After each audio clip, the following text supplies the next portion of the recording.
attention. You're so hypnotic. Take me for a ride. I'm feeling nauseous.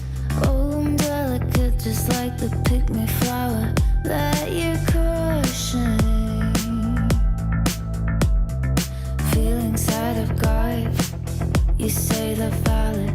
Take me to the party, buy me drinks, I guess I'm lucky.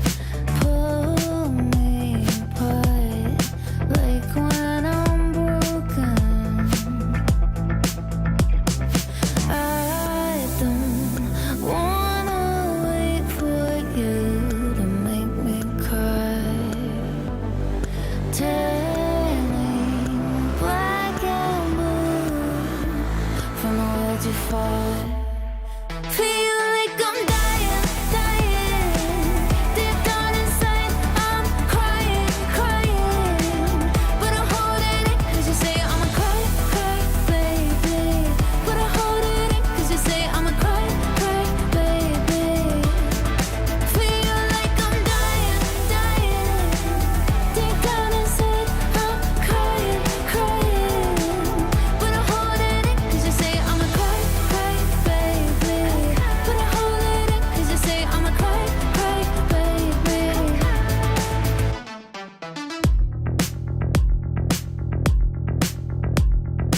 Making jokes at my expense. You say it's funny, but the irony is you're so broke emotionally damaged. Have the nerve to tell me you can't afford to love me. Think about my body with somebody else. Hope it feels like hell. Feel like I'm dying, dying. Deep down inside, I'm crying, crying. But I'm holding it, cause you say I'ma cry, cry, baby. But I'm holding it, cause you say I'ma cry, cry, baby. Feel like I'm dying, dying. Deep down inside, I'm crying, crying.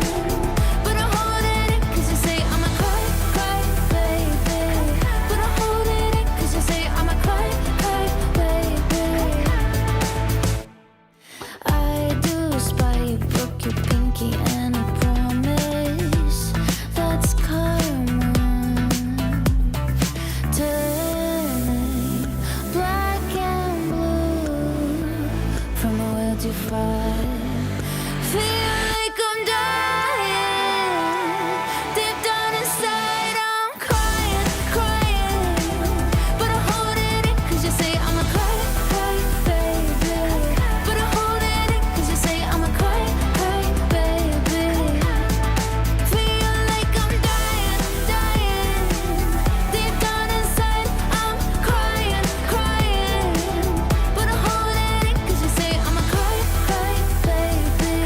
But I'm holding it, cause you say I'ma cry, cry, baby.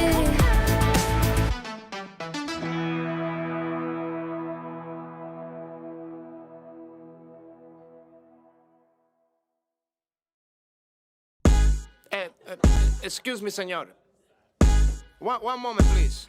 Yeah, disculpa. I know my English not good looking, but are you using salt? Cause there's no flavor in this place. Dile al quien fue que cocinó sin el sazón que no se aguante. Ponme un poquito de cebolla y limón a ese picante. Ese mangú no me lo como. Le hace falta sal y huele a mojo. Hay brujería en esa vaina, me hizo daño. Pues tu mamá se come un plátano muy extraño. Ya estoy cansado de estar picando por la plaza, amor. Quiero comerme un desayuno ahí en tu casa, amor. 2 huevitos con chorizo te cocino. No soy cochino, te lo cambio por tocino. Dile al quien fue que cocinó sin el sazón que no se aguante. Ponme un poquito de cebolla y limón a ese picante. Es que te extraño como la cocina de abuela o la empanada de tu vieja. La nena dulce como la miel de abeja. Hacho, me muero pa' comer si tú me dejas. Diablo, nena, que tú sí estás fuera liga. mango bajito, lo que son tus amigas. Por eso que yo no me encaramo en almón. Gracias por el plato, pero es que le falta algo. Dile al quien fue que cocinó sin el sazón que no se aguante. Ponga un poquito de cebolla y limón a ese picante. Dile al quien fue que cocinó sin el sazón que no se aguante. Dile no se aguante, dame. Ponga un poquito de cebolla y limón a ese picante.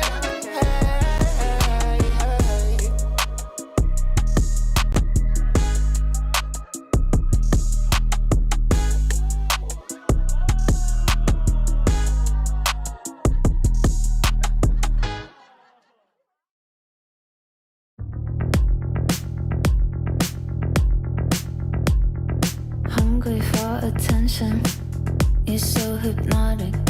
Take me for a ride, I'm feeling nauseous. Oh, I'm delicate, just like the pick-me flower that you're crushing.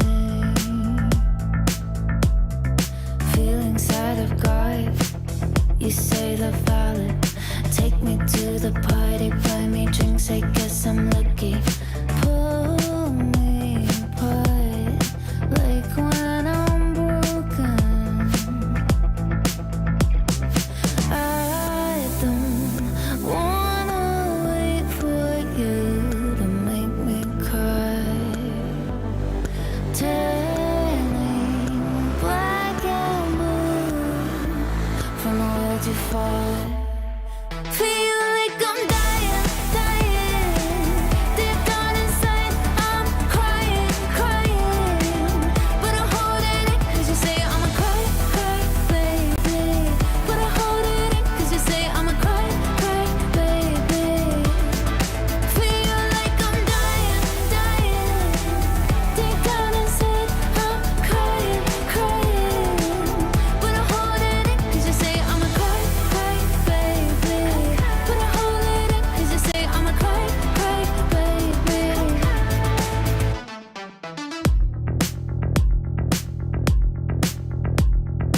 Making jokes at my expense, you say it's funny, but the irony is you're so broke emotionally damaged. Have the nerve to tell me you can't afford to love me.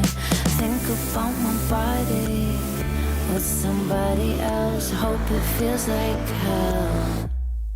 Feel like I'm dying, dying. Deep down inside, I'm crying, crying.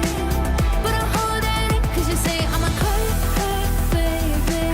But I'm holding it, cause you say I'm a cry, cry, baby. Feel like I'm dying, dying.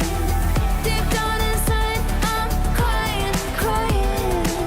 But I'm holding it, cause you say I'm a cry, cry, baby. But I'm holding it, cause you say I'm a cry, cry, baby. I do spy, you broke your pinky and a promise. That's karma. Turning black and blue from the world you fight. Feel like I'm dying.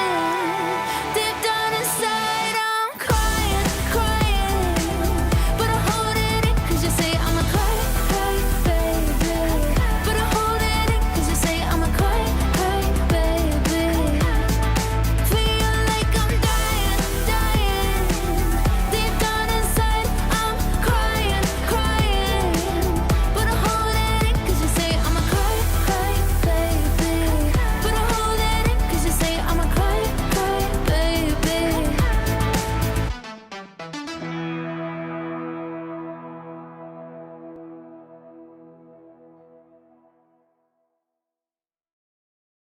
You called me the other night. Don't you know I've got no time? That's it, I'll never ride. ESL Impact is brought to you in part by Intel, Qiddiya, and DHL. Lights fall in the golden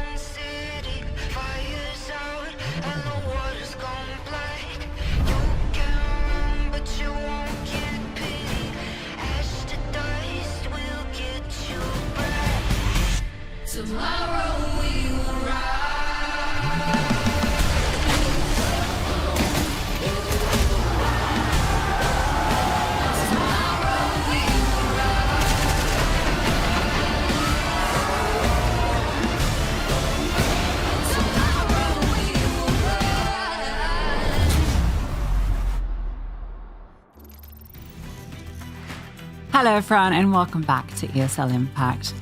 Normally we would jump straight into today's games, but before the show starts today, by now you have most likely seen the announcement that the ESL Impact circuit will be suspended for the foreseeable future at the end of this season. You can read that there on your screens if you've not seen it yet. But we want to take a moment just to say, first, thank you to everyone who has supported ESL Impact over the last 4 years. None of this would have been possible without you, so thank you for everything. For the players, these stories, these rivalries, these legacies, they do not end here. The women's Counter-Strike scene has always persevered and will continue to after this year. The spark that is at the heart of this community is never extinguished. This is just one chapter and one throughout which we have made history. We have changed lives. We have seen women go against the best in the world, women playing in an arena, things that no one would have imagined 4 years ago. And it's inspired an entire new generation. So this might be our final season for now, but let's make it the best one yet. Absolutely. I completely echo this sentiment, and I just want to say thank you to you, the viewer at home, to ESL Impact for making this possible over the last 4 years, to any organization also that has invested past and present, and to all the players as well. You said, let's make this the best one, and let's do it in style, because we've got a banger here in EU, Lucy. Big Equipa take on Imperial Valkyries in a group stage game. But let's not jump ahead of ourselves here, because also we've got the other regions, South America, North America. Dusty Roses take on Coralzinho. Are they here every week? Are Coralzinho on the official broadcast every damn week? I feel like they are. And then in North America, it's Little Bocks taking on wwaves. Your energy is just... I promise myself I wouldn't cry. Beekeeper, Imperial Valkyries. Let's look at the standings, Brandon, because... Let's do it. There's a lot on the line here for both of these teams. We're already pretty far into the season now. You'll be very happy to see NIP at the top of Group A. Of course. Hindsight Flame Sharks not far behind them, so definitely still chasing at their heels, but it feels like we're seeing, that group fairly solidify, but it's Group B, which we're focusing in on tonight. And this is the game that I think when I saw these two teams in this group, I thought this is the game I am most excited for this entire season. So there's something poetic about having it tonight. Imperial Valkyries, the best team we've ever had. Big Keeper, maybe the best team of the current day. I can't wait to see it. It should be really good. And the thing that scares me the most is you just see the standings disappear off the screen. Imperial Valkyries 1-1, Bigger Keeper 2-0, but that puts Imperial 4th in the group despite having only 1 win, 1 loss. It is competitive. It's that famous catchphrase. I'm going to bring it out one more time. The level has increased again this season. Imperial, there might be a world in which they don't make the playoffs and they need to win against Bigger Keeper tonight, and that's going to be pretty scary if that is the eventual outcome. And speaking of scary scenarios, Hanka has been here before so many times against Imperial. These are the grand final encounters where Hanka has experienced Imperial Valkyries in all competitions outside of ESL Impact as well. We're talking Female Pro League, we're talking Trade It, 6 grand finals, 50% win rate actually isn't that bad. But when it comes to ESL Impact, when it comes to that grand final, that last step for Hanka, she just can't quite do it. But today, it's the first time ever we're seeing Hanka's roster take on Imperial Valkyries in a group stage. This is huge, and this is history. That's actually kind of crazy when you put it that way. It feels like Hanka's peak with her teams kind of came at the wrong moments. It was kind of the Na'Vi Javelins of yesteryear that felt like they were the ones that could do it, not the ones that made it to the grand final so many times. But so many amazing moments made. Katowice, I think, will be something that left a mark on all of those Na'Vi players forever. We have a player on Hanka's team that I think would definitely be worth highlighting, our Katia player to watch, Brannon. We chose you put forward Kiosa as the player to watch. They're on LAN. They actually just released a really cool video. You should go check it out on the big Twitter page. They're all there together, which means they've got a bit of a LAN buff, Brandon. Yeah, it's nice. Big Keeper always do this. They always make sure that their team is on boot camp for the most important games, and this is arguably the most important game in their group. I like the fact we highlight Kiosa here as a player to watch, because she is a player that has been born and bred within the Impact scene. Giuliano went out and found her initially, brought her onto Big Keeper, took her over to Eco Warriors, and now Kiosa finds herself back here, this time not with Giuliano, but with a renewed sense of purpose. 1.38 rating this season is absolutely absurd. And we haven't also spoken about the rest of the players that make up Bigger Keeper, which I think this is the most well-rounded team. I'm going to say it. I think this is the most well-rounded team that Hanker has had ever. Yeah, I mean, I was even last week when sadly I didn't have you by my side, Bardolph just wouldn't shut up about Big Keeper. He was making out like I wasn't the biggest fan ever. Everyone's hyped about this team. Astra, I think she's more than established herself as one of the best callers that you could have, as well as Fraggers. 1.41 rating this season. She is a group stage demon. And I think every team always wants to get Astra because it just feels like she is that secret recipe to success every time that she's in a roster. So for her to join this team, it just felt like the perfect piece to kind of finish the puzzle of what Hanker wanted coming into this season.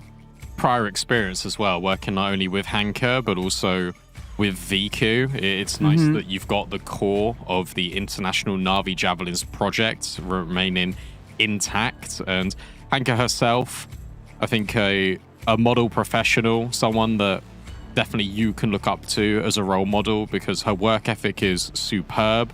The fact that she can keep changing and being malleable within her career and can still keep elevating, and I'm gonna say it, the vibes that she brings are immaculate. Obviously, we've had the pleasure of working with her on the desk for ESL Impact Season 7. She was phenomenal there. I can only imagine what that must be like playing with her day in, day out on a team. I think it's actually quite important for this team to have Hanker, just because of that energy that she does provide. Because you do have, a mix of players here. Astra and VQ, I think, are quite cool individuals. I don't really know what Kiosa's vibe is, to be honest, but she does sort of strike me in our interviews and stuff as being a little maybe on the more reserved side. So I think having, those players that are a bit more personalities, which isn't just Hanker, it's Msan as well, who is just a pocket of energy. It's actually, you mentioned, Kiosa as the new generation. This entire team has so much of that, right? But Msan is another perfect example of that. Kind of just came out of nowhere last year, very young player, and has become one of the most exciting players to watch in her role. And Hanker herself is also, part of this new generation that's spawned with ESL Impact. Imperial Valkyries are the old guard. Bigger Keeper, for the most part, they're the new guard that was inspired and was able to get to this place where we can see them all playing LAN together in Big's HQ thanks to ESL Impact. Wasn't it Totone? Total Negatuve? Tuve? Yes, Some that Polish sounds right. thing. Let's talk a little bit about Imperial, the winningest team at ESL Impact. Aside from last season, where Furio were crowned champions, they have won absolutely everything. And there's good reason. It's because the players on this team are absolutely superb. And as you say, they are the old guard. They had all of the experience prior to ESL Impact. So they came in and they made the league their own. This is Tori, the in-game leader. And we've got Anna, the AWPer here. It was what I think's nice when we watched Imperial last week against Peekaboo is that it felt like we got Anna back. And there was some seasons where I think we definitely have said in the past, like, Anna has been not the same Anna but because she set an unrealistic expectation of where she was going to be performing week in, week out. Obviously, has won the HLTV Women's Player of the Year across multiple years as well. And she dropped off for maybe like a season, and we were like, oh, hang on, what's happening here? And now she's back. Of course she's back. Why wouldn't she be back? Yeah, absolutely. The GOAT, really, without question. 1.95 rating on both the maps last week. It was crazy that she could be so consistent. It wasn't just like one map that was boosting her stats. Literally the exact same rating across both. Classic Anna moments, highlights, clutches galore. It was beautiful to behold. And I'm sure she'll be bringing her A game today, but it's not just her. She's got this incredible collection of solid rifles around her. Wayne on your screen, the latest addition to this team. Joined a while ago, it feels. But realized that actually, in terms of the season, this is the first time we've had her in Imperial Valkyries, and she felt like the perfect fit for the shoes left by a player like Zaz in terms of just her role and output in the server, and she's hit the ground running with this team. She's been really consistent. She's been unbelievable. Also, competed in other tournaments like CCT contenders, your CCT. Like closed qualifiers, she's always been at the top of the board pretty consistently, which is really impressive to see from a player that obviously comes into a team that's got a lot of experience, but a player that doesn't actually have that much experience herself. And another one that we can definitely highlight as coming through the Impact Guard and was under the Fatal tutelage for a while, has now moved instantly into Imperial after a brief stint at Eco Warriors. Like, this is really cool to see for Wayne. And that game that they played last week in CCT Contenders was a bit of an interesting one, because even with all of the unpredictability, and what I mean by that is they had to play with a few stand-ins. They played with their coach, and they played with Imperial Academy's Orpa as well. So he didn't have Anna, he didn't have Tori, the in-game leader, and yet Wayne was still outputting ridiculous numbers. Yeah, that's really cool to see. I hadn't actually looked into that one. Wayne averaging 1.12 in that series. So really cool to see, even if you have to have the subs. 23, we know to be obviously incredible when it comes to the online stages in particular. She's just so consistent. If this ends up going on to Inferno, she's going to be a player to be keeping an eye on. I think, you would probably agree. She's one of the best Inferno players in all of ESL Impact. I mean, a big keeper, love that map. So definitely keep your eyes on her when we go into this series. You can see her numbers. She's been actually one of the better performers so far this season, but very small sample size. They've only played the 2 games. Yeah. Look, I'll go one step further. I think 23 is one of the best players in ESL Impact, full stop. I think that when Imperial Valkyries went and they played Blast Bounty, IM Katowice, the PGL, Cluj Poker, I think she took to the tier 1 level like a duck to water, which was absolutely fantastic, which was incredibly consistent.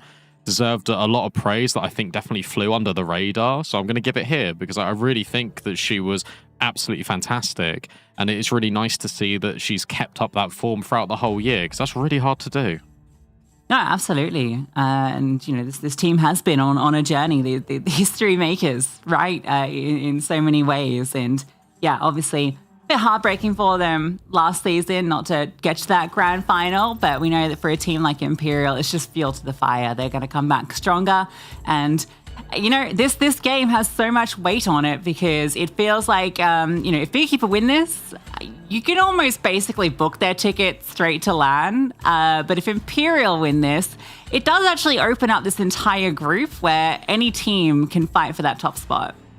Your hair's blue. I didn't notice that. Oh, yeah, you didn't notice that. Yeah, no, you're right. It's technically Sorry, purple, but blue. Okay. Blue, like Inside Out, it's blue to match my eyes. Yes, lovely. Look, that really derailed me. Look, you're right. Bigger Keeper, if they do this, then they're pretty much guaranteed a shoe-in for LAN. Let's get a look at this veto. You've already mentioned it. Bigger Keeper love a bit of Inferno. And if I'm Bigger Keeper, I'm picking Inferno anyway. If I'm Imperial, obviously, I'm banning Overpass. I don't know why. You just play Overpass. You used to be really good at Overpass. Why are we not doing that anymore? There's your Inferno pick. You saying Mirage? This might be the cursed veto. D2 decider. Inferno Mirage does too. I think Ancient's quite a strong likelihood, but no, it's going to be the cursed one. Well, you know, it's the best two teams on the worst three maps. So on one hand, we're really winning. And at least it's two maps that they're both really good on. So even if we don't love the maps, we'll love the Counter-Strike. And to be fair, when obviously we had that graphic speaking about Hanker and grand final appearances, even had a grand final appearance where she won with Imperial Valkyrie standing in a trade event, True. funnily enough. But when they play like these BO5s, always those three maps obviously in rotation because it's the whole map pool, but they're normally like bangers. Like they're absolute bangers coming in. And so I think it will be, even though it is, you know, Inferno, Mirage, Dust 2. They'll be good games. They'll be good games. I really like watching both these teams on these maps. I think Inferno in particular, it's normally such a snooze fest, but I think both these teams have a lot of excitement because I think Be a Keeper are really good at CT aggression, and I think YEN is an absolute menace in bananas. So we're going to have, you know, the unstoppable force versus the immovable object coming to head consistently for these two, and I think it's going to be really fun. I think it's going to be very explosive, and it's going to be very different to what you would normally expect from Inferno. Yeah, true. It's difficult. It's actually kind of interesting that both these teams love Inferno so much when they've got like some of the best AWPers in ESL Impact, and yet for some reason that just doesn't stop Anna on Inferno. I think Anna's one of Anna's best maps actually is Inferno, funnily enough, and you don't normally associate it, right?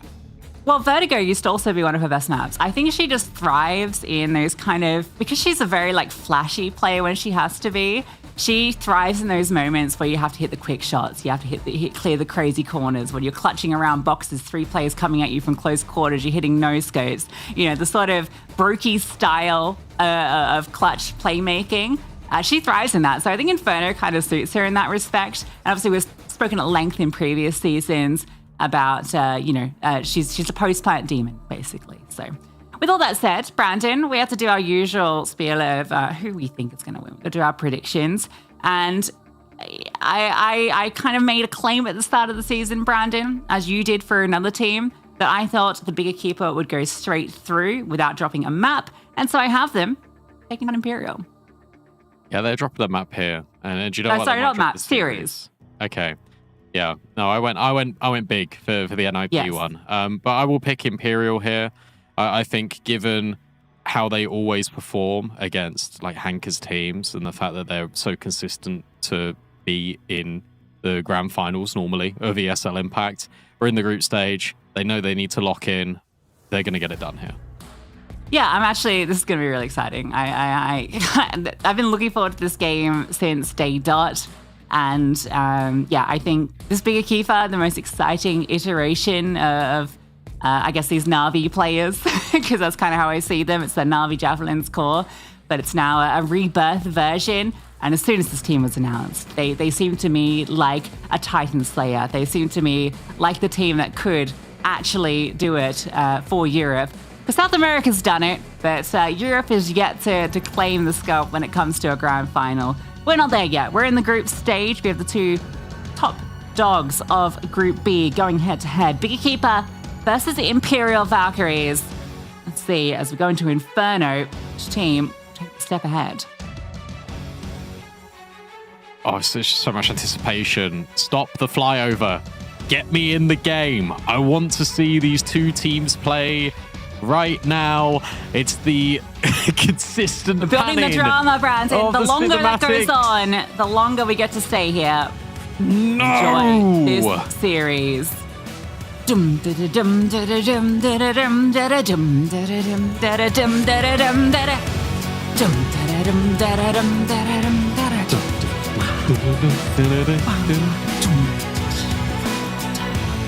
T-side start for Imperial. They chose to be the aggressors, Brandon. Love it. Okay, yeah, you're still going. I thought you were going to ask me a question and said you just broke back out into the intense music. It kept going. It kept going. What do you reckon to the T-side start? I like it. It shows that they want to take control. It shows that they don't actually care what side they play on Inferno as well. And they're just flexing the fact that this is a really good map for them. And they immediately want to test the defenses of Big. Nearly call them Na'Vi. Good. So it'd be interesting to to see what Imperial do. And I really want them to leverage the fact that Wayne, incredibly aggressive, the fact that Cat loves to take these fights on Banana. Let's leverage that. I think Imperial recently, I feel like, and I feel like this is actually a problem sometimes just in the women's scene in general, is I feel like they want to play the perfect round all the time. And you got to remember what Imperial sort of molded their whole careers on, and that was making chaos, creating drama, creating round wins out of absolutely nothing. They were incredibly resilient. They would always be managing to win the pistols and like the force buys where they'd have like absolutely nothing and still make it work. So I look at this and I think, good. Start on the T side, get aggressive, get in their face. Good. Newt has saved us from having to waffle too much in podcast mode by giving us some really cool statistics. Thanks, Newt. You are the GOAT. You know, if you like numbers and you like Counter-Strike, you'll like Newt. Go follow him on Twitter. This guy has put together this massive database. He did this years ago, but like it's built on it, and it's like the best resource that you will see for digging into the deep stats on ESL Impact. As an aside, he gave us some numbers. In Europe, Brandon, there are only 3 maps that the CTs are favored on right now. Mirage, Nuke, and Train. Overpass is currently T-sided. Now, I will say I think it's a very small sample size. It's probably a big part of this, but it's interesting to see a lot of these teams thriving on the T-side. Yeah, it makes sense, right? Economy's still a bit butchered as well, so... Good news is we don't have to yap anymore.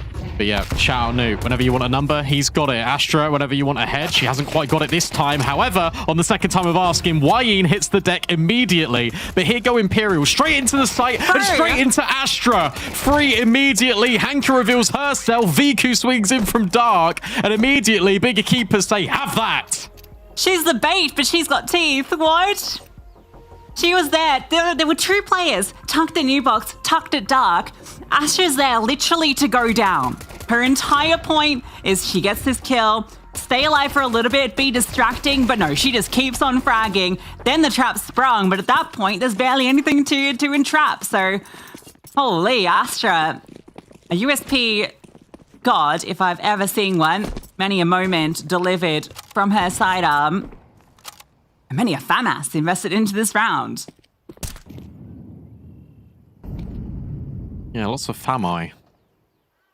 Kind of gross, but it means they can get utility. And it means also that it isn't just SMGs. It actually does quite... I'd like one SMG. Yeah, maybe one to get Viku a little bit of monies for the AWP. I think what's funny there as well is like the observers also knew that she was the bait. So we just didn't watch her. And then suddenly the kill feed lights up and it's like, oh, okay. Fair enough, Astra. That's yeah. Not Observer's fault. That's just Astra. Absolutely not. Just doing things she shouldn't be. Felico is something that they definitely should be doing. No bomb down. Need to save a little bit of money. Go into Banana. They've gone full FAMAS is because they didn't take any damage. So it's like free head army. You're like, oh, well, I guess I will get the rifle that I can afford. If I were VQ, I would have just gone USP. That's what many AWPers Ramsing would do that, for sure. Oh, what goat. Oh, this is what I was saying. This is what I was saying. You can't cross. You've lost a minimum... Well, you've lost 2 rifles, also. They're going to save these. It's actually not bad if they do, but no, they're just going to run to A. Imperial don't save. That's true. Emsan hears all of this. She's actually just going to fight them head on. Yeah, fair. Got to be careful. Time dwindling. Flashbang's great. It's just enough to offset the crosshair for a moment. Emsan just wide swings out. Good support. Easy done. Only 2 casualties. It isn't the end of the world because, hey, do you want to get another FAMAS? You can. Ah. Could have lost an SMG instead. Oh well, it's nitpicky. The buy's better. They're getting 4s now. Yeah. Got 2 FAMASes still. That's fine. Ew. Yeah, it's more their bank balance. If they win this round, it doesn't even matter. Both teams anticipating a bit of a brawl in Banana, so no one really progressing super aggressive. Going to see what the set play is, and good call for Astra not to be too present, because 2 nades and straight there. Oh, that one back the other way is very nice. You keep reading Imperial's setup like a book. That'd been another nade, would have got a kill. Small, really small micro thing there, but I think what's interesting is obviously, of course, you see the smoke land on the half wall, you know the molly's going to follow it. What I really would like to see in competitive Counter-Strike as a whole is if you actually swapped it and you threw the molly first and then the smoke, and you varied it, because you could still get a little bit of damage. It could maybe even force a player forward rather than backwards. Just interesting to consider. Flashbang out long. Viku drops the incendiary. Is there a flashbang coming back the other way? Yes, there is, but Viku doesn't swing off the back of it. She just waits. Whilst Imperial, they try to spring the trap, but it's Viku just here. Lining up 2 with the M4. Emsan does her job in protecting the President in its sight, and then the Kiosa can be that unknown element to swing in. This is fantastic out of Bigger Keeper. Yeah, beautiful setup, just playing off each other like clockwork. Imperial just walks straight into Viku. That second kill is actually not an easy one either.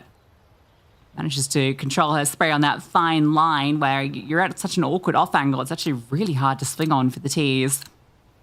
You see the X's before the round swaps. It was just 2 lines in apartments and in long. Gets the AWP out off the back of that as well. By 4 Imperial. 9s try and get it done. Anna saving for an AWP from the looks of it. Interesting to see what they try to do with the AWP in the next round. I mean, they were able to gain a lot of space at Banana on the full eco last time. So it makes sense for them to go into it here in this round. But this is the only space they've been really able to get, just in general, out of big. Any flashies? Not quite. Astra dodges it, but the smoke lands just in the nick of time, and that means that Wayne is able to overwhelm Hanker, but she takes 2 down alongside the spam post-mortem. That's mental. Grim Reaper returns. She's Polish. The bomb's go down. You got to recover the rifle with armor, so definitely okay. Well, that's made things harder. Tori's work suddenly gets a lot more difficult. Decent line to take a lot of fights. Dealing with these players coming out. Flashbang over. Oh, it's perfect. No chance at all. Anna goes forward, but yeah, too late at that point. Even in the 2-player advantage, knowing that they're up against a lack of weapons, a lack of util, all the protocols still in play to ensure only the 1 casualty. Utility's been actually sublime out of Bigger Keeper. Like, I'm thinking about the flashbangs in particular. Second round, flashbang came over to enable Emsan to wide swing onto Anna. This round, obviously, you got that flashbang that just upsets the player at second oranges. Round prior, even though Viku didn't go off the flashbang at long, it can be used more as a delay mechanism rather than a reaction mechanism. So it's really cool to see that Big are setting themselves up with utility for the overall greater picture.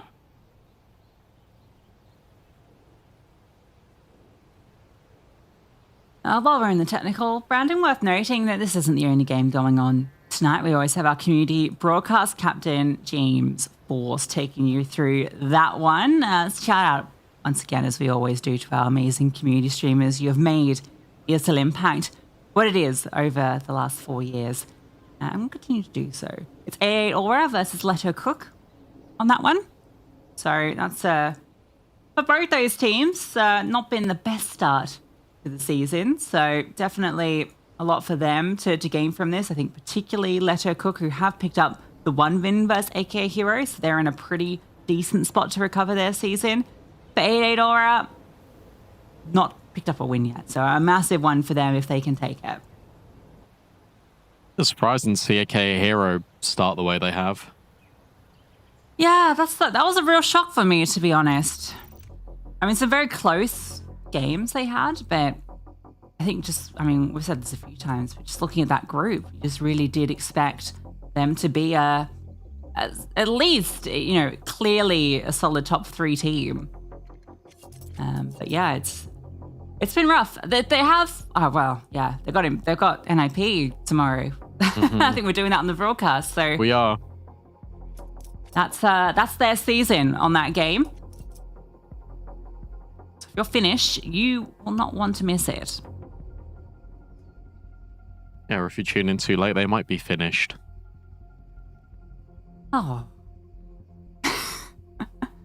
Is they finish? Yeah. No, I get it. What are you getting so far from the start of this match? Beekeeper looking pretty solid on their go-to map. Yeah, we've had one gun round, and we've had Imperial try to shake up the momentum a little bit by going off the back of taking top brackets. They immediately explode into a long wrap, but the protocols, as you described earlier, were there immediately. For Bigger Keeper, what I want to see out of Imperial is them now to realize that this aggressive stance can work, but it all depends on first getting the utility out of Bigger Keeper. And I think we started to see that a little bit in Banana. You commented on how reserved Cat was there, for instance. And I think if you get the first wave of util out from Bigger Keeper in Banana, then you go ahead of the retake smokes, because they're not directly peeking Banana. If that's the case, if they're going to keep recycling this half-wall smoke, there's your space, in my opinion. Your space is on B, and it is in the timing window between the first set of utility fading and then the second set being deployed. Sure, they'll be identifying that at the moment.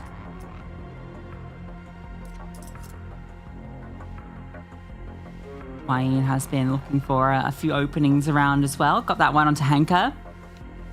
That set up the possibility of that round. That might be a taste of what we get in some of the gun rounds. Fortunately, a little technical. 88 are off to a good start versus Leto Cook. They're 4-1 up at the moment after resetting Leto Cook's economy in round 2. Leto Cook were pretty fun when we saw them in, was it first week, wasn't it? That we got to watch them. Yeah, it was Zia, right? And Jenny. Yeah, Zia with the most ridiculous game. See, that was against Flame Sharks. That was absurd. Yeah, she was unbelievable. 45 kills on Dust 2. Didn't win, right? Didn't win. 1.73 rating for Zia, but the only one positive on her team. And it's a team game. After all, here's a team all together. Oh yeah, I mentioned during the little pre-game that Bigger Keeper had put out a video, or Big had put out a video. Yes. Obviously, they're all together, so they're all having a good time. Yeah, they recorded just a content piece about just what ESL Impact means to them and what's allowed them to do, and I think it's a really powerful piece. So I'm gonna go check that. It's about 3 minutes long, so maybe don't watch it now because I hope our little technical pause doesn't go that long. But maybe during the halftime break, go check it out. Yeah, it's definitely worth a watch. For sure. We've spoken a little bit about Group A. It's only right that we focus in on other teams in Group B, notably how well both Overpeak and Peekaboo are doing. Two teams that have got Peak in their name, and I imagine that was quite difficult to cast the other day. Yeah, James and I were we're working on who's going to mess that up first. I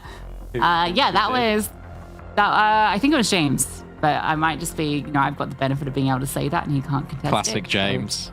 Yeah.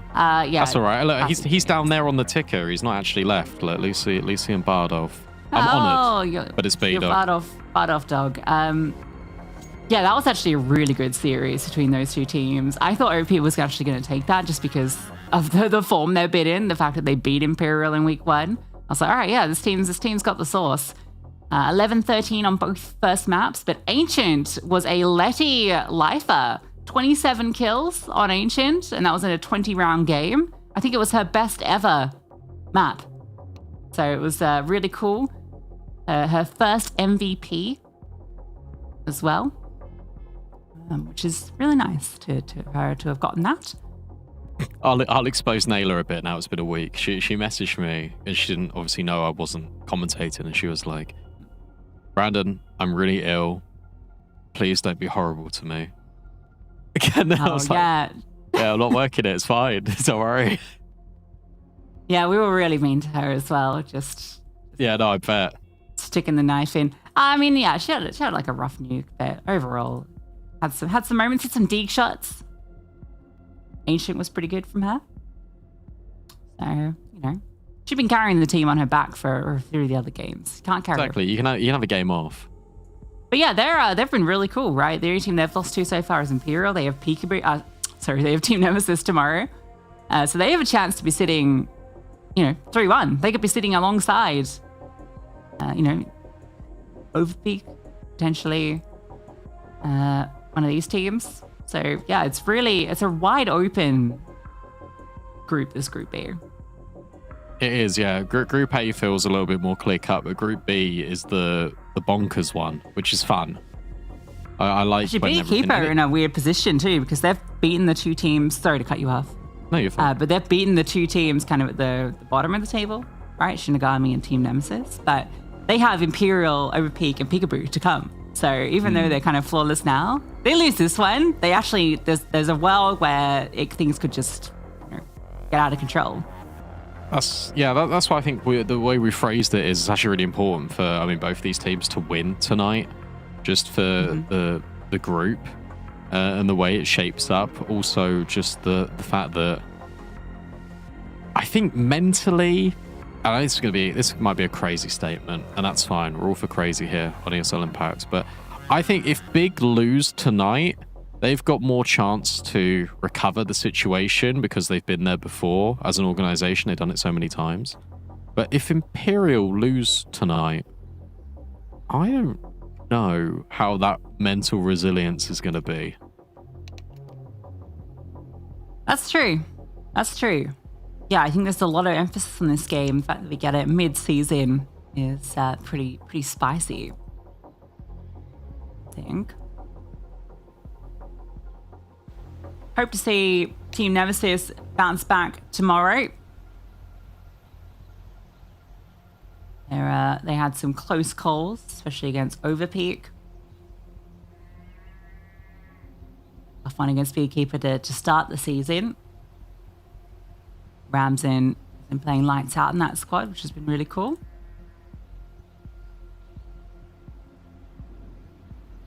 And we're back, guys. We can get the fun back underway. Anna's orb. Server mentioned she'd been saving some pennies for that. Both these players love to prioritize the AWP. Anna will always try and get it on the T side.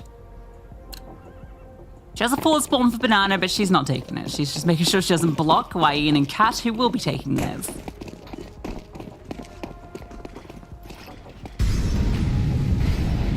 Right, okay, let's see if they do it. So this is the first set of util. Wayne looking to get ahead of it. I like that we've still got the music in the background. Just adds another extra layer to it. And it's gone. Emsan playing anti on the boost. VQ looking to take first contact, and then Emsan will swing off the back of it. Even Kiosa is playing anti-flash too. It's quite cool. Here's your stage of the top banana take. There's your retake util. And they will actually respect it here, Imperial. Difficulty you've got... I was going to say, sorry, difficulty you've got for Big is they don't actually have any direct info. True. Harmon's a big threat. You can see Sanchez holding that. I'm wondering if there was a way for Kiosa to be visible from like right side middle, but I guess not. You tuck in a little bit there, don't you? No, she got up close. Well, now she's definitely in a bit of trouble. Oh yeah, there is that little cubby. Oh. There's the swing and Kiosa. Oh, clean headshots. Emsan goes down. That was the hard target, but Kiosa standing close by doesn't miss those. Gonna be onto these B defenders. Flash through. Hanka has to fall back. They've got her pinned in. Astra tucks behind New Bocks. Has a player chasing her down. Not even needed. Anna hits the shot on the slither of Astra. Going to a 2v2. Bomb down. Anna already looking to take some control in towards Church. Pushing forward. Not gonna extend too far. Just waiting to see if a player crosses into her. VQ is holding this, so a bit of a standoff. And it just falls back to a safer line. Kiosa's going to have to try and bait this shot out or just wide swing it. And Anna misses the opportunity. Kiosa will look to try and accelerate off it. Viku slides through. Anna hits the no-scope. Unbelievable. But Kiosa with a quick headshot, not ready for Wayne. And so Imperial get there first. Yeah, well done from Imperial. Then this round was just more of a staged default. They did take that top bracket's time in the gap between the first and the second volley of the banana utility. But by going out here into top middle, not only does it make their decision, but it's the reaction here for Imperial. Contact taken by Kiosa. Okay, cool. Let's just go in towards the site. Wayne and Anna play this one perfectly. They're really close together, and it makes a lot of sense. So lovely stuff out of Imperial. They get there first. They earn it. But now they have to keep building on this. Every round, it feels like it's going to be tricky.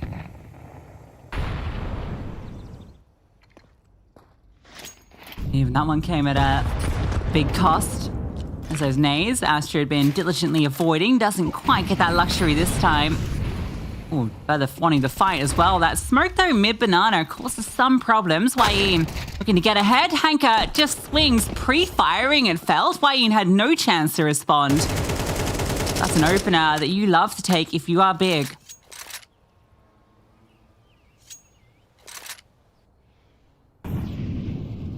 Yeah, that's the classic Hanka fight. BQ worried about apps. Sees 23. Oh, just re-swings.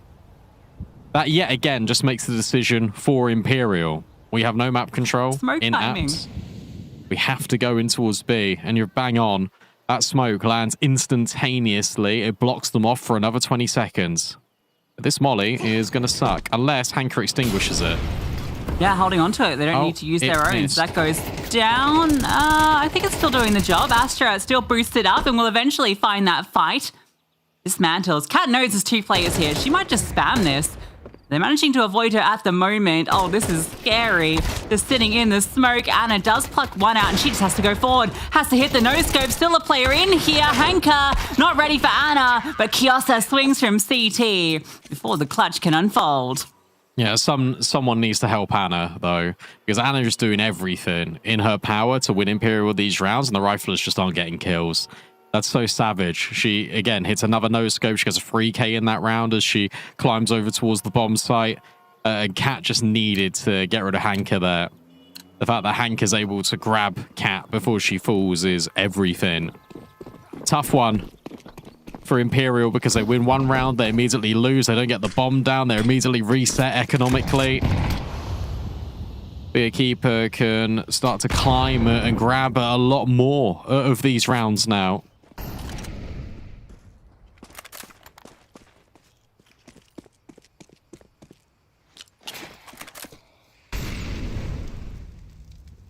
Viku is going to be on the line. 4 players, in fact, over here. So Big Keeper. Good read on this early positioning. Hero AK from Tori moves forward. Used to be a hero, not found the impact yet. Won't in this round. Can that even be recovered?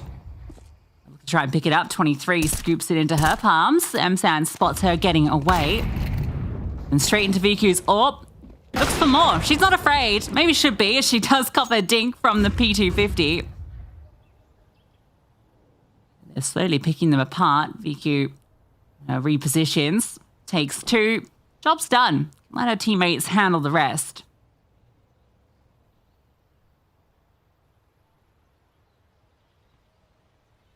You got this setup again where it's 2 insights. It's M-San on a further back angle. She can take the contact after Kiosa.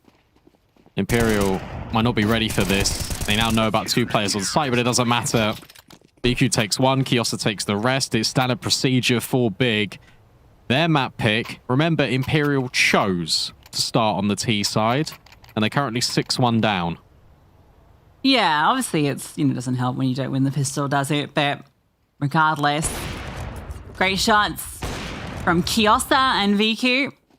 Gets a triple here, but Kiosa could have had 3. They were lining up for it. First one stolen. 9-1 is Kiosa. She is a phenomenal player. I've gushed about her enough over the last 2 years. gush away. You can never gush enough. That doesn't sound right, does it? No, not really. Yeah. No. It's an A hit. Here we go again. Only 2 players. Here's a test. A real test for Kiosta and Msan. Oh my gushing, come to something. Kiosta on notice, but also brings Tori down low. Kiosta sprays down too. Then Msan swings. Almost takes a double of her own. Still USP in hand. Not afraid. And why would she? Anna gets the kill like that. But it can't just be Anna. Right now it is. 3 players move in unison through middle. Anna has a window. She can get to B, and if she just hightails it there, which she will, she has a free bomb site. Now, I don't want to say that there's a world that she can do this, but Brandon, there is a world that she can do this. It's Anna bomb down on the B site in a 1v3. These are the moments that Anna shines brightest. Oh, she's got big difficulty for her. Well. Yeah, she gets in the ruins, but like CT is not where the approach is. So she's in a good position if any player was coming there. And maybe on this timing, she realizes that's not going to be where they come from. Astra has a smoke that can be deployed, but likely towards the cross. No, it's the right call. Into coffins. Flashbang comes over. Anna needs to find these targets. First is hers, but Astra already fast on the approach. Big don't give her a moment to breathe.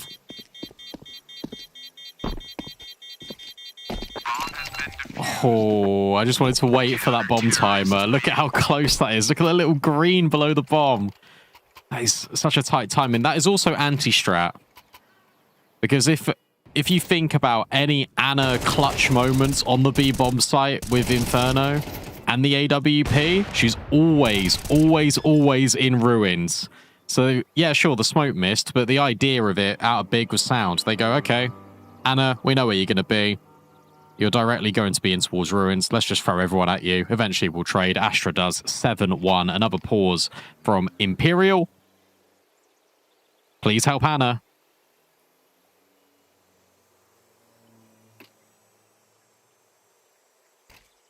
Every time something more explosive. We saw the success they had with the Tech 9 getting in against Peekaboo. But like Wayne could do no wrong.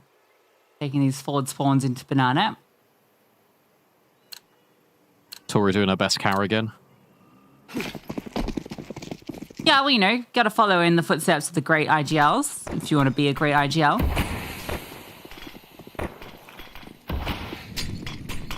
Still a lot of respect on show. Oh, Kiosta. Needed, perhaps, or legged? No, I'm not sure. Hurt, regardless. Spammed, I think, from Cat. Yeah. Damaged by Imperial. 23 has been allowed this luxury each and every round to have apartments. Bigger Keeper have never really contested this whatsoever.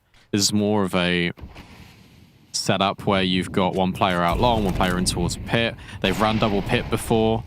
Bigger Keeper, now they're going to change that up. That Molly is going to upset Wayne. Well, quite a lot. Flashbang, brilliant. They now know she's here. Easy kill. Cat can't trade, and Hanker will just find both. Yeah, it's just like they're 10 steps ahead, aren't they? Good timings on all of these little plays, like that decision to go aggressive then onto Wayne. It's when Imperial are setting out in towards middle. 23 has found a kill. And they catch this play along, that would maybe give them a way into this. Msan's the only one still standing. Flash dodged with ease, but left low. Tori, can't get the trade. Anna's lurk will come through, but it's too late. Msan able to stand for 2. If Tori got that kill, might have been a chance. Was already a quick flank up Banana, so it was a slim one. Nah, they haven't had too many chances as it is.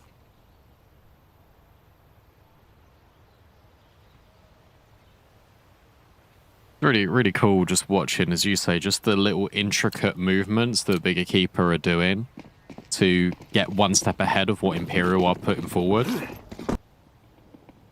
It goes to show how much they've been practicing, because this looks deadly. And this also looks like a scoreline that Imperial would be putting down against their opponents, not being inflicted upon them. This is dangerous territory now for Imperial. They need to get some rounds here on the T side. Water is wet. One use at 11. EQ. Wanna step through. The flames keeping her at bay. Amsan looking for the headshot. Flashbangs are great, but the kills coming through again for the CTs. Despite the good flashbangs, it's nothing but Tori's first and only in the round. Great to see how Big respond to the volley of util there, because what Imperial threw at them was pretty tricky stuff. You could see Amsan in the pit, fully blind, but Kiosa playing like perfection around the big box. VQ found her timing out long as well.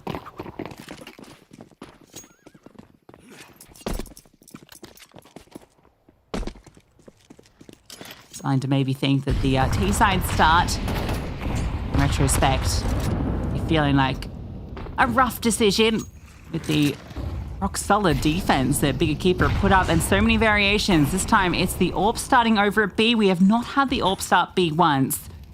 Imperial might be in for a surprise. You know that Anna's going to peek it, though.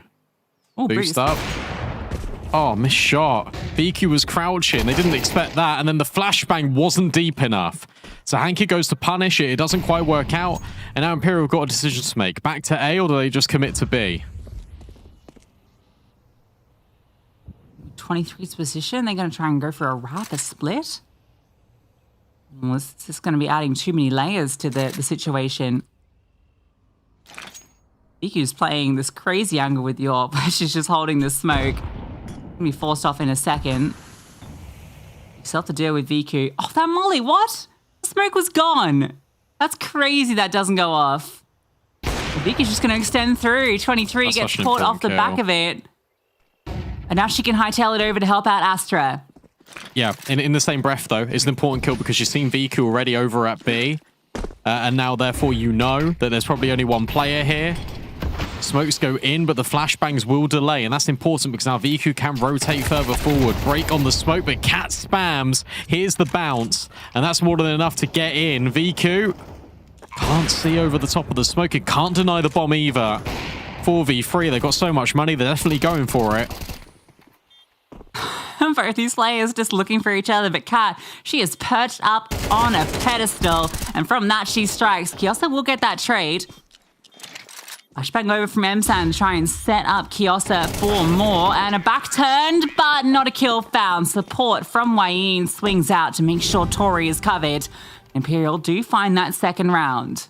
Yeah, and again, it comes back to the communication here, which is well noted by 23. As soon as she gets caught in top mid, you see the sniper there, max 1B. You just explode it immediately. So a nice decision, and then they get into some really nice afterplants, crossfires, nice hit between Kat and Wayne because she's protecting Tori. 9-2, hoping for a third. 8-8 Sora have beat Letter Cook 13-5. Wow, that is huge. You sounded like the meme. Wow. Wow.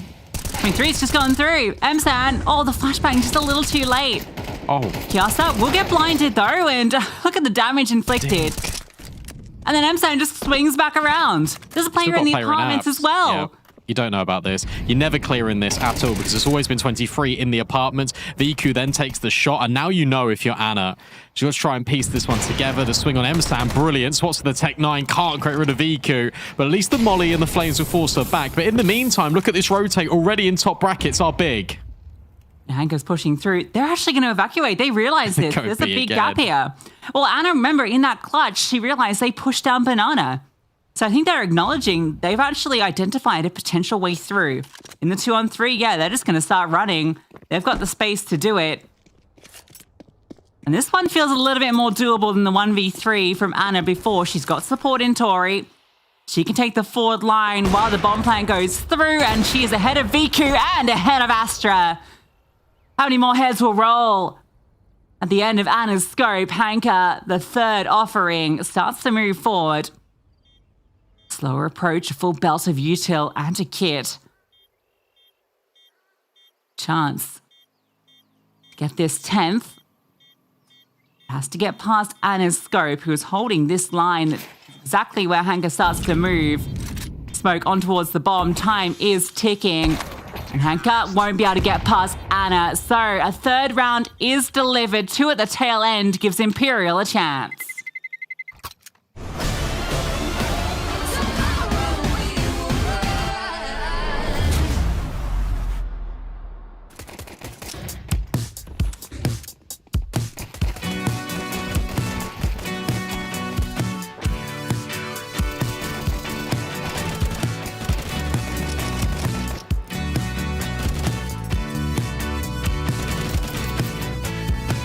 Still see things in my apartment, or in me, the places where your heart went.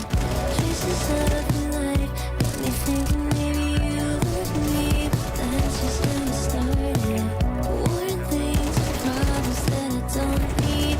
Toothpaste, your cigarettes and heartseed. Taught me to whisper when I'm sleeping, saying you love me, but that was just a daydream. Hearts on fire and hearts on wine. You were standing right in front of me. Museum of our lost time, where you had me on display, yeah. All the while I wondered why never saw you in the daytime. Feel through glass, I almost tried. Now you keep me in your archives. Now you keep me in your archives. Now you keep me in your archives. Won't be a memory in the making. Being with me to care is not the same thing. Your tricks and fate, that's won't faze me. So much stronger now than when we started. You seem surprised at what I'm saying. Your eyes wander like you're playing some game that I'm not a part of. Saying you love me, but that was just a daydream. Hearts on fire and hearts on wine. You were standing right in front of me. The museum of our lost time, where you had me on display, yeah. All the while I wondered why never saw you in the daytime. You feel through glass, I almost tried. Now you keep me in your archives. Now you keep me in your archives. Now you keep me in your archives.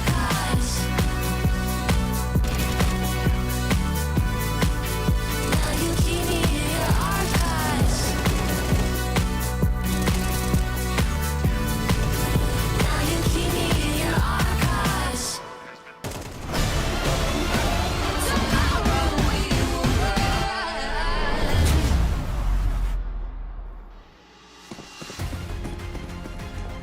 We're back into the action then. 9-3. Bigger Keeper find themselves on their map pick. But Imperial, they set themselves up for somewhat of a success. A pistol round to get them going, and they're right back in.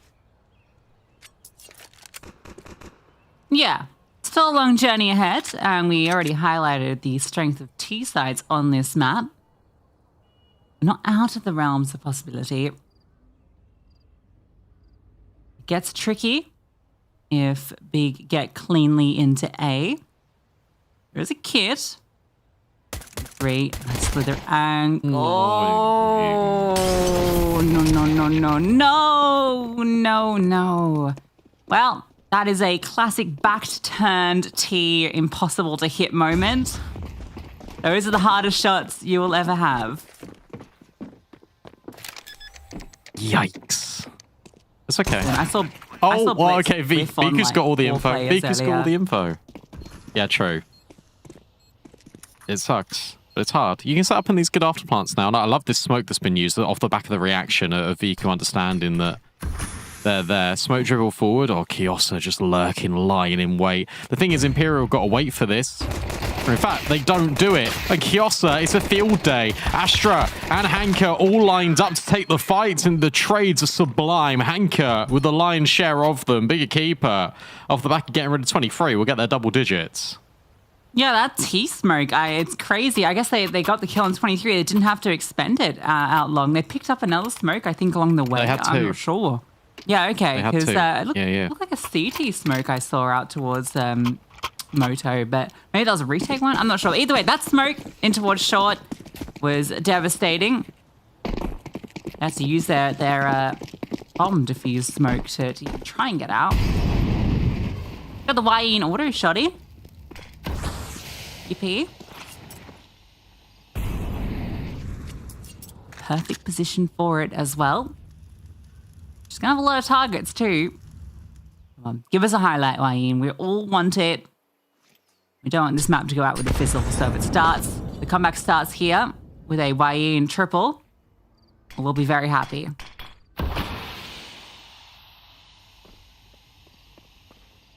Astra just thinking about the perfect angle, doing her trigonometry to nade. And unfortunately, the Mag 7 gets Mag 0. And not much you can do when you get pre-fired by a Mag 10 flying around the corner, is that? Not really, no.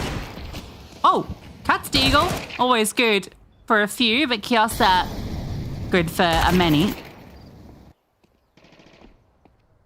And the best she can hope for is maybe trying to get an exit. This will be 11.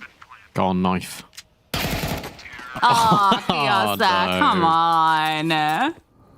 It's not fair. The pumpkin's a good luck charm. Yeah. Spooky season for Imperial. Force him back in. What else can you do? As a great fish once said, just keep forcing.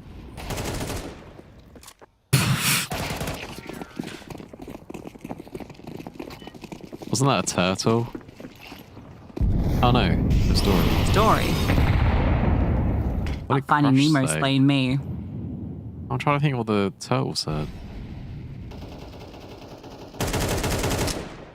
Don't know.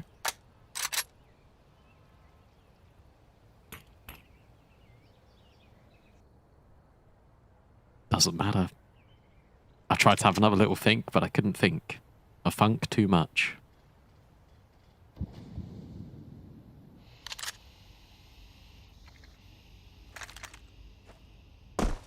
Imperial are hoping that maybe Big go the other way this time. And their hopes And they are. come to reality because they are going that way. So this triple SMG 5-7 stack towards top middle could come into fruition. Oh. How's this timing? That's pretty okay. Look at can that. come They back. smoked off apps. And they're just going to go through anyway? I don't know about this. This feels a little bit ridiculous. Yeah. Oh, wow, Tori. That's much better. Hanka now left alone. Can't do too much about that one. The decision to go through the smoke there was ambitious.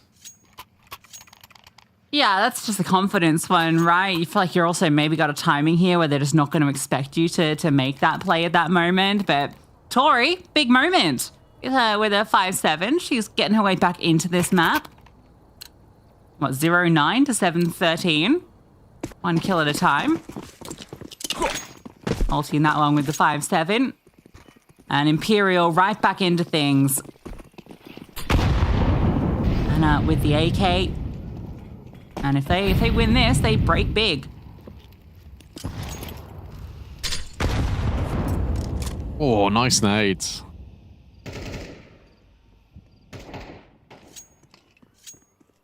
Good start to proceedings for Imperial. Wayne loves to fight.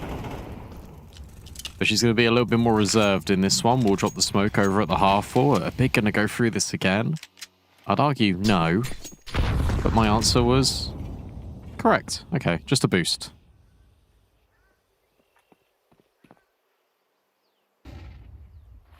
Flashbang's being set up by Cat. Around the corner they go, full blinded. Is Astra. Oh, and the trade isn't there out of Hanker. Finally, there will be out of Emsan. He's still got to try and deal with Cat. Emsan this time will push the smoke off the back of a flashbang, but changes her mind. Doesn't want to leave and lose the package at B. I can't overextend. It was just if that opportunity was given up, but not really. A little gap on the smoke was almost exploitable. Now Tori arrives to help out.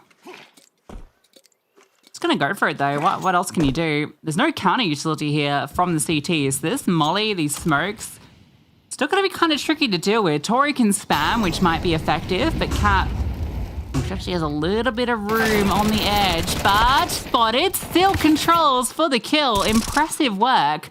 Tori forced backwards. She's low, needs to wait for reinforcements. Bomb goes down. Resmoke from Viku. 23 has a small amount of utility, but what? Okay. Was that just a one tap? Did the smoke? What? No, she spammed, I think. Okay, yeah, crazy. Means Emsan is in a almost unwinnable situation, but nothing is unwinnable. Especially as she now sees the player in Banana, falls back, but Flames, oh no, right in front of her. She has to go through there, almost had a chance there, but 23 stands.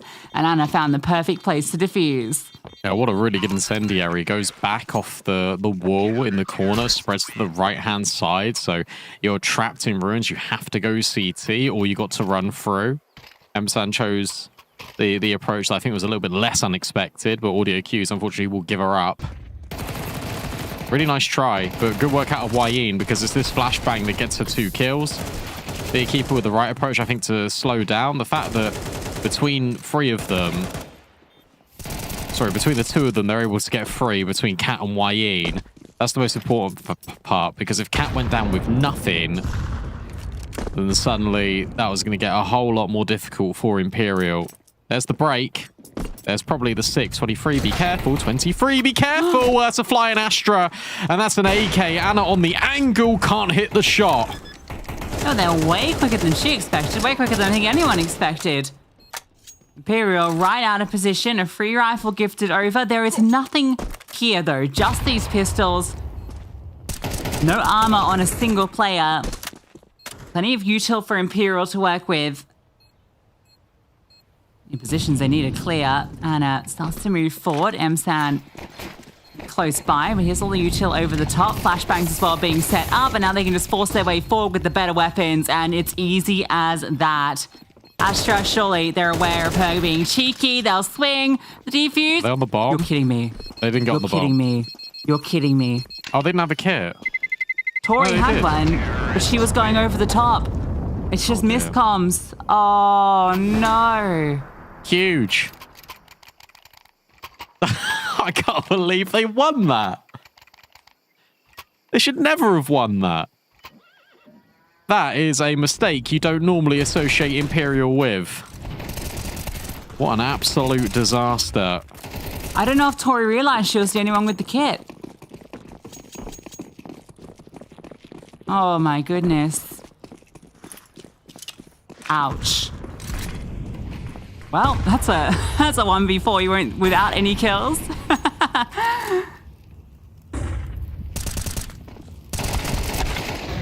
Oh no. And then that's just a fight out of desperation. Hanker will burn alive. At least there's a trade. But Cat is subject just to being in the top of Banana. And they keep nading this position. Fortunately enough for Cat, there aren't any nades this time. She's being very active. Oh, maybe trying to scoop off. Yeah, I think she found herself a smoke, so a worthwhile endeavor digging around in that grey. Maybe lean at A still. Bomb back on ramp, so still plenty of time to change tact. They really want this to be an A finish. That's where Anna lies in wait with her AWP in pit. So even her rotation is impossible. It won't be an A hit. They knew from the start it was never going to be an A hit. It's always going to finish B because of where the bomb was.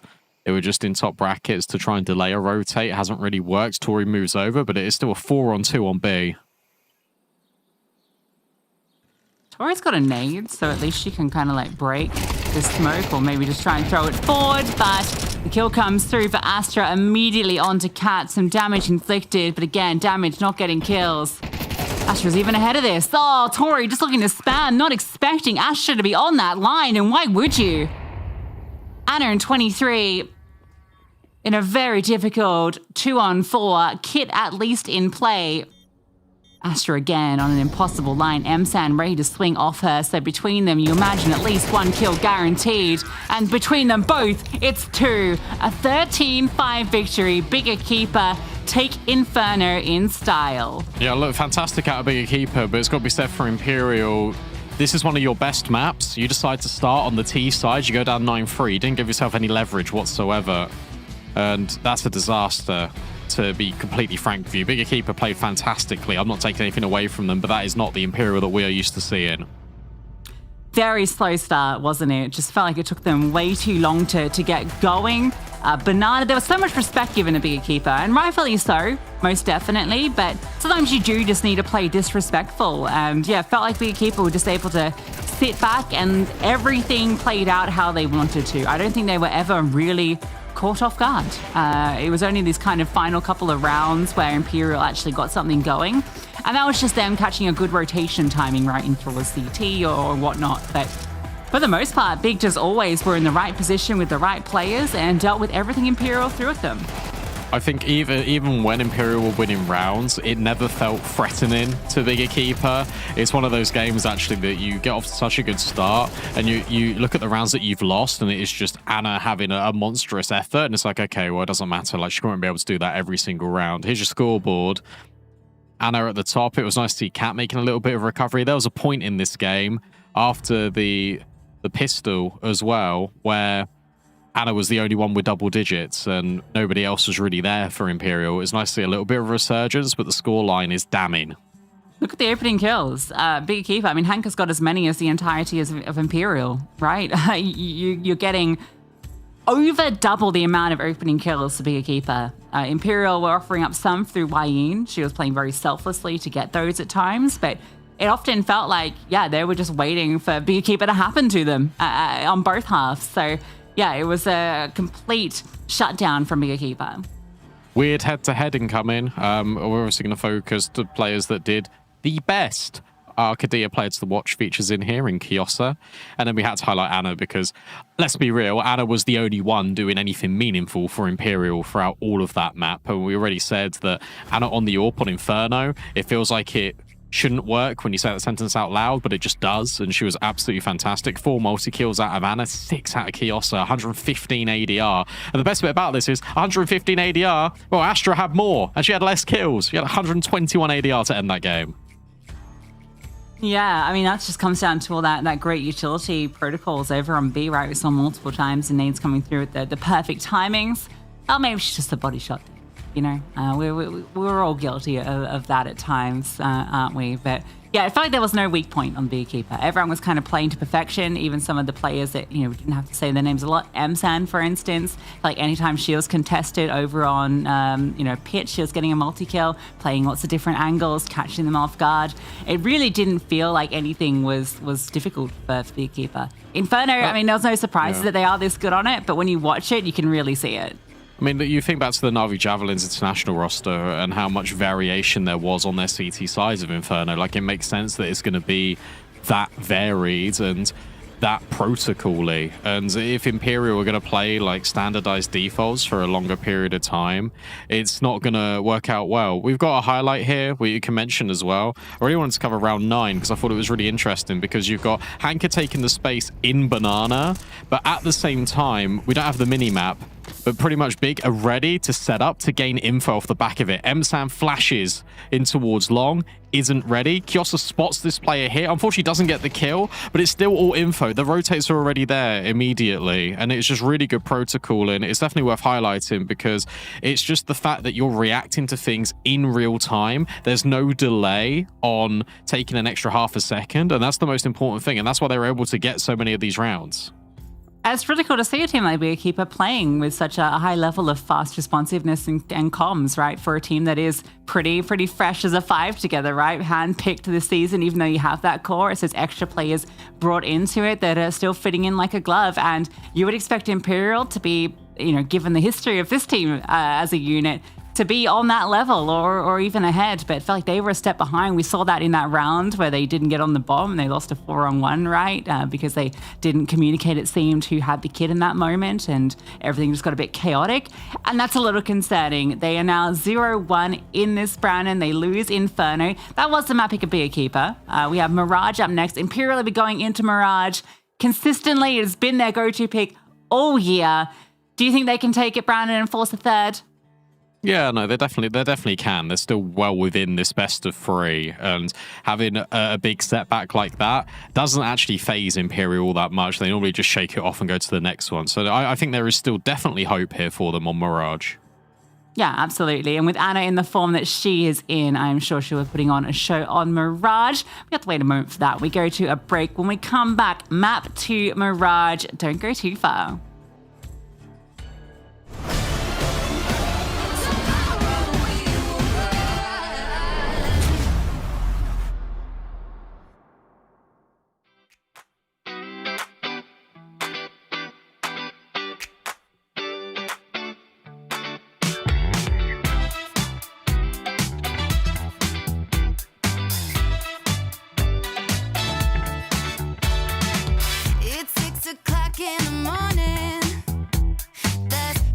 Too early to wake up, no. Nobody gave me a warning.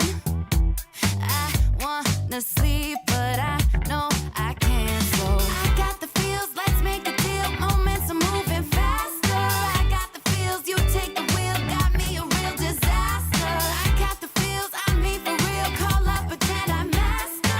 Somebody bring the fun back. Can anybody do that? 'Cause I wanna be happy, and I wanna get down like an all-day party. Do. And another thing, baby, I wanna go out. I said it. Hey. I'm too young to grow up. On Fridays I don't wanna show up. The shots keep coming. I'm too young to grow up, and you can make me. Somebody save me. I'm too young to grow up. Stayed out too late, we were clubbing. I lost my phone, so no one can call me. I know I'm forgetting something.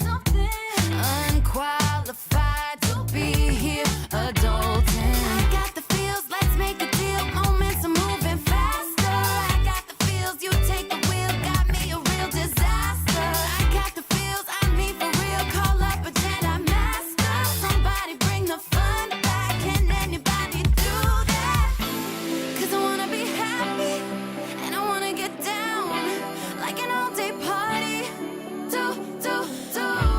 And another thing, baby, I wanna go out. I said it. Hey. I'm too young to grow up. On Fridays I don't wanna show up. The shots keep coming. I'm too young to grow up, and you can make me. Somebody save me. I'm too young to grow up. You can make me. I'm too young to grow up. I'm too young to grow up, and you can make me. Somebody save me. I'm too young to grow up.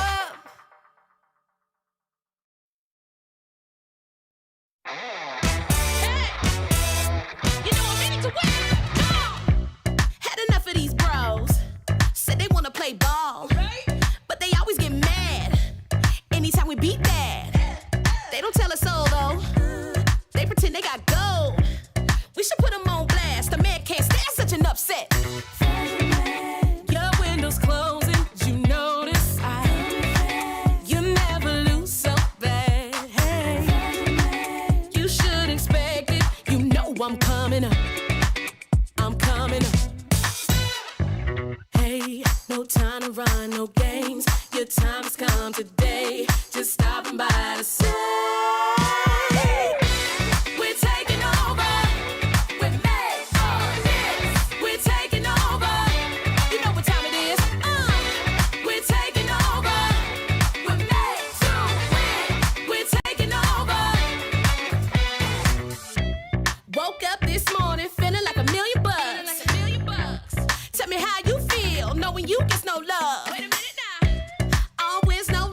watch how I fill my cup. If you can watch me rise up to the top, you can learn how to pick it up. Pick it up now. Your windows closing, you notice. You never lose so bad. Hey, you should expect it. You know I'm coming up. I'm coming up. Hey, no time to run, no games. Your time has come today. Just stopping by to say, hey, come on. We're taking over. We're made of this. We're taking over. We're taking over. We're taking over. We're made to win. Yeah, yeah. Say what we made for. We're made for this. Yeah, yeah, yeah.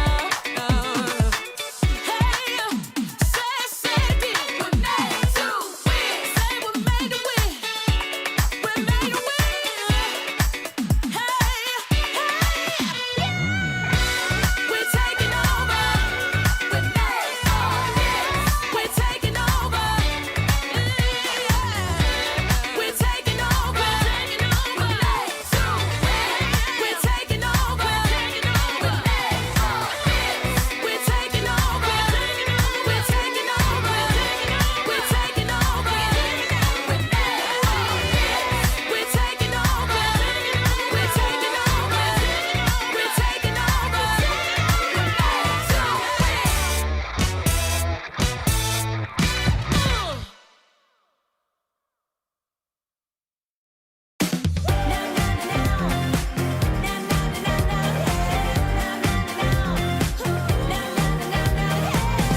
Everybody, I wanna see your hands.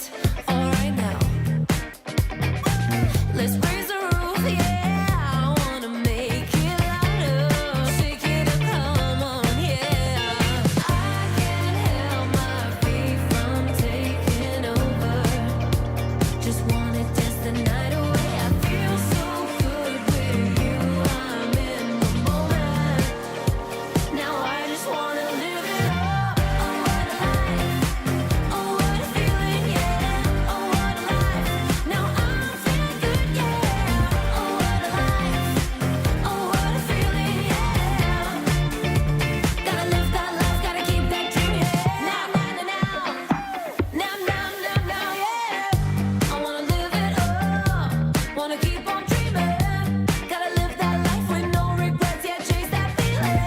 I wanna move it up, yeah, wanna make it real. Gotta live that life, gotta keep that dream, yeah, chase that feeling. I can't help my feet from taking over. Just wanna dance the night away. I feel so good with you. I'm in the moment. Now I just wanna live it up. Oh, what a life. Oh, what a feeling, yeah. Oh, what a life. Now I'm feeling good, yeah. Oh, what a life. Oh, what a feeling, yeah. Gotta live that life, gotta keep that dream, yeah. Now, yeah. Now I'm feeling good, yeah.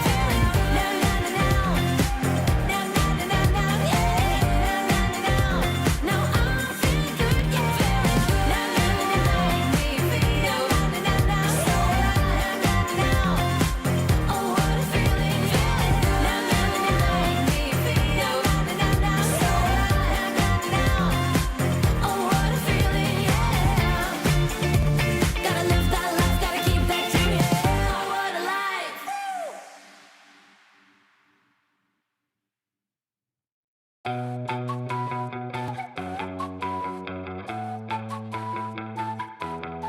I ain't holding my breath, but something's gotta give. Settle for nothing less. Gotta go, gotta get. I take it as it is. The game is never ending. We never signed it to life, but we're here for the ride. So hold on tight. Tomorrow we will rise.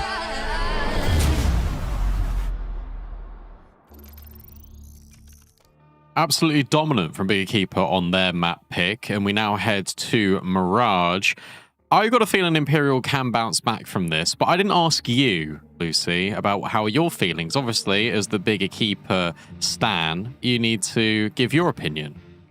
Yeah, I'm loving it, right? This is the match that I think was really the tester for this team to see kind of how they are going to do when it comes to the toughest competition, right? They've had a pretty, I would say easy run so far. I feel like they haven't gone up against any of the kind of classical top teams yet. This is the real test. And the way they looked on Inferno, that's got me very excited for Bigger Keeper's season. I'm definitely confident in my prediction that they're going to take this series. Yeah, no, that's fair. It does certainly look that way, especially after 13-5. I think it might be easier to have these like set protocols on a map like Inferno, maybe compared to Mirage, where Imperial can add a little bit more chaos. But the fact that the thing that surprises me most actually in that game is that everyone out of Bigger Keeper was playing to an extraordinary level. It felt like we only got Ana out of Imperial. Sure, Tori had a resurgence, Cat leveled up right towards the end, but it was too little too late. And if you're looking at the opening kills, as you even said before we went into the break, the fact that Hanka had the entire amount of entry kills that Imperial had as a team, that's worrying. You need to start getting yourselves into player advantages. Yeah, absolutely. Especially if you're picking the T side, right? Where you're putting the entire emphasis on your ability to open up these bomb sites and to get into good positions. And if you're not delivering off that, we saw that from the start of Inferno. They felt, don't know if I want to say afraid, but they were cautious. And it felt maybe a bit overly cautious. And they just weren't able to do anything. They were picked apart by Bigger Keeper. That's what the asterisk of that is Inferno. Mirage is what Imperial have been picking into all this year, right? They've done it against every tier of competition. Doesn't matter who they're playing. They pick into Mirage. We often said it'd be good if they maybe changed the veto a little bit, just because Mirage is such a common ground for so many teams that you're always going to have some sort of confidence on Mirage. But it's still a map that I'm expecting with Ana in the form that she's in. Should be able to come in and hit the ground running. And it's also a map that I don't know if we've actually seen this Bigger Keeper core play yet. At least this season. Obviously, Na'Vi Javelins definitely played it in the past. But again, it was never one of their go-tos.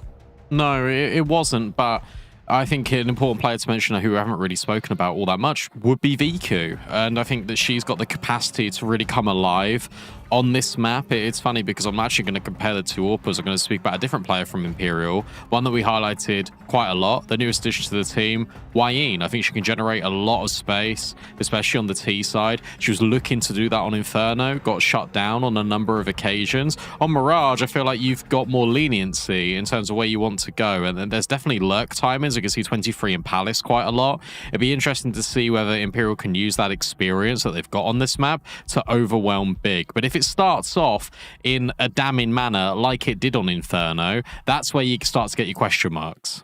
Yeah, I mean, Wayne, her best two maps ever are on Mirage, right? In fact, her top three are, but the top two I think are really cool to look at, because one was against Also, which was in ESL Impact. But against Leo, Ukrainian men's team, she had a 2.35 rating, and they lost that map, right? Wayne is an outrageous player when it comes to Mirage, so I think she's definitely the X factor to be keeping an eye on. Because, it did feel like she was thrown to the wolves a little on Inferno. She was the only one generating openers, but it felt like she was either doing it, without the support or without any follow through from the rest of the team. So she needs that team here, but it's also a map where I think she can, have that impact and it be actually followed through on without having to have everyone, fragging out all the time. And it goes back into the conversation that we were having map one as well. I brought it up right at the start of their game, where I don't think Tori needs to call a really complicated Mirage. It can be quite simplistic, and then that's where the stars can start to shine here for Imperial. Let's see if they've got what it takes, because I tell you what, they lose this series, they are in deep, deep water. Let's see then, Imperial, another T side start. Bigger Keeper opting for the CT side on their opponent's map pick.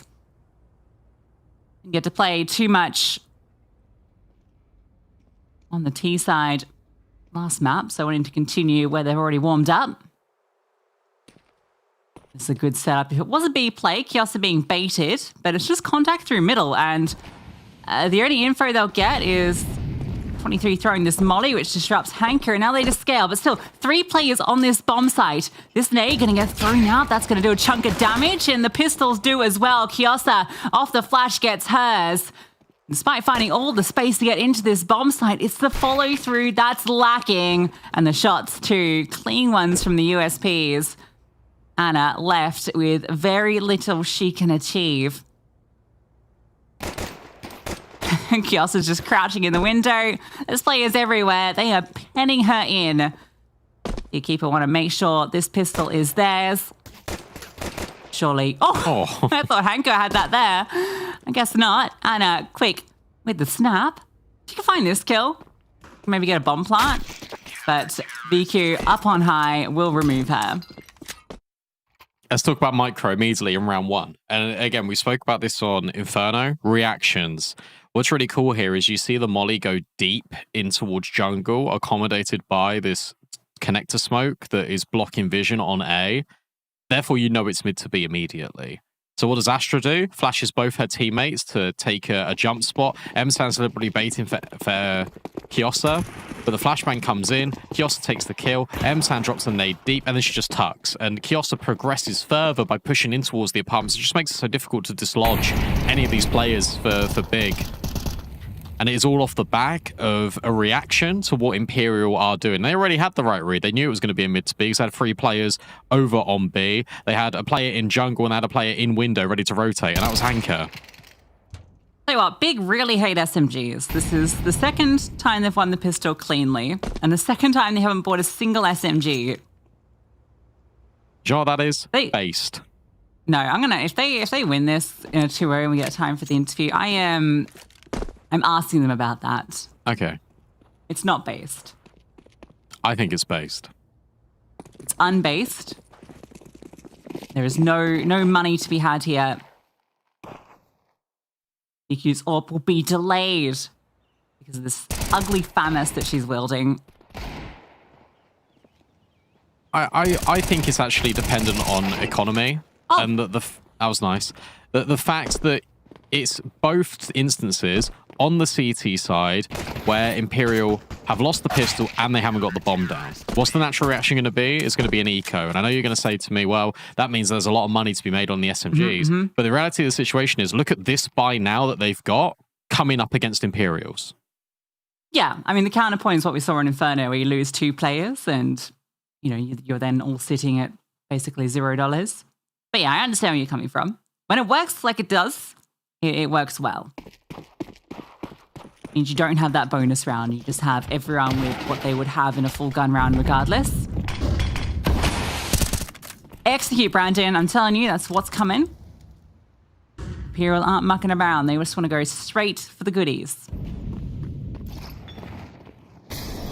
Rotates here, not only on VQ, but also on Astra. Great nade softens them up, and you feel like the damage is inconsequential, but it means that one bullet out of the M4 could be a headshot, and there it is. VQ finds Wayne. Tori will take a lot of space and towards CT. Bomb down, retake on. Yeah, Tori's kill into Hank is actually huge. 23 upgrades her Galil. Get that nasty stuff out of there.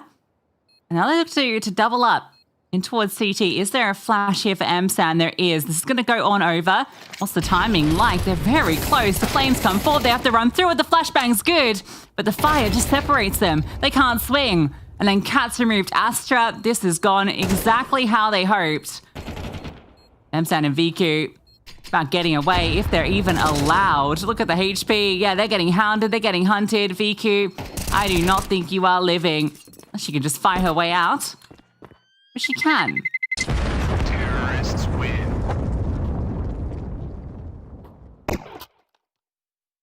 The kill on towards Hanker at backside is everything, so that just generates all that space. And obviously the molly going in towards CT, Big had already committed to the flashbang play at that point. So they had to go through it.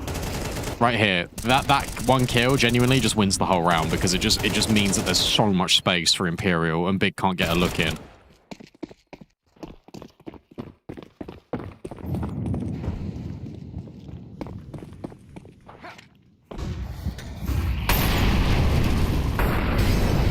Had an MP9 the round before, they would have had extra money to buy into this round.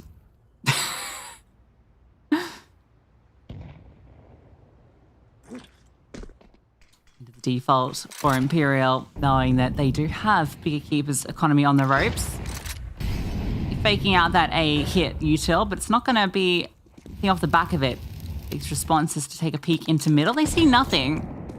They can start to move some pieces about, and if they move towards A, that would be the right call. Imperial look to go for a second pump on this AXX. A good reaction's going towards middle very quickly. But after that, it's, yeah, misinfo. The read, unfortunately, is not correct right now, unless Kiosa boosts Msan. Msan starts pushing and Kiosa rotates to B, but I think that's happening. Sorry, to A, but I think that's happening. Hanky will at least move forward to B here, alongside VQ. The exec is now coming in. And Hanky gets deep. Over towards default. Molly, they try and run through it, but that's where the MP9 will shine. That's the bomb dropped on default as well. Good counter flashes from Big. On the edge of the smoke, Astra then moves forward to get rid of Cat. And whilst 23 can only find one, the trade's there immediately. So off the back of Hanker's good work, Anna is now fed into the walls and can't even find one.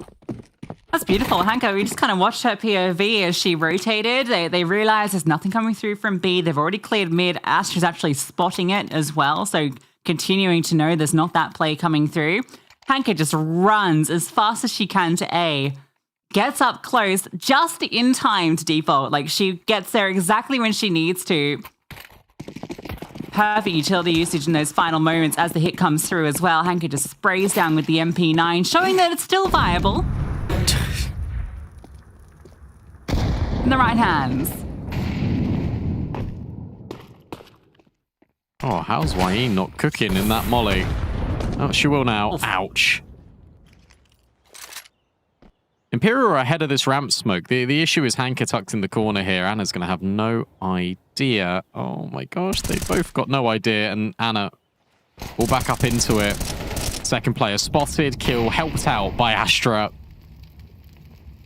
That could have gone so bad for Hanka because Anna has the advantage on that peak if it's a slow crawl. The right side eye. Oh. Did she not see that? Sees something. She knows. Yummy. So a quick mop up in this round. Tori going to get away with too much here. Looking to see if she can catch someone, but it wasn't M-San. The support was there from Kiosa. So 4-1 start for Big. A great first gun round from Imperial, but immediately after losing the following round, it broke their economy. So I have to take that eco. Back of it, they will get the AWP out for Anna.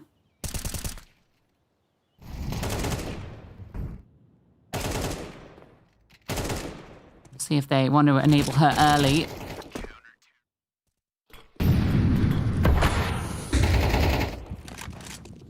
Taking a spawn towards B.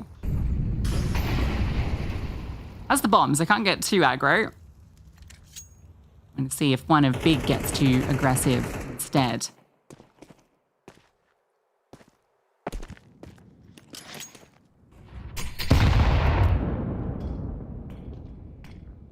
Keep it simple here. Just go mid to B. That's all you need to do. You don't need to do any of this fake out utility. You just need to start going. Break on the smoke. Doesn't reveal anyone. Kiosta then overextends. Because the support network isn't there. And you're right. Now you go. M-San tucked in. Needs one. Can't get any. And the push comes through from short. The exact timing needed to enable that kill to come through. VQ misses her chance on Tori, who's just crouched at an off angle. When they get these rounds, they're convincing.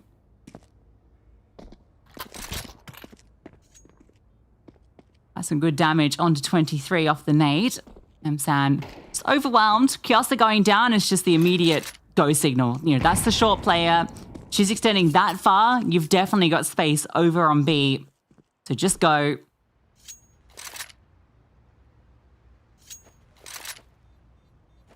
Simple as you like. As you said, simple Counter-Strike. That's what Imperial can rely on. That's what gets them both of their rounds so far on the T side. That's all they need to do. And I think a reason why maybe things are being a little bit more complicated when it comes to the call-in is because they're changing coach recently. I don't know how recent the change was, but it's been from Season 7 to Season 8. Bubble out, high ski in again. But I will always remember when Imperial lost the BO1 to Fluxo on Vertigo, then they went against HSG. They made that best of 3 just so complicated. I think a big element of that was the coaching. See, this is it. This is all you need to do, genuinely.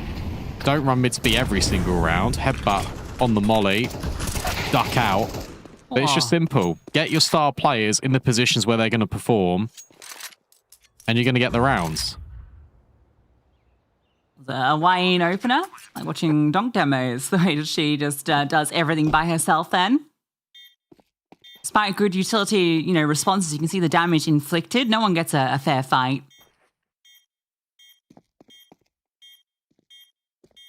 It's overwhelmed by sheer force of firearms. Big at least will save these 3 players, so they'll keep their orb that VQ hasn't got to use. Both her and Hanka can drop Kyosa and Msan. I like that Imperial have found success on B 2 rounds in a row. Sure, as you say, you don't do it every round, but it's all conditioning, isn't it? It's just setting them up to have that need to keep these 2 players rooted here. Or maybe even start the AWP over there one round, which might give you some space elsewhere. Go A now. This is the perfect call just to go for an A hit. Because you know that B, you're going to have to react to this. The reaction they're going to go for is either they're going to fight mid or they're going to contest B, as you say, maybe with VQ on the AWP. A feels like the correct way. What do I know, though? I just yap. Yeah, what do you know?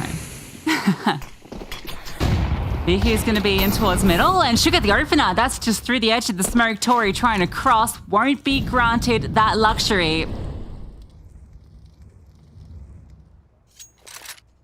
Nice quick opener for VQ. Anna looks to try and equalize.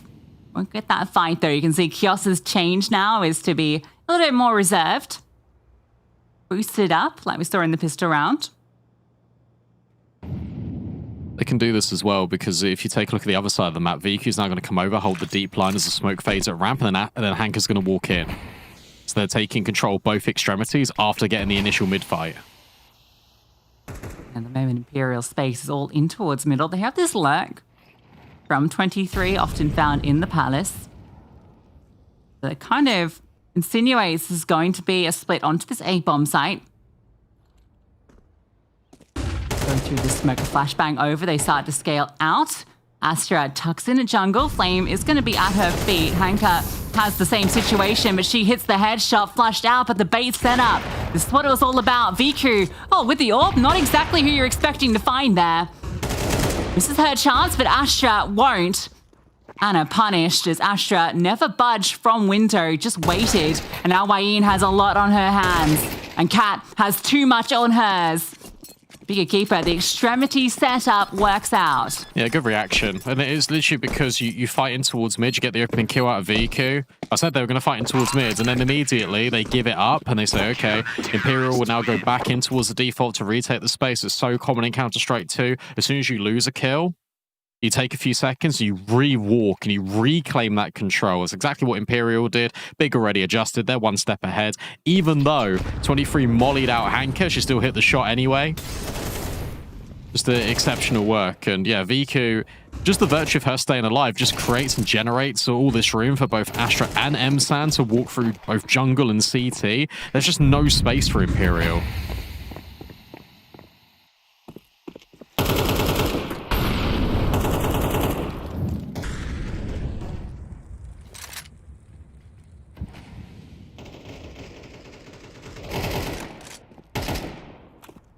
At least granted the luxury of not losing the opening player in the first couple of seconds. Yeah, this mid control. Re-smoke destined for the window towards connector as well, just to allow this further scaling.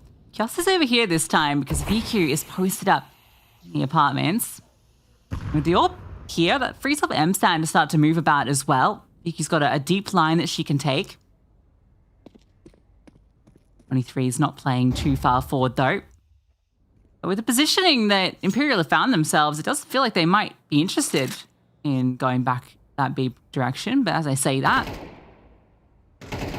move back towards A, and Kiosa catches out Tori looking for the second YE and trying to punish, and Astra just spams her out through the wall. The Flames do get the trade.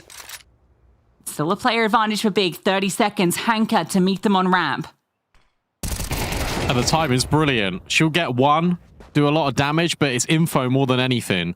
25 seconds left. Have to get in towards the site, and Astra's relocated. Emsan can take the first contact now, and it feels like, if you're Emsan, that you're the only player really here. But the fly in the ointment is Astra. She tucks, she waits. There's that bait, and there's the switch. Astra straight in. Emsan holds her nerve. It's so easy for Bigger Keeper. They are playing fantastic Counter-Strike. That gets that kill from Con. You start to believe maybe there's a way into this, but the bait and switch set up well. Both elements finding success. It works out to perfection.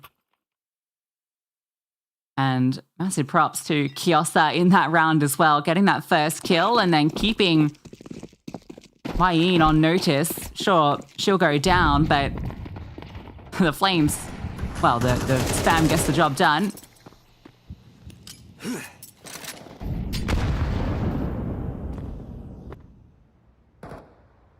A bit of a downgrade for Anna into this round.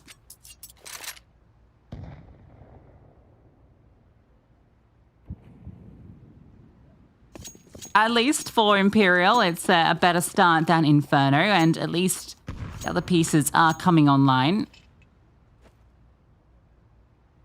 This round is pivotal if they want to come away with a decent haul of rounds. Nice shot. You got a Molly sandwich here. You got to at least clear it. It doesn't happen. Hanka gets her first, starts spamming just to be a little bit of a nuisance. Anna's flying in, just can't see her. Lost in the source. Tori will eventually get rid, and Astra's now thinking about making the same play. Through the smoke into sandwich, doesn't happen. VQ now scoped in. Tries to have an angle opportunity, and it presents itself with Anna. Connector player in Astra will hold firm, and it's just the lack of overextension out of Big. The Molly now on towards Tori, upsetting her. VQ will lock it in. And look, I'm going to be honest, Lucy. Even though we've got the core of Na'Vi Javelins here, technically, I think this is the best Counter-Strike on a macro level I've ever seen out of these players. Biggie doesn't even have to split here either. Like, watch back all her kills. Just feels too easy for her.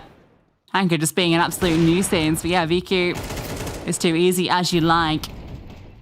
This one just nice at the end on the Tori, who's stuck. That's the backbreaker as well. Great CS means you get a great haul of rounds. 7 at the min and looking for 8 right now. Not a lot to contest with. Have Imperial, and they're trying to force their way out. Hanka will stand her ground, and Astra is peachy. She's farming up 14 kills. Okay, the pistols have found a couple. Maybe we have something to say about this after all. Tori pick up a weapon. She has armor, so if she gets herself a gun, which she will, an AK, this round gets a whole lot more interesting. Cat doesn't have the armor. Emsan, if she throws a nade, flames towards default, this is going to be a killer combo onto Cat. Well, but actually, the flames don't do a lot, but they do force her out, and Tori feels the need to swing straight to her death. Yeah, just the nade combo, again, it just does enough to upset Tori. I think there was a pixel spotted right at the top of her head. There's a really slight pixel gap you can see over the top of default. I think that was spotted by Emsan, or at least communicated by Bigger Keeper. 8-3, that felt like the stumbling block. That felt like an Imperial round that we're so used to seeing out of them. Doesn't happen. They take a timeout, I think. One timeout too late. Definitely should have called one a lot earlier.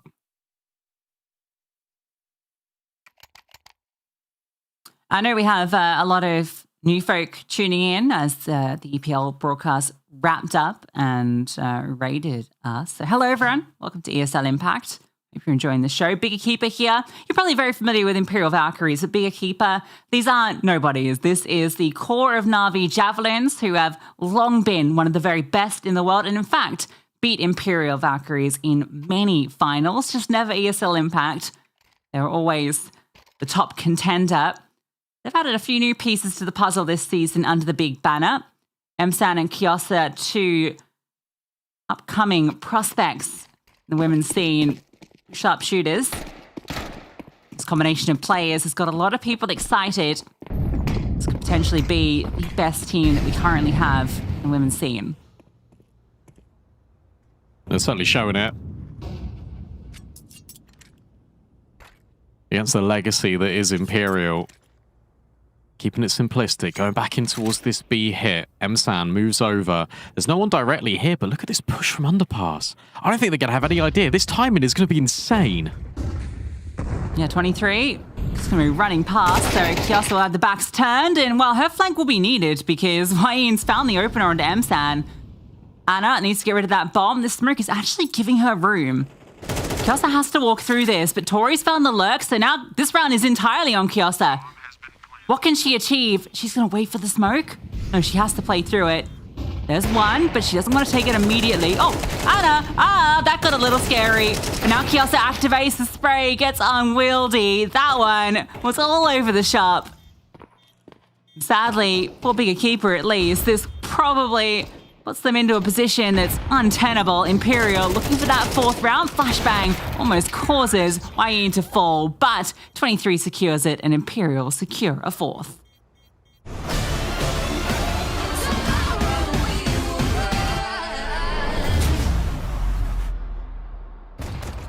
a.m. in the morning, and your anxiety's calling. You lay in your bed, but it feels like you're falling. Do you recognize that feeling? The demons under your ceiling, when everything hurts and nothing is healing. Yeah, I don't even wanna be awake, cause every second that I live is like a wasting. Can you help me start a replace all the memories that stand in my ways? You know what I really hate the most is that happens to me is like a ghost. It's so far away, I only wanna be okay. Tell me, why should I stay away? If only dreaming can erase the pain. Tell me, why should I waste another minute staying in this critical phase? I'm just praying for some better days. I'm just praying for some better days. I'm just praying for some better days. Some better days. Some better days. I'm just praying for some better days. It's too late in the evening. I should probably get some sleep, but I just can't seem to set my mind at ease. I can find an escape. There are many doors that will take, but I can't make one of them become a way. So I'm drowning myself in the media, cause I don't wanna face what I'm fearing, yeah. I am scared of fighting this alone. I've tried to turn on the light, but my demons know how to hide. Lately there is just no end in sight. Tell me, why should I stay away? If only dreaming can erase the pain. Tell me, why should I waste another minute staying in this critical phase? I'm just praying for some better days.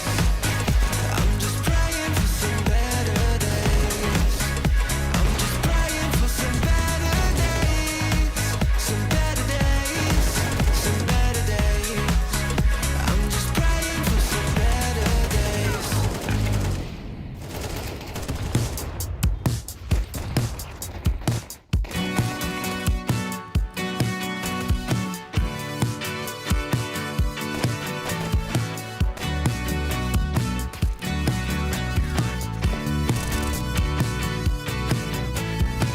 Still see things in my apartment, or in the places where your heart went.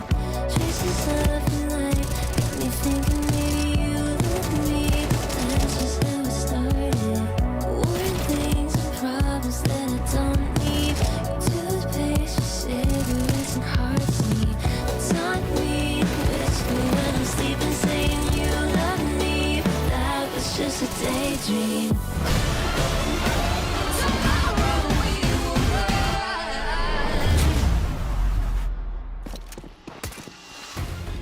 And An equally impressive CT side for Bigger Keeper on Mirage as they put forward on Inferno, looking to close this series in style. Imperial desperate for a pistol, desperate for some momentum. Ouch. That's not a good way to get your momentum going. EQ PT50 to the dome. Gosh. Don't push all the way, Tori. Don't push all the way, Tori.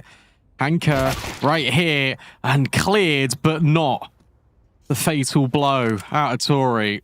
5v3 immediately.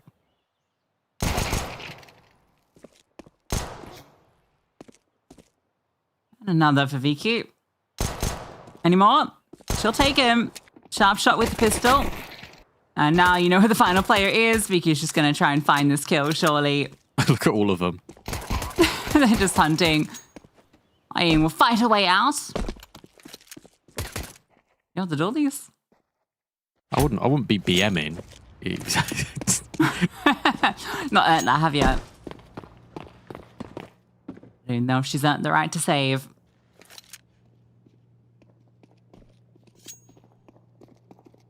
She can hear them at least. Yeah, hear the harbingers of your doom. Good luck. Oh. You know, she gets all these kills. Oh, never mind. Well, 3. Gives us some money at least. Maybe incentive to force? They forced last time. I think they'll force again. Yeah, down 9-4. Feels like you've got to break big eventually. It didn't work out for them last time on Inferno. And you're actually entering the same dangerous territory where you lose the force buy, you then have to eco. The game's going to be over.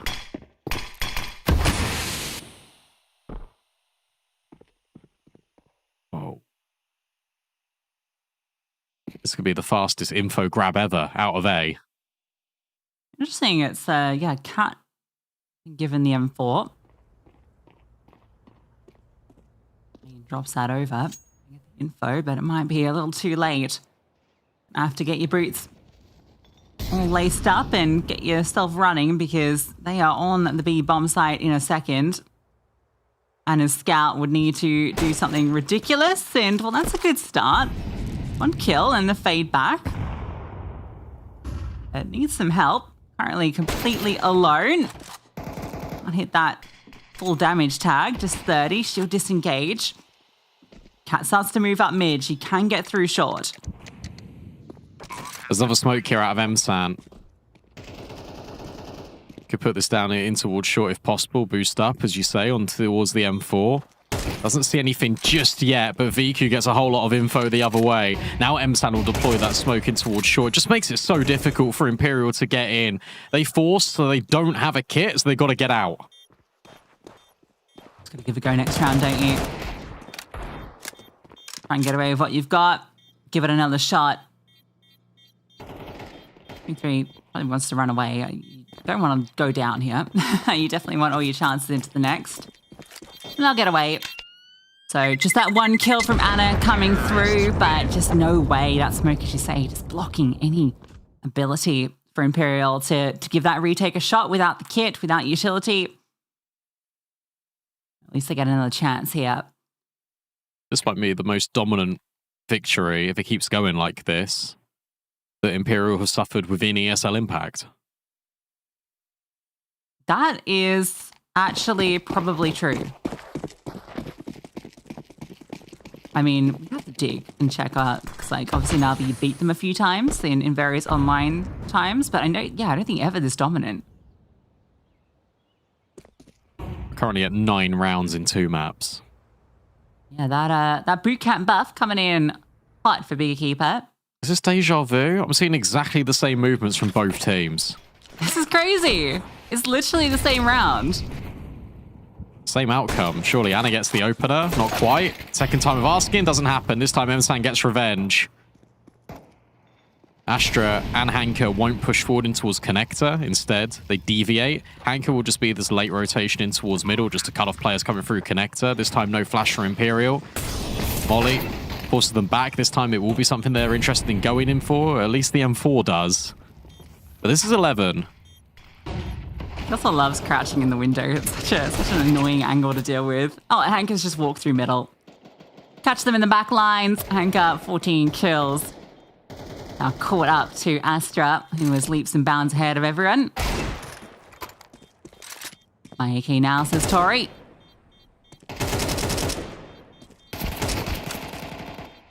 Bullets. Oh, Deagle, not enough to get it done, but should be able to buy next round anyway. 11-4. Imperial get every gun they need, but what they really need are rounds.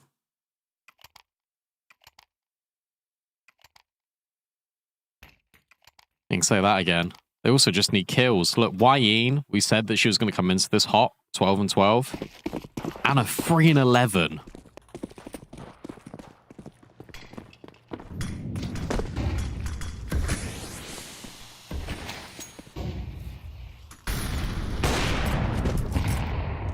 Easy opener for VQ as well.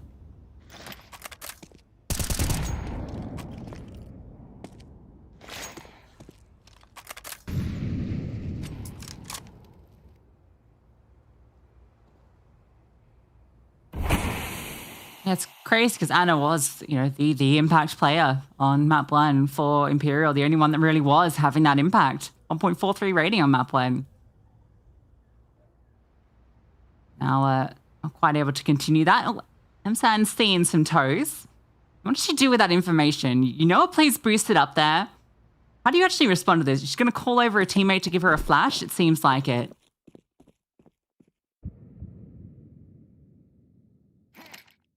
However, Wayne is tucked here, so the flash should be good. Wayne set up to trade, so at least that is in play. It's all a ruse. Look, Anna, Kat has left, so has Anna. B bomb site completely vacant, 40 seconds left. You just exec here if you're big. Obviously, this has to be something that Imperial go for, but they're already out on site. Running through the molly now is Kat just trying to catch up. Just trying to fill this empty space. Sure, they haven't taken market, but they've got complete occupancy of this B bomb site. Break on the smoke, the spam, it doesn't connect. This has to be a retake that Imperial go for and succeed with.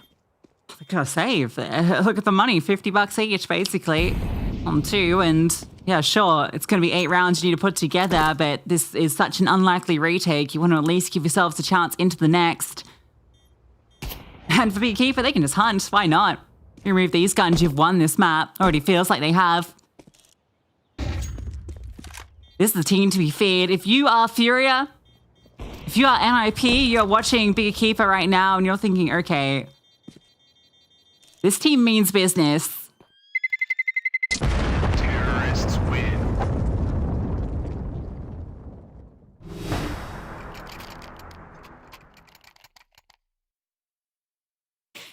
This is ridiculous. This is ridiculous. Out of all the things happening tonight, let's be honest, we didn't expect this. Not in this manner.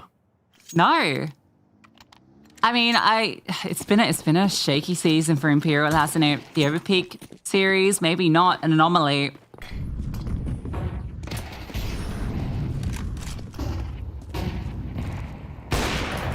EQ hits the leg shot onto Tori. She's in trouble though. A lot of players hounding her down, and she'll still get the kill. Tori comes through from YE, but look at what she's left with. Limping. Look at Msan. Msan's thinking about taking this time in. Doesn't come in. So she lets that disengage. But because of this, keep your eye on B, because they're still being annoying over here. Msan's worked her way over towards the B apartments. Kat has no idea. Jump spot. Not going to be helpful. And Msan will Kyosa will hear all of this. Yeah, does she realize that means the play is boosted? I don't think so. Oh, but what a punish. A sharp shot. Hearing the jumping, just pre-aims it. Kyosa, will she clear this boost? No. Oh, spotted though. Can't get a gun back out in time. So Wayne gets that kill at least, but she's low HP. Won't matter though, because they're now heading over to A. There are still 2 players here, including Anna's AWP. 23, under balcony. Best chance Imperial have got. Starts here. Anna flashed off, hits the leg shot, so good damage done. That softens them up for 23. Who gets that one? Oh, with ease. The flashbang comes over. Astra tucks. Finds a bit of safety. 23 just wishing she could get this fight, and it comes her way, but not the way she wanted. But Anna finally gets her chance to shine. Yeah, really important moment there for Anna, because look, she's full blind, still hits the leg anyway, waits for her moment to strike. You got this awkward engagement between the Sandwich and the Underpalace player, but she just takes her time. She knows at the bare minimum, if she trades that kill, they've probably won the round in its entirety, because the quantity of players still alive here on the CT side. Great work out of Wayne to be boosted and still get this second kill. It looked a little bit touch and go for a moment, but Anna locks in right when Imperial need her.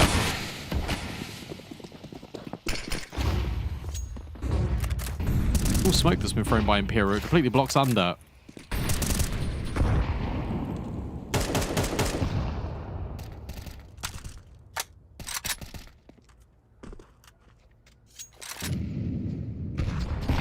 You wanted that find as well. Someone would peek through, getting curious, and she'll still hold for it.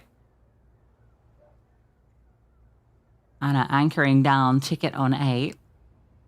Beekeeper holding for some sort of response, but now start to edge out middle. Tori, a whiff of something, but VQ on the prod forward. She was looking for that opener, eventually rewarded with the frag onto Wayne. That is a big player to find. I would have thought they would have just split A in this moment. Instead, they're all going to group up. Emsan holding for 23. The crouch peek is enough to spare her life. But 23 gets the same spare in. So she'll move back. Start to investigate over towards ramp. Really needs to be careful here, because if she goes down, Anna's all alone. Flashbang forward. The flash doesn't actually give any info. Kiosa's just waiting for a push patiently. 30 seconds left. Into A they go, and it's a 2-2 split. Yeah, they just don't get any info off that flash. So this means that 23 and Anna again called upon, but now with so many players to deal with. 5 Ts. Get ready to barrel through, and the flashbangs are perfect. Anna doesn't get a chance. 23, she won't get many either. Just one before she goes. Tori and Kat in the 2-on-4, tapping the bomb. Don't even feel like there's a single mistake that they're making right now. Tori will swing. Gets that first kill. You on the line for this cross from CT. Dancing up and down, waiting for a player to reveal, and she missed the chance. We're into the 2-on-2. Imperial making this happen. Astra gets wide swung, and it's on to Kiosa. Planted reverse default. Kiosa from above closes with 2. And Bigger Keeper, you can see what this means. They take down their demons. They take down Imperial Valkyries in dominant fashion. First time we've seen Bigger Keeper versus Imperial Valkyries in a group stage game at ESL Impact. Normally, this game is saved for the playoffs. And instead, we get it early. And we get Bigger Keeper taking full advantage. It's a new team. It's the same values. It's the same core of the International Na'Vi Javelins roster. And yet, it looks a hell of a lot better. Imperial now fall 1-2 in Group B. And that is a very concerning feeling for the rest of Imperial Valkyries. There's a chance, for the first time ever, they will not be at the playoffs of ESL Impact. Yeah, we mentioned that this Group B was the most stacked group that we've probably had in a minute. Didn't expect it to be Imperial that would be feeling the rough end of that. But with the season starting so far for them a little slowly, just the 1 W, 2 losses under them over peak, and now Bigger Keeper taking them down. For Bigger Keeper, this is a massive sigh of relief. This game, the most important of the season for them, at least during this online stage, and you can see what it meant. Hanka out of her seat immediately. That is such a huge victory for this team, and it's a victory that everyone contributed to. It's just fantastic looking at all the ADRs and how balanced it is. And that's been the consistent theme actually throughout this series for Bigger Keeper. Astra right at the top there whilst cooling. VQ, we said she'd have a brilliant game. 6 entries out of VQ. That is this time more than Imperial. We said that Imperial needs to find opening opportunities. They yet again found 5, and 5 is the theme. That's the number for Imperial. 14 for Bigger Keeper. They got almost every opening kill. Like it's a 1-to-3 ratio. They're just finding every single opener, and they're converting those 5v4s. Like Imperial, the sort of BS they used to pull off, that's not working now because the rest of the game has just leveled up so much that they don't give you those inches that you can then exploit. No, and you speak about inches. Like, again, we got to talk about this team setup for Bigger Keeper. The fact that it is just so ridiculously good on a structural level is so impressive. And that leads us nicely into our Kadir player of the match, because I had to give it to Astra, because not only has she called a phenomenal series against Imperial, she does it with 105 ADR. Yeah, that's outrageous. She was the highest rated player on Inferno despite not getting the most kills, just because of the pure impact that she was having, especially that big 1v4 that she won by staying alive. That was pretty cool. But yeah, just brilliant in the server. It's remarkable how she's always able to do this. Like, she is ridiculously good when it comes to the online stage, just ridiculously good in general. Doesn't matter what role she's fulfilling, whether that's IGL, whether that's AWPing, she is outputting and elevating her teams to the next level. I think that's the main thing to take away, is the fact that she consistently keeps getting better and better. Like, it's been just phenomenal to watch her journey. Yeah, absolutely. One of the the shining stars of ESL Impact. And we have Astra joining us as well. We just handed you the MVP, Astra, for that incredible performance. How does it feel to beat Imperial? It feels amazing. I feel like our hard work is paying off, so that feels really, really good. Talk to me a little bit about the hard work, because obviously that wasn't just a victory against Imperial. That was a statement against Imperial. 13-5 on both maps. What does preparation look like behind the scenes, without going into too much detail, about how you prep for this game? Well, like any other game, me and my coach, we are just sitting together, and especially because we are in bootcamp, I think it's also much easier and communication is much easier. And it meant a lot that we are in bootcamp for this match, because it's very, very tough opposition. And yeah, it's just like usual. I wanted to speak a little bit about the coach as well, because obviously you've worked under a number of different coaches throughout your journey within Counter-Strike. You now have MSN who's here, and I really feel like, I said it during the cast, it felt like your reactions and the macro detail of the game felt incredibly good. What's your relationship like with the coach? Well, he has joined us for like 1 month now. I think it was very hard for us to find the coach at the beginning. So we are like super happy that he's here. And yeah, like, he's a very funny guy, always helpful with us, always giving us tips and advice. And I think it's clicking just very good. Yeah, we can see that the vibes in general are very good on the boot camp. Obviously, two new players to this Na'Vi core. It feels like you guys are all meshing pretty well together. Yeah, it does feel like that. I feel like we have a little bit of everything, little bit of crazy, little bit of calm, little bit, yeah, of that. And yeah, everything's clicking. And plenty of firepower as well. Last question, Astra. We saw the amazing video that Big put out earlier about, obviously, ESL Impact ending. I wanted to ask you, as someone who's been playing since the very first season, what has ESL Impact meant to you? I think for me, it's like my whole career. It's like my whole life almost, because it gave me a career. It gave me like opportunity to play like the game that I love. And I think it's so sad that it's ending. And yeah, like, I'm just super sad about it. Everyone is. Well, hopefully you can at least maybe end this season with your first trophy, and with the team playing as it is, I definitely have you on the top of my list to take it. So again, congratulations on this win over Imperial, and good luck with the rest of the season. Thank you. Bye. Bye, thank you. It's always fantastic just to hear from Astra, and I really wanted to ask the question about the coach, because I knew they had struggles finding a coach initially, and it's been 1 month and they are looking like that. I'd be scared, especially after beating Imperial 13-5, 13-5. I would be very scared. This is a notice to all teams in ESL Impact right now. Be wary, be scared of Bigger Keeper. Yeah, this is a team that made they rebuilt the entire roster around Hanka coming into this season. One player. They even changed the coach. Like, everything was rebuilt. But she brought through a few old favorites, and I think the extra piece they've added on, not just Kiosa and M-Sam, but also the coach, has made a massive difference to this team. And yeah, an absolute title contender. Not sure if we've got the updated standings, but we do have the update of the community broadcast game. 88 Aura ended up winning that series 2-0. It was an OT victory on Dust 2. Lettercook couldn't quite get it over the line. So we can see, well, that's here in Group B with that game completed. 3-0 Bigger Keeper. Brilliant. Peekaboo Repeat doing well.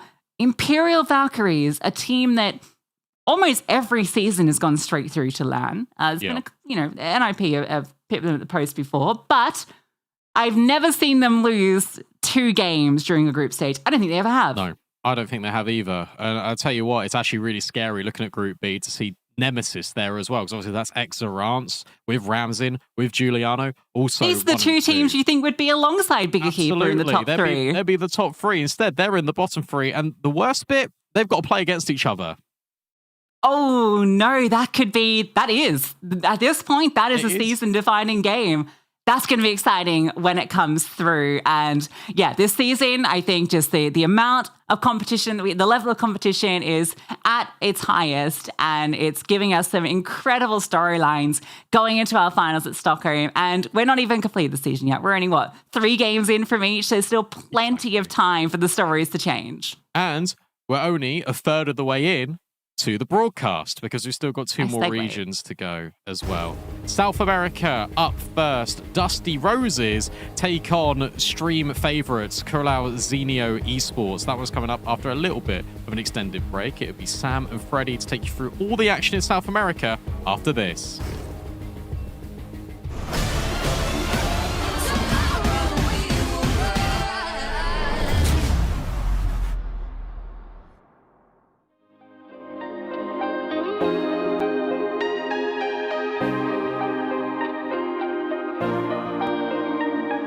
Street lights turned on hours ago. You've been here 3 nights in a row. I feel like an afterthought, but still I open the door. No matter how much you adore me, oh baby, don't. Right before the dawn is when you leave. Oh, do I glow in the dark? Or what do you call me? Only after hours leaving in the morning. Do I glow in the dark? Would it kill you to hold me? In the bright of day, oh, could you see me falling? In the bright of day, oh, could you see me falling? In the bright of day, oh, could you see me falling? Midnights are my only hope to see you, but it's not enough. I feel like an afterthought, but at least you thought of me. No matter how much you adore me, oh baby, right before the dawn is when you leave. Oh, do I glow in the dark? Or what do you call me?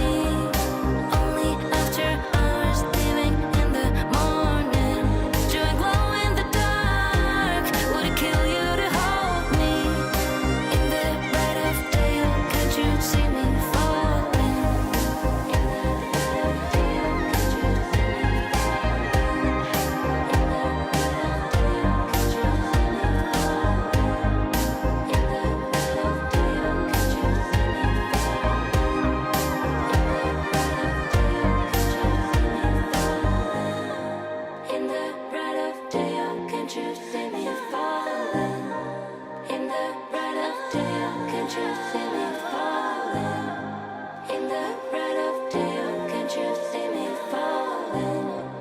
In the red of day, can't you see me falling?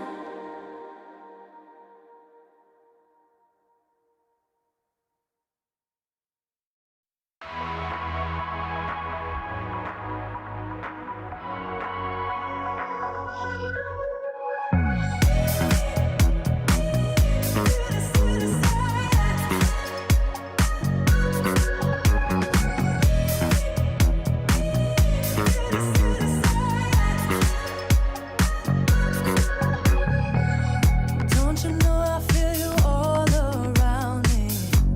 No, I can't control it. Never wanna let your guard come down. Where your heart and soul is. Talk to me, baby. Do you feel like something's wrong? I just wanna lift you up, hold you in my arms. I'm gonna need you to say it. I can't read your mind. I can't beg it let up with the plan. Don't you waste my time. Why can't you ever meet me halfway, baby? We're running in circles. After a while it feels like foul play, baby. We're demons and angels.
Cut me out like a photo from a magazine. Cool dead eyes, all tied up in the web of your fantasy. Little white lies, scandalous, scandalous, scandalous, you're scandalous. It's in your eye, scandalous.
in your eyes.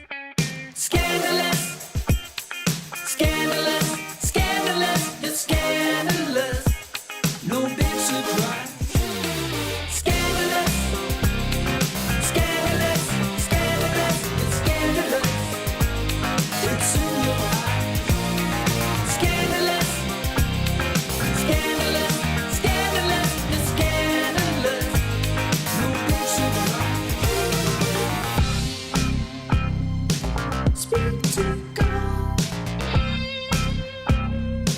Speak to God. Speak to God.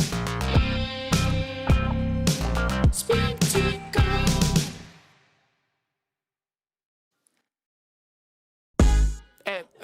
Excuse me, señor. One moment, please. Yeah, disculpa. I know my English not good looking, but have you seen salt? Cause there's no flavor in this place. Dile a quien fue que cocinó sin el sazón que no se aguante. Ponle un poquito de cebolla y limón a ese picante. Ese mangú no me lo como. Le hace falta sal y huele a mojo. Hay brujería en esa vaina, me hizo daño. Pues tu mamá se come un plátano muy extraño. Ya estoy cansado de estar picando por la plaza, amor. Quiero comerme un desayuno ahí en tu casa, amor. 2 huevitos con chorizo te cocino. No soy cochino, te lo cambio por tocino. Dile a quien fue que cocinó sin el sazón que no se aguante.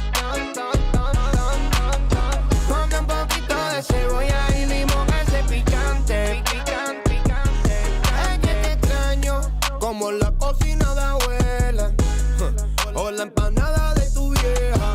La nena dulce como la miel de abeja. Hacho, me muero pa' comer si tú me dejas. Diablo, nena, que tú sí estás fuera liga.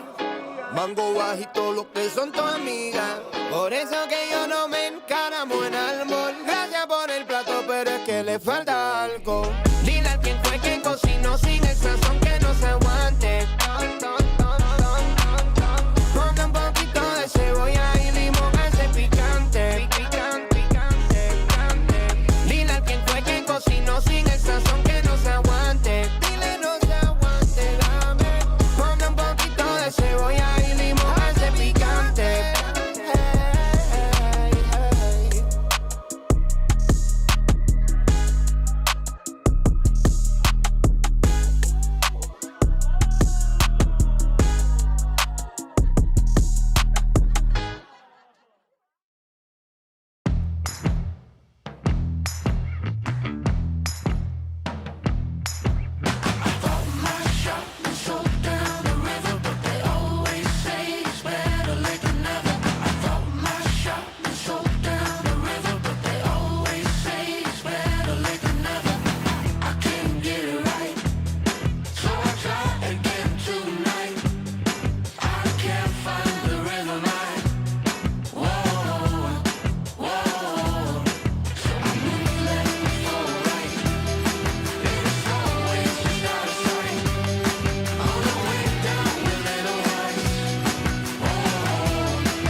for. Watch out, what we got you can't handle. Step out, 'cause we don't ever stand still. No doubt, I'm ready for the gamble.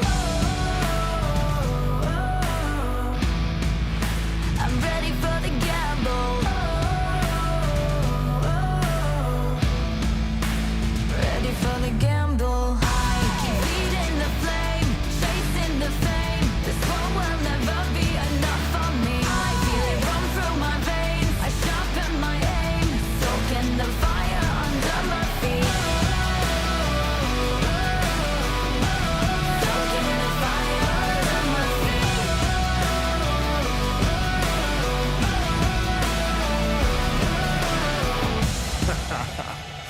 Yo, I switch, I swerve, wonder how I have the nerve. Leaving the heat on the track, too hot and I'm lighting the match. Now blasting off our rocket, grab the mic just to drop it. My Fahrenheit is shocking, amazed, dazed by the sense of grade. Come now, don't be phased, follow the trail I blaze. First place, no second to waste. Pyromaniac, fanning the flames, burn the brightest they've ever seen. Give an arm of that third degree, I'm a kerosene and I smoke them out. Fire away, counting down. 2, 1, ready for the gamble. I keep feeding the flame, chasing the fame. This one will never be enough for me. I feel it run through my veins. I sharpen my aim, soaking the fire under my feet. Lights out, this is what we came for. Watch out, what we got you can handle. Step out, no, we don't ever stand still. No doubt, I'm ready for the gamble. I'm ready for the gamble now. Ready for the gamble. Reach out, top out, lights out, lights out.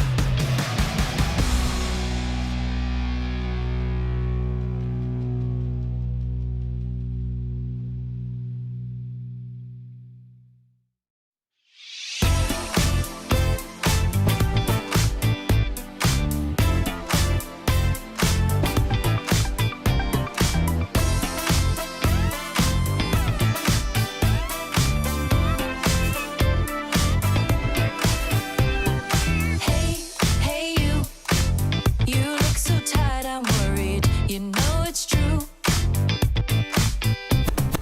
Hey, hey you, been working too hard lately. Keep pushing through. Need to get away. Take some time out. Go to a new place. Life is just too short to waste a minute. I'll walk you out that door.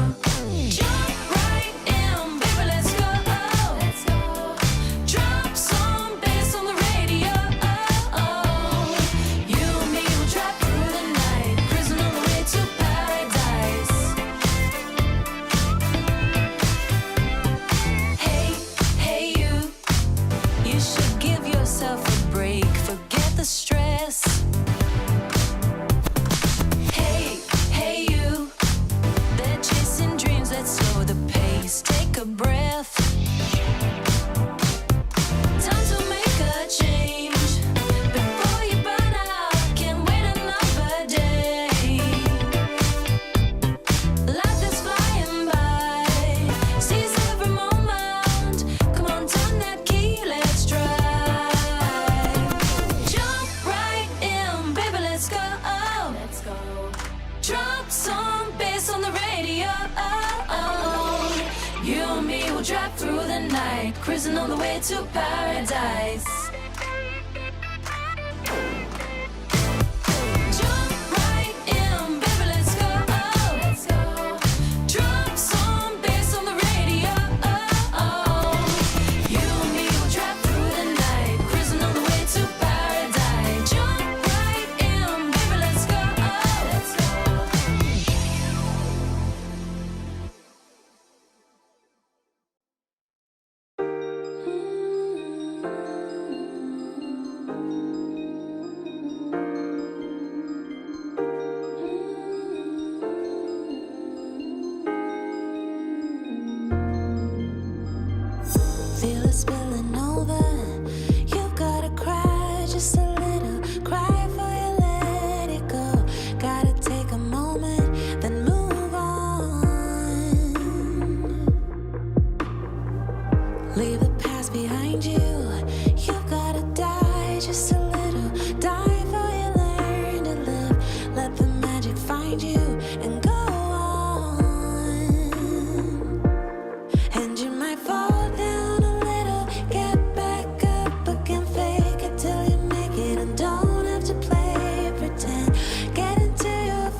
ESL Impact is brought to you in part by Intel,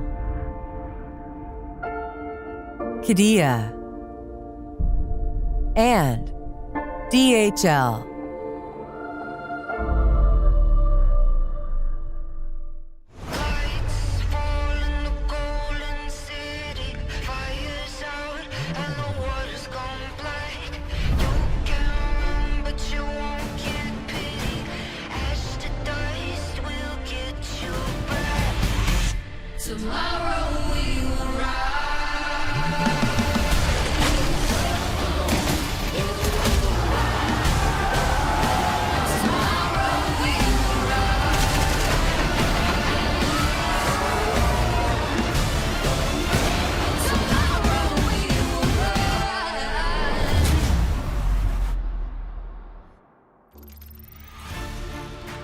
And hello everyone, and welcome back once again to ESL Impact Season 8. Europe, done and dusted, barely nowhere. It's time now for South America. I'm Sam, and I'm joined once more by the incredible Grimmy Rana. Freddie, we're in week 5. Can you believe it? It's honestly just flown by. I wasn't here for a week. You know, you guys probably were lucky I wasn't here, but now I'm back. You need to get used to me. And yeah, week 5. And what's interesting about now is that, like, in Europe, it's crazy over there. But South America, it gets even crazier. Yeah, obviously we had a fairly one-sided affair, to everyone's surprise, I think, for Imperial Valkyries to be having such a rough one. But today we've got the battle of the bottom of the log. It's been a really rough road for these two teams, but a little bit later on we'll have Little Bocks taking on Waves for North America as well, and the beautiful A Squared will be taking you through that one. That's Apples and Affinity for anybody who hasn't been paying attention. And I mentioned that this is going to be the battle of the bottom teams because, yeah, Kurozinho, Dusty Roses and Capyvaras all kind of trailing behind this season, where a lot of the competition has become so incredibly tough at the top. I mean, the top is literally a bottleneck at this point. You got 2 4-0s and 2 3-1s, and then, you know, very little happening in the middle, and all the way at the back. It's a bit of a struggle, Freddie.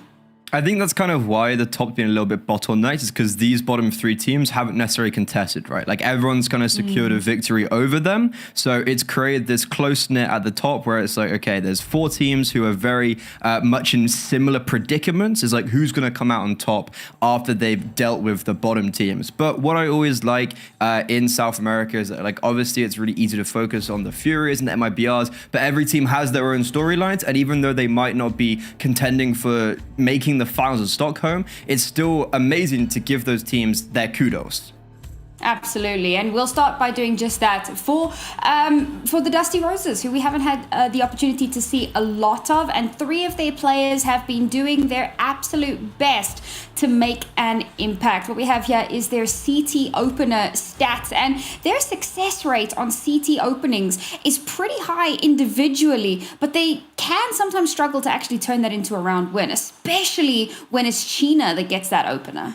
Yeah, not gonna lie, when I saw this, I was like, are these stats correct? Like, those are some pretty good, like, those are some, like, legitimate, really, really good opening stats. Like, if 3 of your players have 60% plus opening success rate, like, that's pretty impressive, especially for a team that hasn't won a map and has been mostly, like, they've played MIBR, Furia, Atrix, and 4 Magic. Like, they have quite literally played the top 4 teams. So the fact that even though a lot of these games have been very difficult, the fact that their CT sides have still been able to be contestable, and they're getting these opening kills, I guess the worry is that, yes, as you said, not necessarily converting off that. I think like, even a 71% round win rate off your opening kill is still quite low. And I think that is just exactly what I was saying, right? Playing the top 4 teams. And for China, what we're looking at today, she's had some really good results. So it's just about converting more of that openers into actual round wins. And speaking of, she's also our Kadia player to watch today because there's a couple of reasons here, right? One of them being the fact that for some reason, when she gets an opener, they struggle to convert around. So we really want to be looking at what is happening there. You know, maybe they're not trading effectively. Maybe she gets an opener and then she's instantly traded out, right? So we're really going to be looking towards what is causing that rough statistic. But also, this is someone that's been around the scene for a really long time. She's got some pretty decent stats as well. You know what? When somebody comes with a higher than 1 rating, I'm immediately impressed because I think that can actually be a lot more difficult, particularly when you are a team that has been riding the struggle bus. So to still be able to put up a rating like that, I think is still really, really good. So looking forward to seeing what she's going to be able to do today, and if they've managed to maybe had a discussion here and there and figured out, okay, so how do we make sure that we're converting when we get these openers? Yeah, I think when you look at a player like China, it can be very easy to actually underrepresent who she truly is in the scene.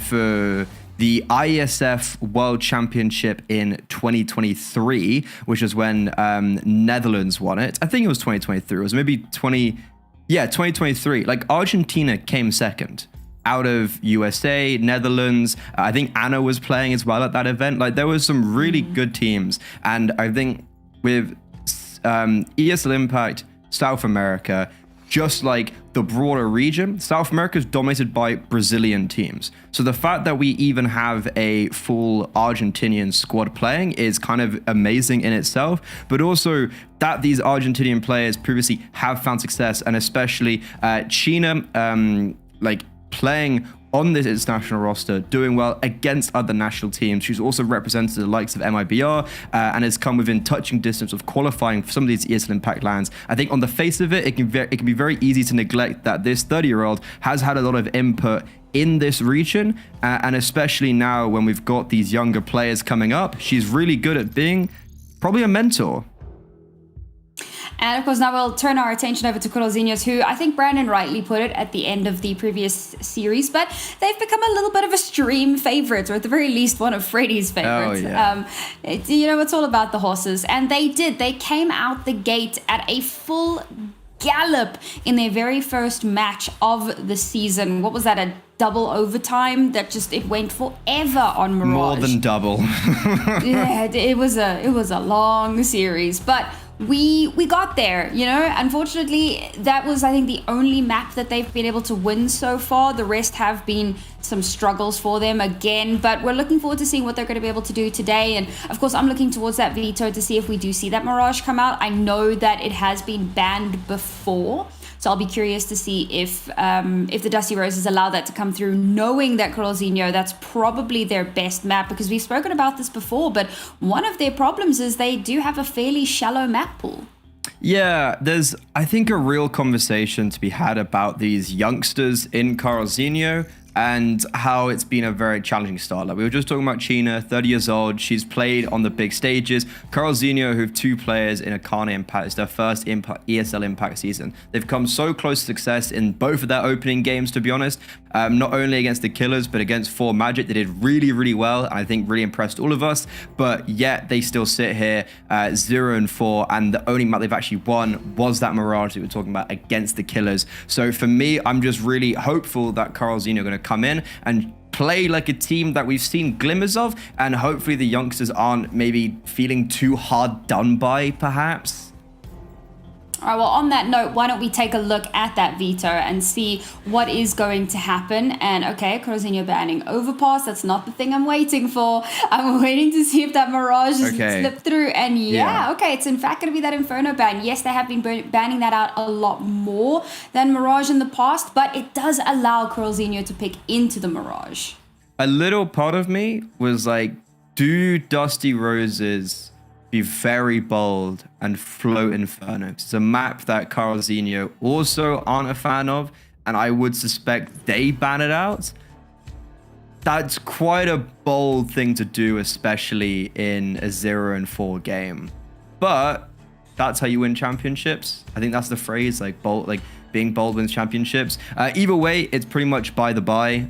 Mirage pick, Dust 2 pick. That Dust 2 pick we've seen before for Dusty Roses. We saw them pick into it against Atrix, and if memory serves correctly, they hit double digits, and it was actually a super contestable game, and it actually really surprised me when we watched that, how contestable Dusty Roses are for a team that notoriously haven't, let's be honest, been superb, but this season, sure, they haven't got a win, they haven't got a map win, but these maps have been contestable against some of the top dogs. We got to give them that. And then Nuka Decider, the handshake, as you like to call it.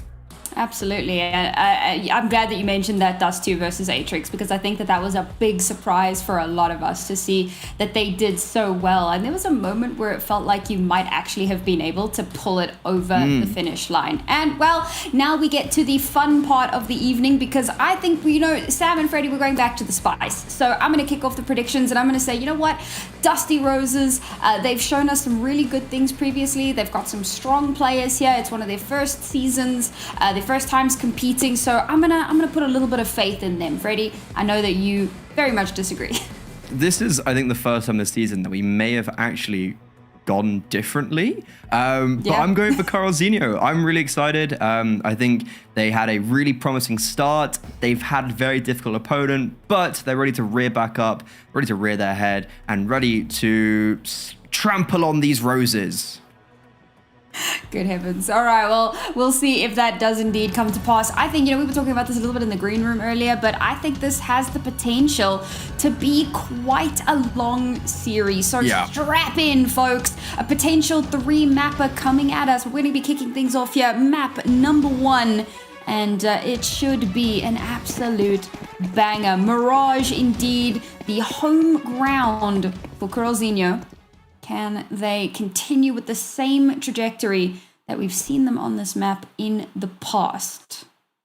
Yeah, this is the first time we're actually seeing Dusty Roses on it. So I don't know what to think. This, I agree with you. If I had to guess, both teams just win their map pick and then we go to nuke. Like, I think that's really how it's going to go. So for Carlzinho, maybe a bit of the pressure on them coming into map 1. And on the attack, they're already storming onto this A bomb site. For Lulu, down and out. And Carlzinho, they're just charging up. This flashbang, it ain't going to stop them. Everyone dodges it. And unfortunately, Dusty Roses, this retake is going to crumble before it even really activates. Yeah, and this is what we were expecting, right? Right out the gate, as the starter pistol goes, Carlzinho ready to trample. And that first pistol round going their way phenomenally. And this is the huge advantage that you have in these pistol rounds, is that you're more than likely going to be, going as 5. So you want to leverage that as far as humanly possible. They get themselves in onto the site really quickly, and then obviously stuck in that retake scenario, they do well to push all the way out into long. And these are like pretty standard ways of dealing with it, but sometimes we do see teams maybe forget to do it, or make slight mistakes, like communication errors or whatever, and then we don't actually see them take that space and hold on to it. So Carlzinho not about to let that advantage slip through their hands. Interestingly, Dusty Roses have pulled out the Scout and an MP9.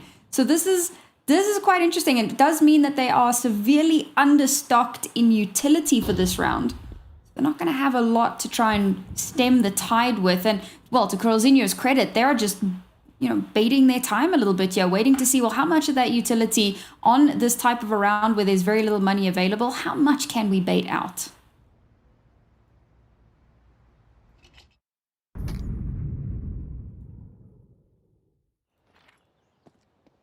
Gonna come and end on the A bomb site. Flossie being flashed in, timing super awry. She thinks that she has space to work with, but instead it's hell let loose around the corner. You lurking in middle, also able to deal with these pistols. Nice shot from Valulu, but elsewhere this A bomb site isn't really holding up to the task. Armcan might actually even just save that scout. There's an AK for Valulu to pick up in mid. She's got armor. I think that's just a save. And Carlzinho, a pretty easy conversion, all things considered.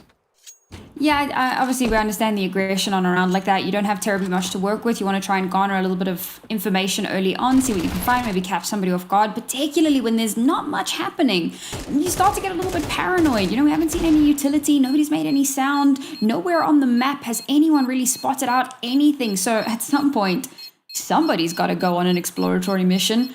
And unfortunately, that was such a huge accelerant for Kurosino because you get that first player, you get that first kill, and then you kind of accelerate off of that. You pivot perfectly, run over the second player in mid, connector rather, and at that point you just have full control of the site. So again, this just shows Kurosino always throughout this season have shown wonderful prowess on this map, and they continue to show that same kind of dominance and comfort. We don't really know what to expect for Dusty Roses as we head deeper into this game. They've had it in their veto multiple times as a decider, so against MIBR and against Furia. They've only banned it out actually once in a veto against what was Chemstar last, now for Magic at the start of the season. But apart from that, we just don't really know what to expect. And in a round like this, they're starting to turn up the burners. That was not an orthodox play from Kurosino, as they've just given away 2 kills for free over towards the A bomb site, and they've run into this perfectly.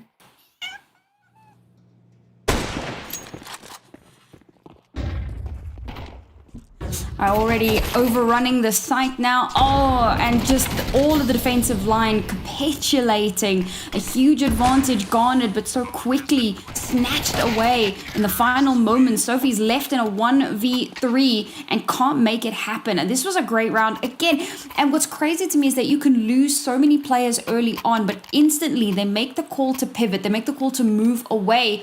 And Dusty Rose is a little bit slower to react to that. I also think that they're playing a little bit too reactively. I mean, the one time that they did try a little bit more proactivity, okay, pistols in hand, and a lot of that comes off the back of paranoia, not necessarily that was your game plan from the beginning. And so for a lot of these rounds, they get caught way towards the back of site, and at that point, the site's already been overrun. So I think we need to see a little bit more of that proactivity here, and that's exactly what's happening now, right? You've got 4 players getting a lot of early information out towards mid, trying to catch off those attacks. But here's the problem. The B site is basically free and clear. Now, they do have a little bit of time to work with. Kurosino do tend to play a little bit slower. Now that they've spotted that there's nothing in mid, surely there needs to be a reposition.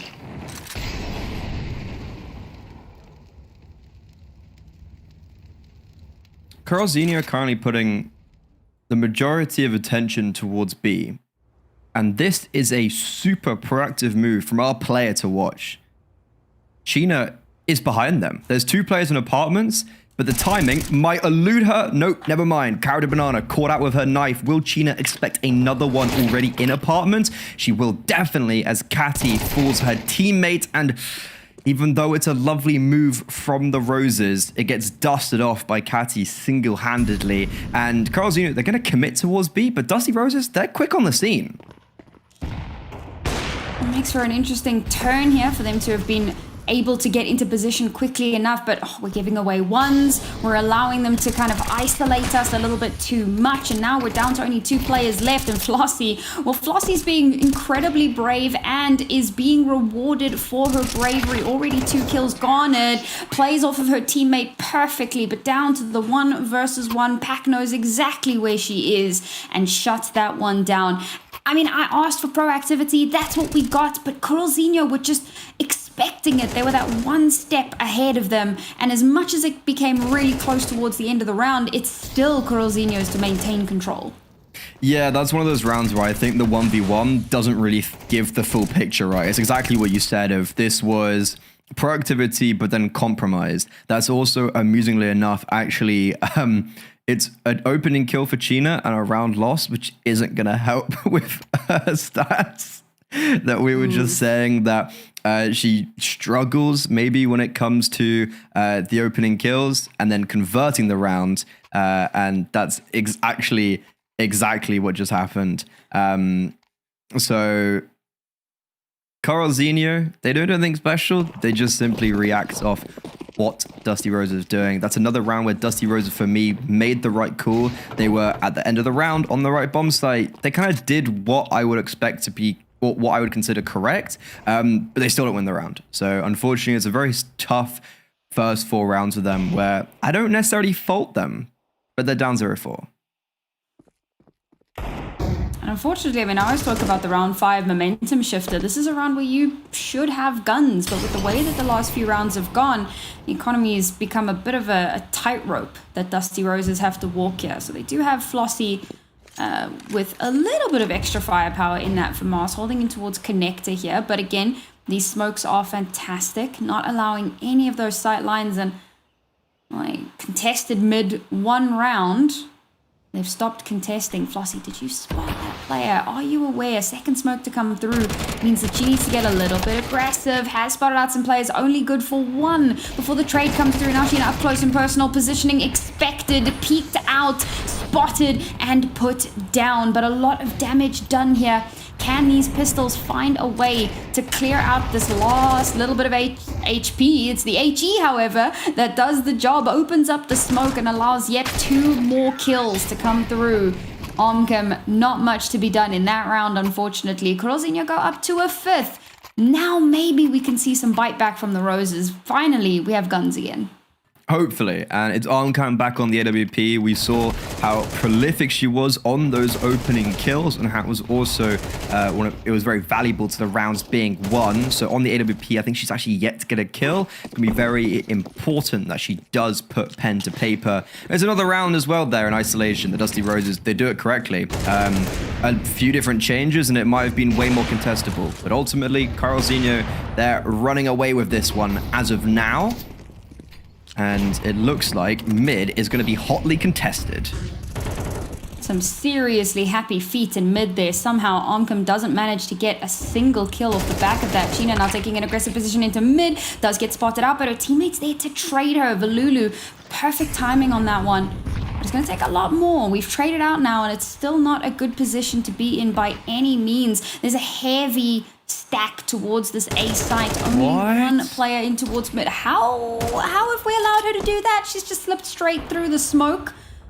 I guess Valulu turned her back, started moving over towards the B site. There was no one holding that angle. Maybe a bit of a miscommunication there, but she slips straight through and opens up this site perfectly. And now Flossie maybe hedging her bets a little bit that this might be where the bomb is coming from. If she wins this battle, she's got a chance, but no, loses it out. And once more, the site has been given over entirely. And surely Dusty Roses just, I was going to say save, but apparently not. Omcom now left all alone, and there's no way that she's going to push this one. And I hate to point it out, but it has to be said, not having the best of showings so far. Yeah, I mean, I was literally just saying how maybe it's important that she puts pen to paper. And in this round, I'm struggling to figure out what her role was. And I'm struggling to actually figure out what everyone's role was for Dusty Rose in this round. This could come from maybe the lack of play they've had. As I was mentioning, it's the first time they've played this map on ESL Impact in this season. And it's like, okay, aggression in middle between China and Valulu, but then China's really aggressive. And then Sophiz and Connector isn't actually playing at all her hand, which I would have assumed that she'd have some, she would have had some contribution while her players on short were aggressing. And maybe why isn't Armcam made in the smoke and window to also help out? She's just rotated CT, which isn't a bad play, but ends up having no impact or help in that aggressive round, or doesn't help when the players start to progress through A and Connector. So maybe it's a lack of play time, but Carlzinho, it's very obvious they look like the better Mirage team right now. Yeah, I think we definitely knew that after the very first day that their Mirage was going to be something to behold as the season goes on. But yeah, they did have a series recently. I believe it was against Furia, unless I'm totally tripping, and obviously that wasn't as dominant as what we'd seen from them previously on this map, understandably. So hang on a second. Omcom and Flossie, somehow they've managed to shut down the entirety of Kuralzinho, and now somehow they have to find themselves biting back. Ketty and you have managed to make this a little bit more contestable. They've taken away the FAMAS that gave them so much trouble, but Omcom has picked up an AK, and suddenly this round has legs. Bomb yet to be planted. Catty's been shut down. That's the bomb lost. And you, 1 versus 3 scenario, no bomb available. She may just save. 40 seconds left. Is there a way back into this round? She's instead gonna sneak around the outside. She doesn't need to save. They've got money to play with here. A couple of more exits might be a good idea. Maybe take that AWP and AK away, force them to have to reinvest. Almost loses the duel to the pistol, but now her position is telegraphed. They know where she is. All eyes on her. Don't allow those isolations, and she won't. Perfectly done in an unexpected round. Dusty Roses get theirs. I got scared there for a second because she read into where Chino was over towards Kiyoshima. That was close. I actually thought she had that for a second. But in the blink of an eye, Dusty Roses are in this game. Finally, for the first time on Mirage, they put themselves on the scorecard. And it's off the back of an opener from Armcam with the 5-7. She's got the AWP as well going to this next round. So Carl Zinho, they're tested, finally. But they are not going to lie and wait for mistakes to come again as they just charge out onto this A bomb site, but this time there's rebuttal. All right, Dusty Roses, it's taken you a minute, but we're finally seeing some signs of life. Armcam has come alive as well. 2 for her in this round, but Catty is trying to fight back as far as possible. Oh my goodness, Valulu still able to get hers down to a 1 versus 1. Bomb still not planted, but tons of time available for you. She does have that slight HP advantage. Is that going to cause Sophie's to play that little bit more carefully here, knowing that she's at a massive disadvantage? But with all of this time to play with, Sophie's may opt to pivot. And it looks like Sophie's might be... Oh, sorry, you might pivot. And Sophie's is seemingly somewhat aware of that. Going to be playing in towards this connector position, waiting to see if anything spots, any heads show themselves or pop up like a jack in the box. It's not happening, and surely there needs to be an understanding now that maybe there's been a rotation, maybe something has changed. She's not going to be able to deny this plant from coming through. Bomb will go down, and now Sophie's has to mount a retake. She does have a kit, and she's got a decent spattering of utility to try to work with it. In a 1v1 scenario, and all you has available is an HE, it certainly does feel doable, but you has been a rock star for Corozinho so far on this map. And Sophie's is one of the players that has been struggling a little bit. So this is her moment. This is where she needs to come alive. But the reposition from you is perfect. Sophie's walked straight into it. And the clutch is denied.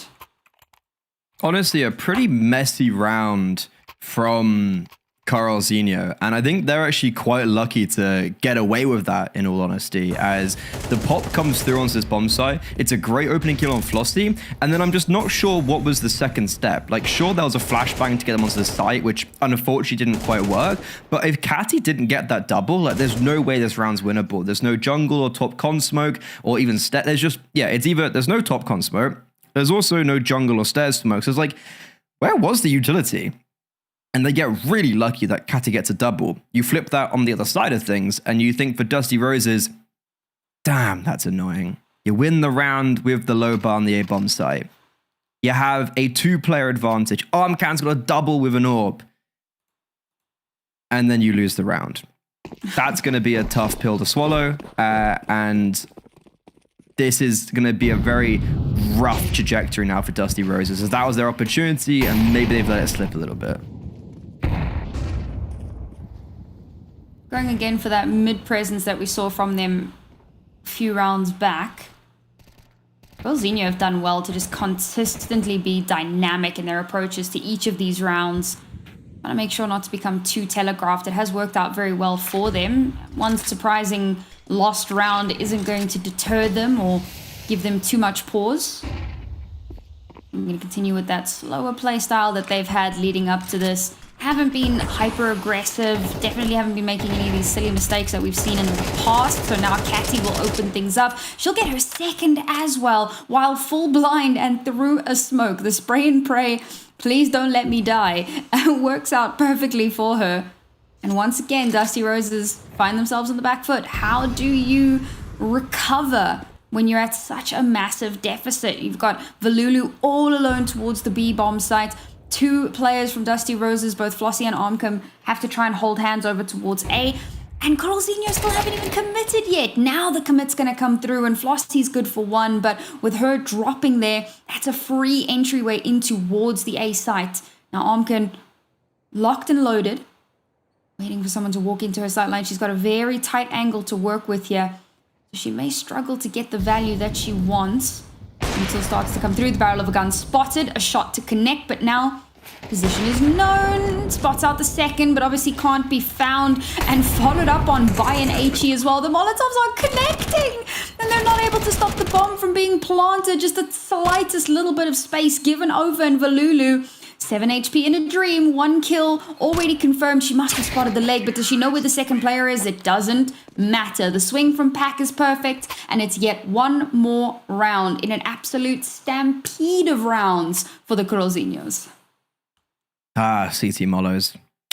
Gotta hate them. Gotta hate them. That could have changed something. Maybe that could have at least put it into a 2 versus 2 or denied the bomb being planted. But ultimately, it's just another round where Coralzinho get an opening kill. Catty's actually been monstrous on these multi-frags. And overall, it feels like Coralzinho, these rounds, they are making mistakes, but they're getting away with it just because of their individualism. Like, Pack's having a great game. She's 11-3. Akane, the player that I normally looked at in this roster as being the superstar, like it's her first season alongside Pack, but Akane is not even having necessarily that impact. She's doing well, don't get me wrong. Everyone else is doing the job for her. Like, every single player is hitting their shots. Cara de Banana is struggling a little bit, but it isn't needed again. And for Dusty Roses, it just feels like no matter what they do, they're not getting that success towards the end. And it's another, though, setup. They're going to catch off Pack at least. Oh, free gun denied, and both of them just walk straight into Akane's crosshairs. You were just kind of pointing her out, and she's decided, well, Freddy, if you insist, hold my AK. No, don't hold my AK. I need my AK.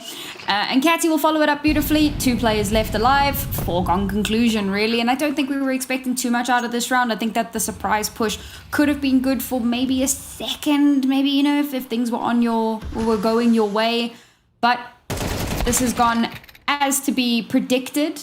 Yet one more round for Coralzinhos. And I think the really devastating part of this is realizing that you're not going to get that 8-4. You're not going to get that like bare minimum 4 rounds. Maybe you can get 3, maybe you can string that together. But with the way things have been going, it's looking like we may end off on an 11-1, and that would be devastating for the Roses.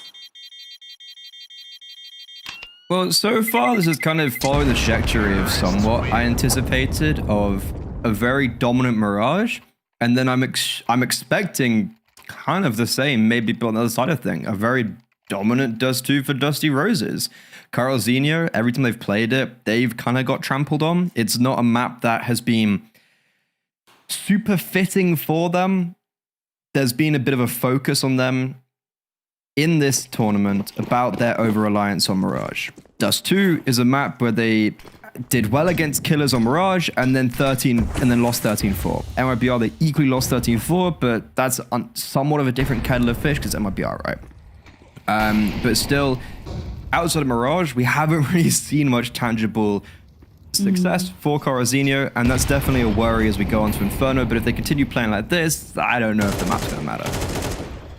Right, yeah, that's always, you always got to temper a little bit there. We want to see them do well on this map because we know it's the map where they have the best success, but how well can that translate as the series goes on? But we're not there just yet, as mentioned. We're still got to get through these last few rounds. Also, MIBR mentioned, last check-in, they were like 7-1 against the Killers. The MIBR are currently 4-0 on the standing, so we're kind of expecting them to do well in that series. Was hoping maybe the Killers would put up a little bit more of a fight. I will go and double check if that's MIBR's map pick.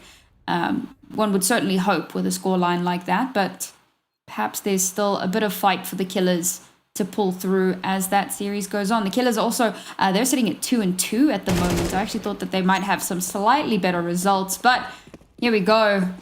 I was talking about proactivity. Unfortunately, not good results off of that one. And look at this response from Coralzinho. They get that opening kill and they hit that accelerator. Guys, we have an opening. We have an opportunity. Let's go. But Dusty Rose is very quick to respond. Exactly what you want to be seeing. But how much more can be done? Sophie's dies to ensure yet one more kill to bring it to a 2 versus 2. Bomb now to finally get planted. Molotov once again not landing where it needs to be, unfortunately. Armcom now on the site, so deep into enemy territory, looking to find an opening here. Nothing's happening. Nobody's moving. I think Catty just Oh. 1v2'd. So Looks like we may Akane have had a died. crash. From what I suspect, I was watching the cams. Akane dies on the site. I think Catty just 1v2's. Suspicion. Aw. But that is just another situation where I kind of feel bad for Dusty Roses. Is like they seem to be in this setup on Mirage where every time they do something, it just never goes their way. It never works out for them. Aggressive towards B, and yet they're still anticipated towards TV. Rotations are really good. The rotations do catch off Carlzinho. They don't expect them to be the speed they are, and they also don't expect everyone from Dusty Roses to be there at once together. So there is good rotations, but it's just another like opening kill for Carlzinho where I'm thinking, damn, Dusty Rose, they just can't do anything right. Even though they're doing plays, they're making these plays. I like it. They just can't get anything right. And it looks like I was wrong. Dusty Roses did win out the round. They get their second. They did. Hell yeah. A little bit of a server crash that while you're in the midst of all of that craziness, in the last dying embers of the round, they were able to bring it back. Sophie's lost a lot of health rather to the fire and the flames. But it was worth the sacrifice at the end there. Oh, looks like we may be having some slight tech issues, guys, so please just do bear with us. We'll try and get through this as quickly as possible. But it's awesome to see that Dusty Roses are at least having a little bit of fight back here. Maybe a little bit too late in this particular map, but it does leave you wondering, like, okay, if they can still be finding that momentum and finding themselves in a position where they can kind of like feel better, feel like they can fight back, feel like they actually have a chance, then maybe even if they lose this map, we can come back into Inferno with them feeling a little bit more confident. That's the hope anyway.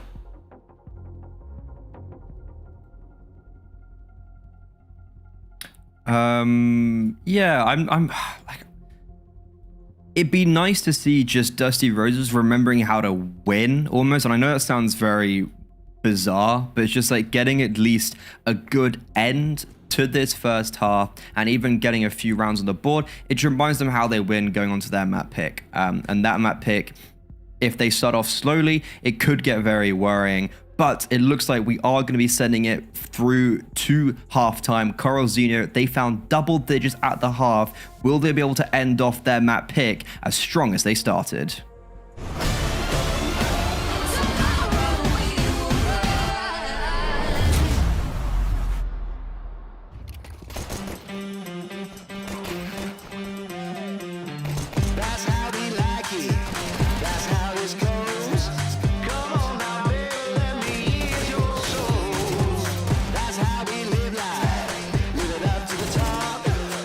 Once we start, you know we're never gonna stop. We own it, we're winning every time. We own it, pushing every day and night. We own it, we don't do compromise. Yeah, yeah, we touch down every time.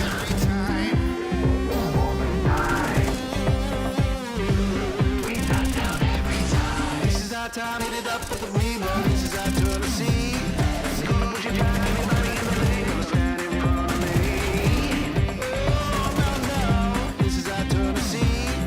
Gonna put you down, anybody in the lane, gonna stand in front of me. We own it, we're winning every time. We own it, pushing every day and night. We own it, we don't do compromise. Yeah, yeah, we touch down every time. Every time. We own it every time.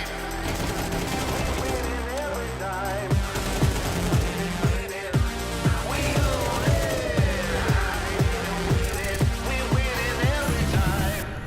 We own it. We're winning every time. We own it.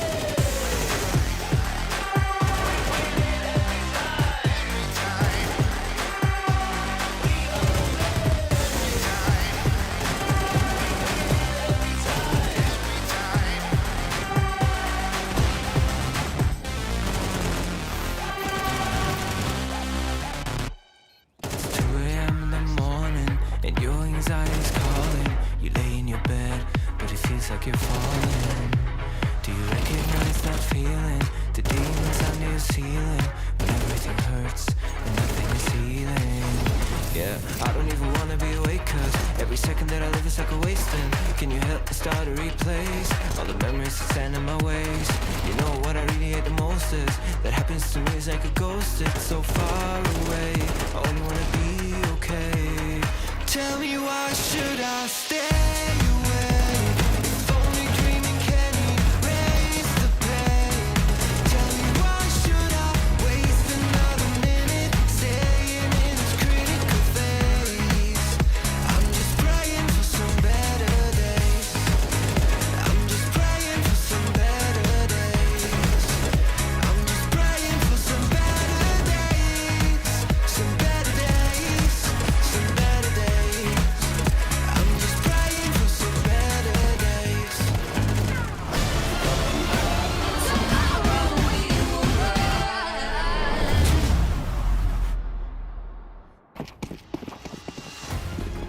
Dusty Roses managed to find not only thorns for a change, 2 roses in fact, that they bring through into this half, but it looks like it may be somewhat of a barren plant.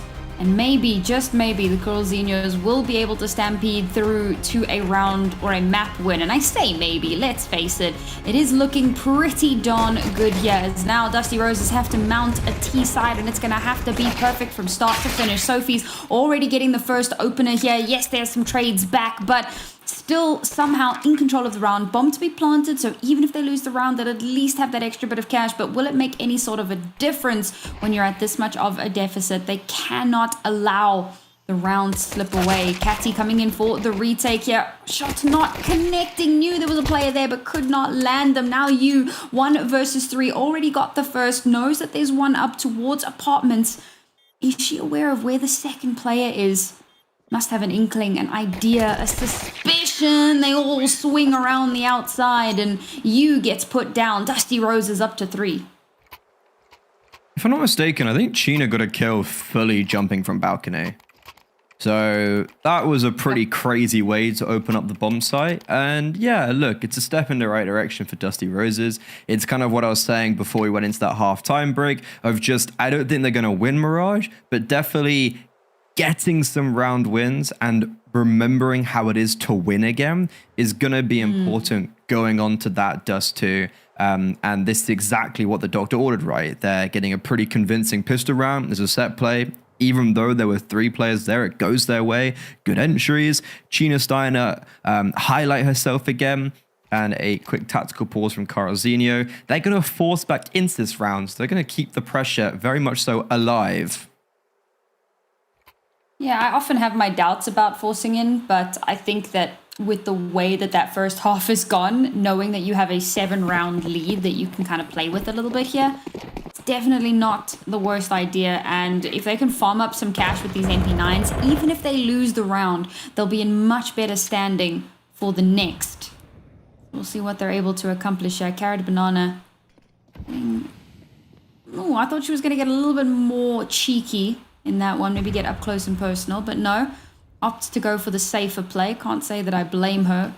I think Valulu now waiting for the go-ahead. She's got the MAC-10, so she, like, her role here is to just kind of get a little bit crazy and see if she can get an opener that will inform those rotations, inform the commitment of the bomb to either one of these sites. That being said, bomb now kind of in towards mid, so this could all be playing distraction. You know, if the B side players spot out a MAC-10, they might think, oh, this is likely where the bomb's going, guys, so we should try and pull some rotations. And indeed, it looks like that may have just happened. Meanwhile, Flossie and company in tandem pushing up through connector. Catty's the only one nearby. She's gonna have to wait for reinforcements from her team. Stunning shot straight to the dome, and prior to that you managed to pick one up as well, so somehow despite everything they have a player advantage. But can they pivot off of this? Yuna out in mid, spots out Valulu with her back turned, and realistically this is absolutely doable. Unfortunately we're losing a lot of bodies, but there you go, the final kill to come through. They only lose 2 players, defuse to happen, and that force pays off.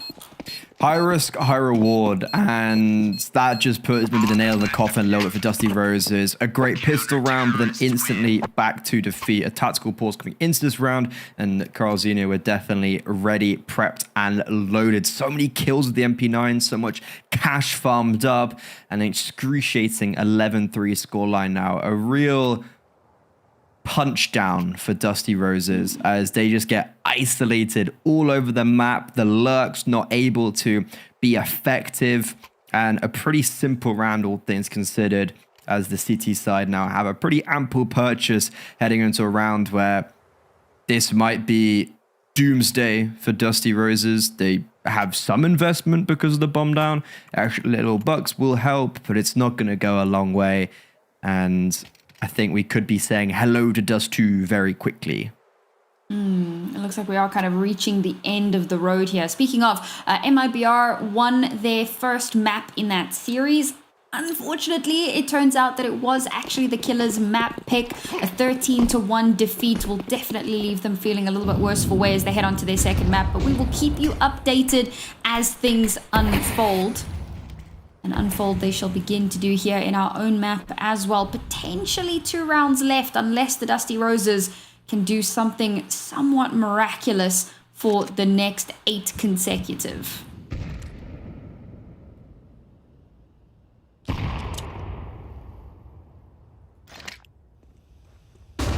Hey, where there's a will, there's a way. God loves a trier. But Akane's just doubled down over the A-bomb site. She does get traded, but I think that's all said and done.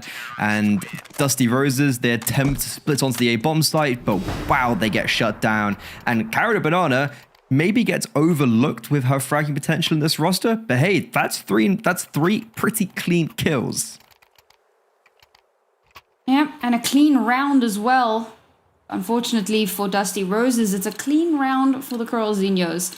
I must be said, right, like Flossie, we really haven't spoken too much about the Dusty Roses players just because they have been struggling so heavily, but Flossie is really, I mean, not just holding her own. Flossie, Onkum, and Sheena definitely kind of going toe-to-toe with some of these Coralzinho players. And yes, okay, you've got Catty who's sitting on freaking 18 and Pack on 16, but you can see that there's a lot of effort being put in by some of these Dusty Roses players to try to keep this as close as humanly possible, doing so much, but unfortunately with this being yet another low buy-ish scenario, a few upgraded pistols and the one Galil, no, we don't have too many high hopes for this round here. Now they have managed to take control of the A site, which is great for them, but can they hold on to it? Flossie will get a kill, but unfortunately with only 2 players left alive, sure, we've got a bomb plant and that's fantastic. Hang on, keeping this expensive. I don't think it's winnable, but if Sheena gets one more kill here, then this is a really solid round for them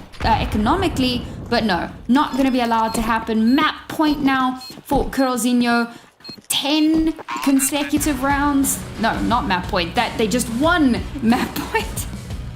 Never do maths on stream, guys. But there it is. Coralzinho taking their map pick. I think a part of me was still so hopeful that maybe Dusty Roses were going to be able to bring it back that I forgot to be like, you were it's coping 13 too rounds, hard. guys. I really was. I was huffing the cope, man. Because normally I beat you in predictions, so I can't abide that you might actually beat me today.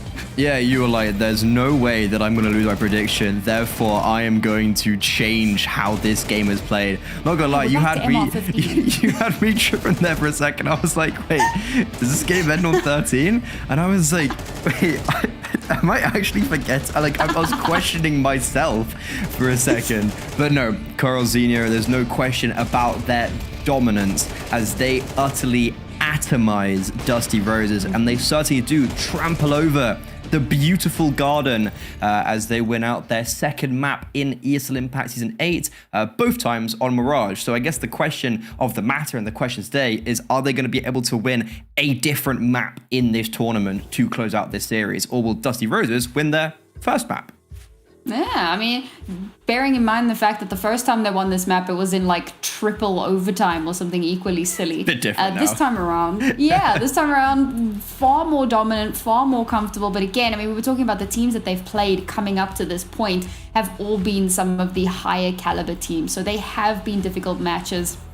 And that's one of those caveats that you kind of have to keep in mind. So congratulations to them for finally winning not just the second map, but their first really dominant map of the season. And I look forward to seeing what that's going to look like as we head on over to the second map here. And we're talking about how players like Pac have been consistently performing well for this team. Even in games when they lose out, it feels like Pac is still putting in a lot of work and still really kind of helping to drag the team along. So that trend has continued, and it looks like the trajectory is just upwards and onwards from here. But only time will tell. So speaking of, we're going to take a little bit of time. We're going to take a short break. And when we return, we're going to have map number 2. Will it be that 2-0 affair, or will we perhaps see the resurgence of the Dusty Roses? Find out after this.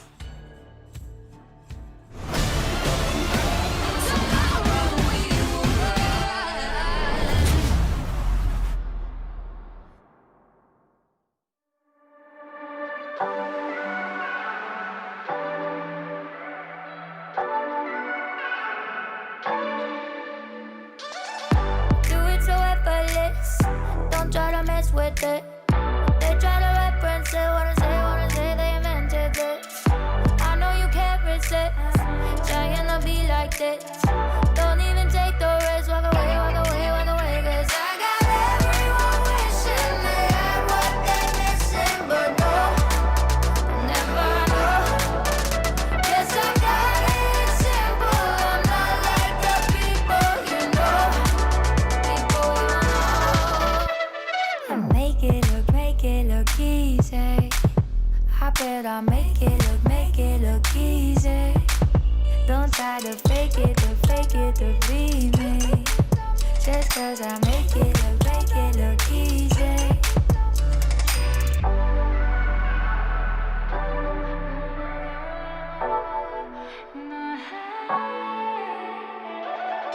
Make it look easy, I do it in my sleep at night. Don't try to get it right, gotta stay alive. I gotta win, nah. I'm making the name, nah. Winning again, nah. Wanna play. 'Cause I got everyone wishing they had what they're missing, but no, never know. Yes, I got it simple. I'm not like the people you know. People you know. Make it look easy. I bet I'll make it look easy. Don't try to fake it to be me. Just 'cause I make it look easy. Don't even bother trying to win a liar. Real like no other. It's in my veins, like in my DNA. My vibe is like no other. 'Cause I got everyone wishing they had what they're missing, but no, never know. Yes, I got it simple. I'm not like the people you know. People you know. Make it look easy. I bet I'll make it look easy. Don't try to fake it to be me. Just 'cause I make it look easy.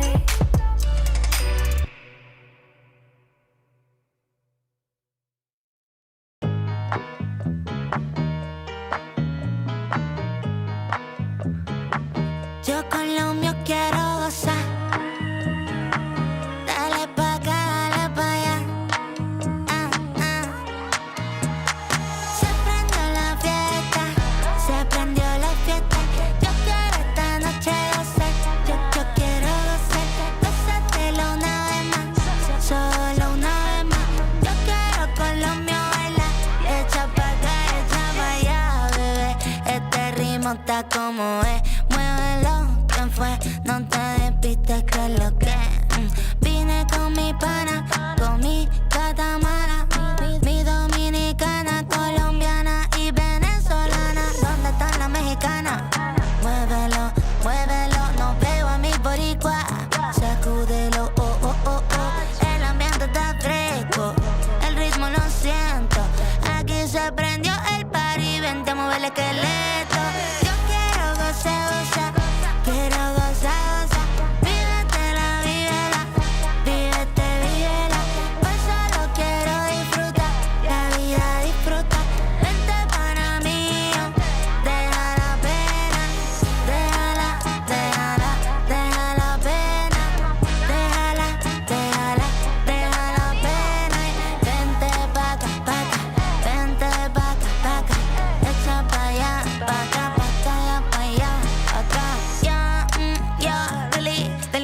pa' librar los fines. Pásame un shot que cobra estos chiles. La paso bien gastando los miles. Con mi combo no te metas. La familia no se toca, se respeta. Con mi combo no te metas. La familia no se toca, se respeta.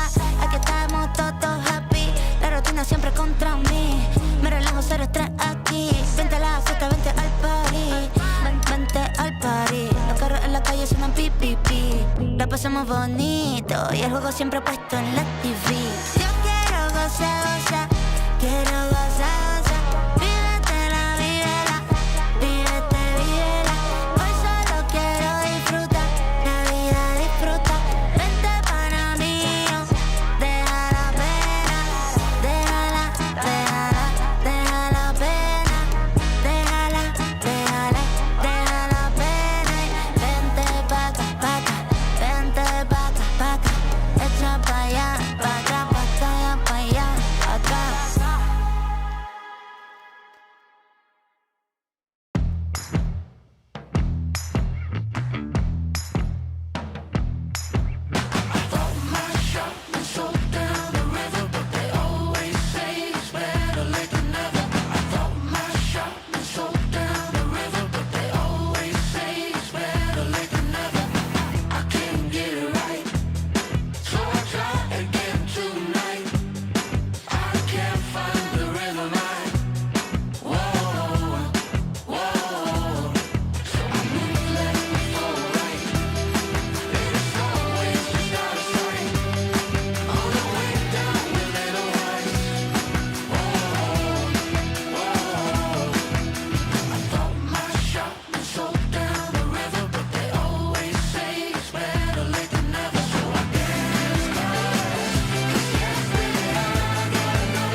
Street lights turned on hours ago. You've been here 3 nights in a row. I feel like an afterthought, but still I open the door. No matter how much you adore me, right before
bright of day, oh, can't you see me falling? In the bright of day, oh, can't you see me falling? In the bright of day, oh, can't you see me falling?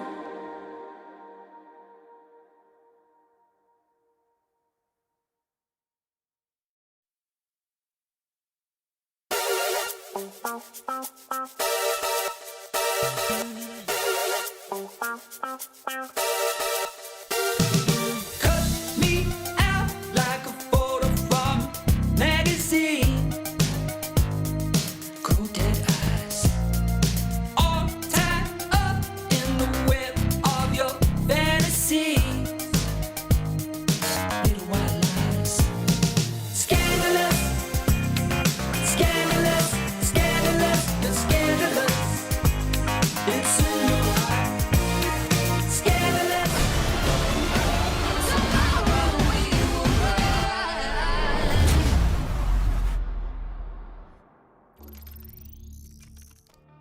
All right, dominant first map here for the Coralzinhos, looking hot to trot on their own map pick. But we're going to be heading off onto the second map very, very shortly. This, of course, is going to be Dusty Rose's map pick. We have seen them play Dust 2 previously. It was against Atrix. They got double digits. It was actually a far closer affair than we'd originally anticipated. So, Freddie, do we think that Dust 2 is Dusty Rose's equivalent of a Mirage? Could we perhaps be going to a map 3 here? Oh. Sorry, that's my bad. I think that's quite a big jump to leap to say like, oh, this is the Mirage that Coralzinho is so good on, is Dust 2. I don't know if that's going to be exactly the case, but something I did say right from the get-go, something I did say right from the beginning, is that this is a scary map for Coralzinho. On paper, they're not very good at this. We saw them against Atrix. I think that was the predominant victory where they got absolutely battered on this 13-4 after a very admirable performance on Mirage. So I come into this kind of worried for them and what they're like on Dust 2. And for Dusty Roses, I have excitement that they can push this to a third.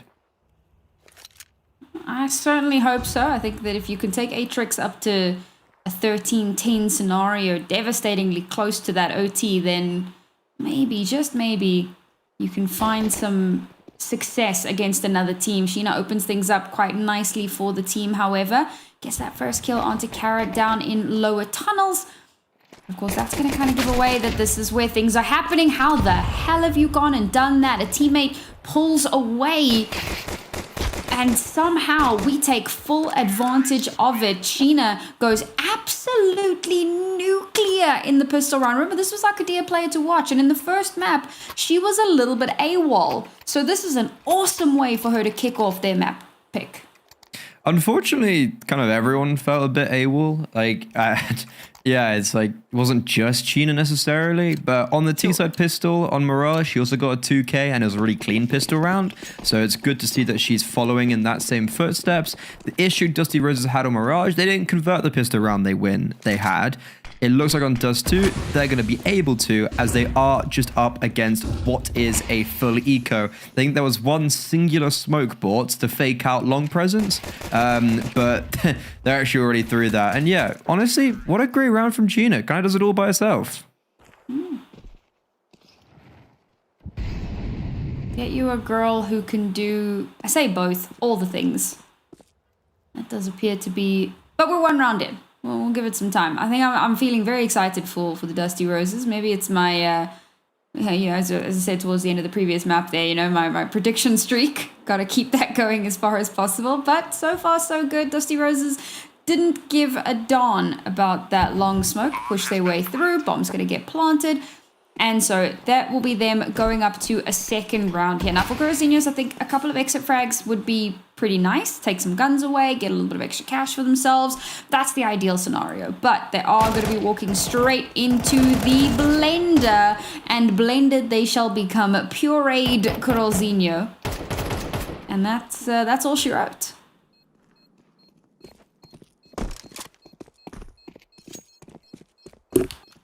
Dusty Roses at least on a better track than they were on Mirage. keeping this one flawless as well. I was just saying they didn't convert the second round when they won the pistol previously. This time, they do one better. They convert and they completely keep it flawless. So it's a good start for them. And Carl Sr. now with their first test ahead of them as they go on the rifles. And it looks like everyone seriously delves for weaponry over utility. And that is a sign of confidence or complacency.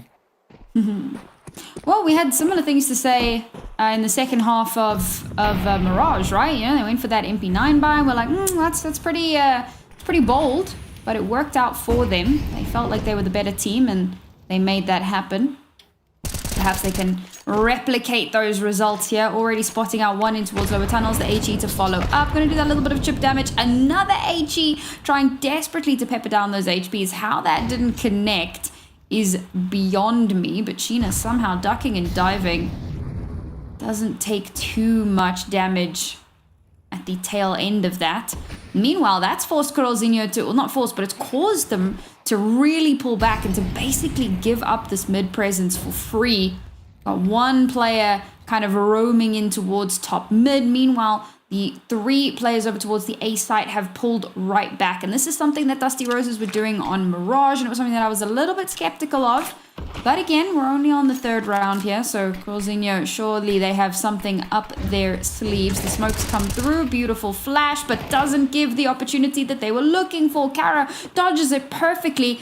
And while there is one traded back, they should know that she's still there, that she's still a potential threat. Pack down long, cuts out the potential lurk. The timing on that was done beautifully for Coralzinho, but unfortunately, it looks like it may yet fall to the wayside. That being said, my God, Pack is still alive. When Pack is still alive, it is winnable. And from downrange, the double kill from her, backed up by you, means that this is a sweep of a round. In, we kind of said, ooh, it was a bit of a buy, but they made it work.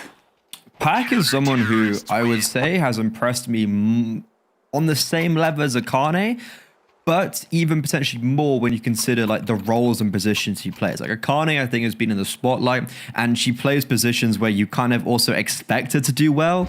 So I don't think it's too much of a surprise that she does. Pack plays like small site anchor. Mirage, she plays B site anchor. It's like known as being the boring site. I don't see anyone. It looks like she's playing long on Dust too. Also, like kind of the position we don't see a lot of people, right? And it's very difficult to play.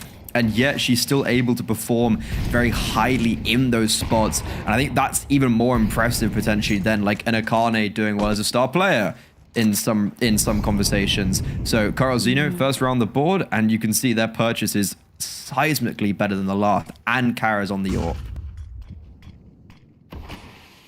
And that in and of itself should be setting off alarm bells. This is Dust 2. When that AWP is available, it can become a serious problem maker. That's going to be hunkering down on the site itself. A bold choice. See if it does pan out for them. Now, after finally losing over towards the A site, it looks like Dusty Roses are going to give a little bit more of an angle towards B. Still making some noise over towards this A site. Still trying to sell that maybe they're just going to keep pushing this A site. Maybe they're just a bunch of A site bandits, right? Maybe they can sell that idea to Coralzinho, but Coralzinho are not biting. In fact, they have heavily enforced this B site. They are expecting this pivot to come through. Catty already catches out one from mid, and as the horses, or rather as the Roses, charge through onto the site, they get obliterated by the horses. Sheena, the last one alive, and unfortunately can't do much more. This was a great read from Coralzinho. Great round. Super, super dominant. Like that first gun round definitely maybe had some questions to it, but here they put nothing behind. That was phenomenal from Coralzinho. Another really impressive site hold. They've done it on A, they've now done it on B, and unfortunately a tech pause. This is a bit of a disturbing time maybe for Dusty Roses, as good start to the map, but then in both gun rounds, it hasn't gone great for them. Like, this is a really good hold, and then also, as you mentioned, just a great read that three players were in and around this B bomb site. So Coralzinho are going to be getting the lead off this round. They've put Dusty Roses on eco and maybe reset some of that momentum. So far on this map, Dusty Roses have had no tangible and continuous success when it comes to the rifles, and that might be an issue as we look further on to Dust 2. Yeah, I mean, it's one thing to come through the pistol rounds. They can be a little bit of a 50-50, but you need to turn that into momentum. And if you can't do that, well then... And bearing in mind, one of the 2 rounds that Dusty Roses won on Mirage was actually like a low buy round. It was just... it was Flossie going absolutely ham with the FAMAS, and everyone else was just kind of on pistols. And somehow they, you know, pulled a miracle out. So... It feels like a lot of their success comes down to miracle rounds, at least so far in this series. And it is also somewhat anecdotal because they haven't had enough successes to actually be able to formulate a pattern. But so far, that's how it's been looking. So we need to see a little bit more kind of clean play from them. A bit more dominance, I suppose. Maybe that confidence needs to come out again. Also, obviously, we do have a slight tech pause here, as Freddie mentioned a little bit earlier on. So we'll try and get that sorted as quickly as possible. These things do happen. Yeah, it wouldn't be an SA game if there wasn't a little bit of technical issue. Any game, any region, any game, any league, any tournaments, South America, they love the tech pauses. I had one once where like the city's, like a part of the city's electricity went off. So how does that even happen? I'll be honest, as someone from South Africa, yeah, I get it. Okay, yeah, Maybe yeah, that's sure. difficult for you Europeans to understand. My European mind doesn't understand working electricity. But it was like a team was at a boot camp, and like the whole like area of the city where the boot camp was isolated lost power, and it's like what? I think I had another one as well where the electricity went down for the boot camp, and both teams are at the boot camp as well, which was quite a funny one, I remember. But we digress nonetheless. We're back in with Counter-Strike. There's no electricity issues, only the sparks flying across this map because of how intense it is. Yep. Mm-hmm. Yep. Hooves on the track, creating some friction. Yeah. I see where you're going with that one. Got new shoes on. They're clean. Sorry, shoes isn't like the metal things that horses wear, not like fresh Nikes. I don't know, man. They got the Vans. They got the Vans. Damn, Dan, you're back at it again with Vans. Imagine, actually, sorry, that could be a phenomenal business idea. We put branded horseshoes. So like, not just like a piece of metal that like gets thrown away or whatever. Like van horseshoes. Boom. $1 million idea right there. I think you're fundamentally misunderstanding the target market of Vans. People who own horses, obviously. Yeah, well, I mean, you know what? If you have the money to own a horse, you probably have the money to buy Vans. So honestly, farriers are expensive. They make a lot of money. And if we now, if we monopolize on that, big brain. Sure, I'm convinced that there is a massive market for horse Nikes. Ooh, Kara, nice shot. This is surprisingly contested. I mean, sure, you got 2 players at dangerously low HP, and that Molotov is going to make Sophie's a very squishy target, but the bomb's down. They can hold their nerve here. They've thrown down that smoke. It's the last little bit of utility that they have available to them, but they've set up a little bit of a triangle here, so they can play off of each other. Nice shot from Armcom. Flossie follows it up, and while we were talking absolute nonsense the whole way through that round, Dusty Roses said, sit up and pay attention, you clowns, because we're going to win this. Okay, I thought we'd have a little bit of tongue-in-cheek, considering that it was quite literally a Felica round. I don't even know if there was armor on the board, so I was like, yeah, we're going to get branded horseshoes. Dusty...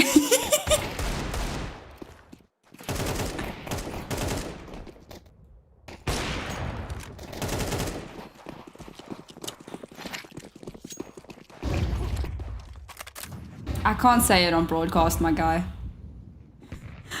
But let's get into this next round here, because Corozinho maybe have a little bit of a point to prove here, and after losing that round, it does mean that their money's in a little bit of a tighter spot. Akane has to come into this with just an MP9, so clearly on the absolute knife's edge here. Already Catty's been taken down, will be followed up by Pac. Sheena is an absolute force to be reckoned with. Flying through the sky, distracts Kara, puts her body on the line.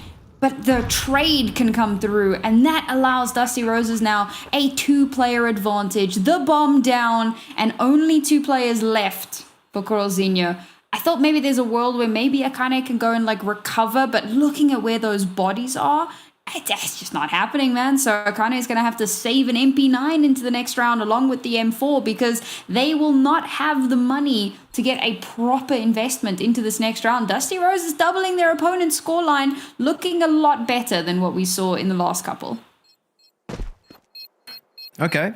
I'm sat up in my chair now. Dusty Roses, they are giving us something to watch on Dust 2, giving us a little bit of entertainment. Gina getting her first kills outside of the pistol round, and a really important double entry that was. On the guns, this is actually Dusty Rose's first round in this map, where it feels actually convincing to me for the future. Like, okay, they won a Felico round. That's great in isolation, and it gives then a team the opportunity to build upon. Dusty Roses have built upon that with a really clean gun round, and they've shown examples now of they can actually do this in the long term. They can win these gun rounds, which was a real big issue on Mirage, and what I was kind of scared of on Dust 2 when they lost those first 2 gun rounds quite dominantly. So it's really lovely opening kills from China. It's fantastic utility to support her, and overall just a very well choreographed round. And we've got a game on our hands. We've got a series on our hands. Maybe I wasn't too far off with Dust 2 being the map of the Dusty Roses. And, you know, it's in the name. It was always there all along. All we had to do was take a slightly closer look. Now Kara back down onto a scout, trying to spot out the head of any of her opponents, but that smoke just not going to give her the opportunity to do so. This is an interesting slower one from Dusty Roses. How have you garnered this much space up short already?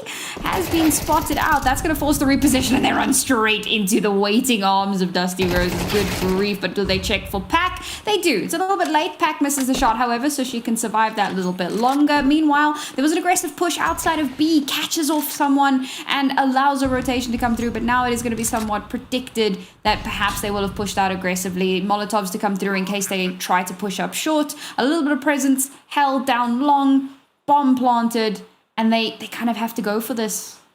And it looks like that's exactly what they're going to do. Traded up to the rifles. Armcom good for the first. Follows it up beautifully with a second. Brings her up to 6, and Dusty Roses up to 5.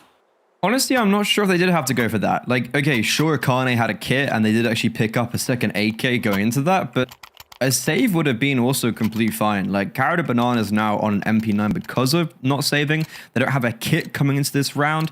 I actually would have really liked to save for Coralzinho, as they then would have come into round 8, all guns blazing. But it feels like they've actually set themselves up to be a lot weaker than they should be, in a position where they don't want to give Dusty Roses any more headway, as this is a very impactful swing round where if the Roses are able to win this, that then puts them in pole position to close out this first half in the driver's seat.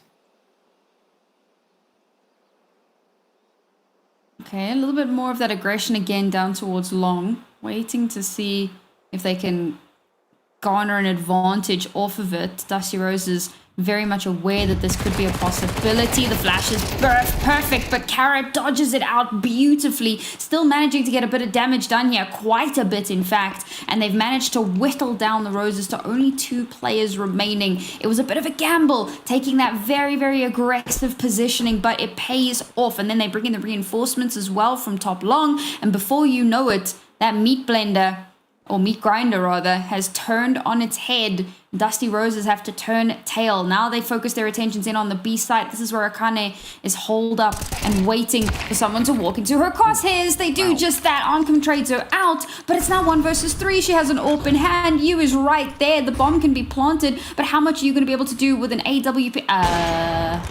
No. What? What? No ways. Maybe a little bit of overconfident, over trigger. I don't know, man.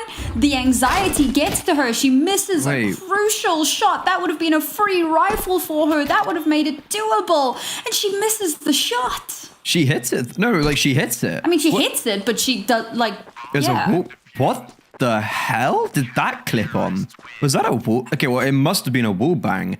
Unless she was moving, it looked like it was actually right on you, and that changes everything.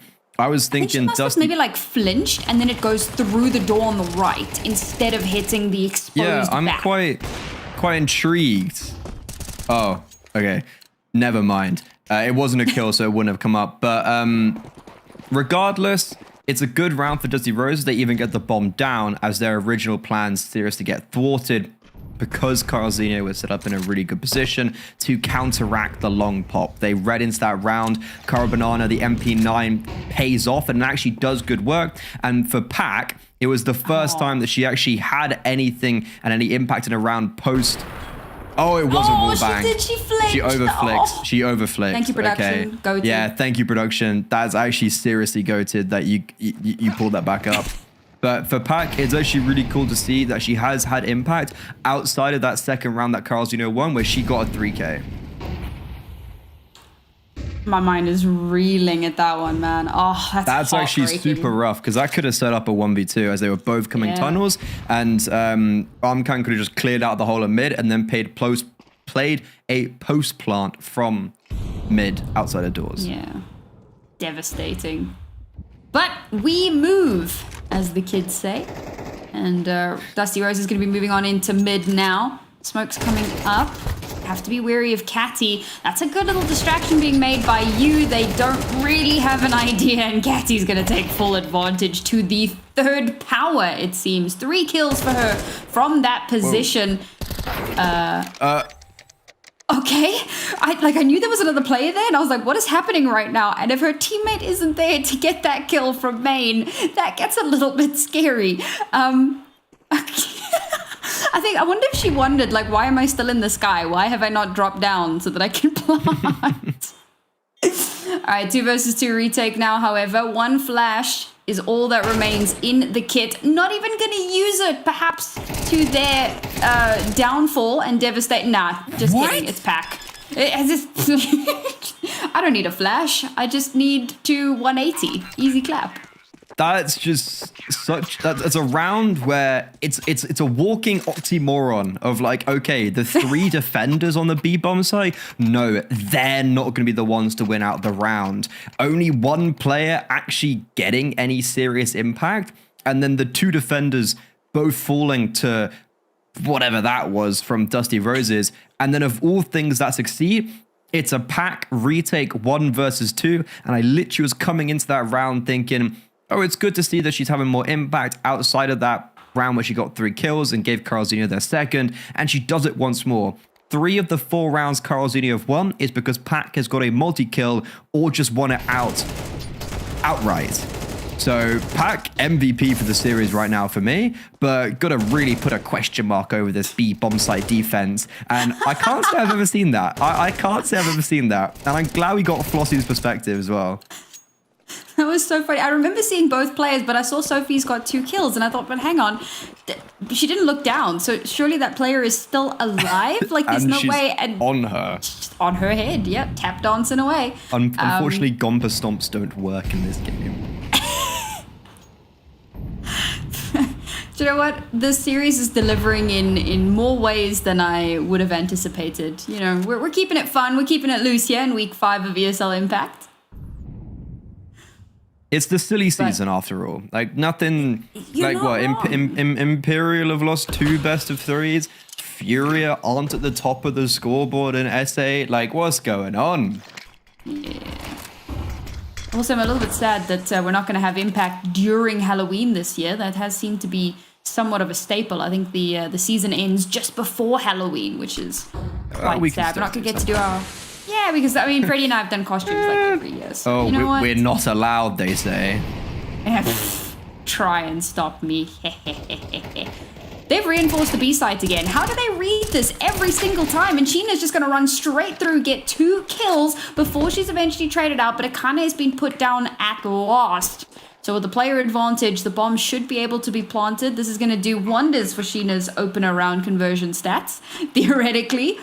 Carlzinho have to try to retake. Yeah, and this is a good round for Dusty Roses to win because they've allowed a couple of rounds now to slip away from them. So this is a good time to pull it back into their control. And indeed, Carlzinho are not going to opt to push this. Instead, they're just going to save. Money's not really in a situation where they can get too loosey-goosey with this one. And that'll be Dusty Roses bringing back the control into their hands. How are Carlzinho putting 3 players on the B-bomb site pretty much every round? They get the right read. And then, like, what are these setups? Everyone's playing to tuck and to hide? Like, no one's actually taking contact. And Sheena, like, it's a nice double opener. She just shoots 2 players in the side of the head. Like, how is that allowed to happen? They've thrown mid-util.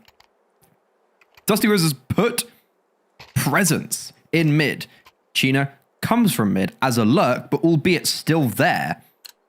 And Carlzinho, like, they've got the setups, the reads, but these setups and the kind of cohesion, it's definitely a missing.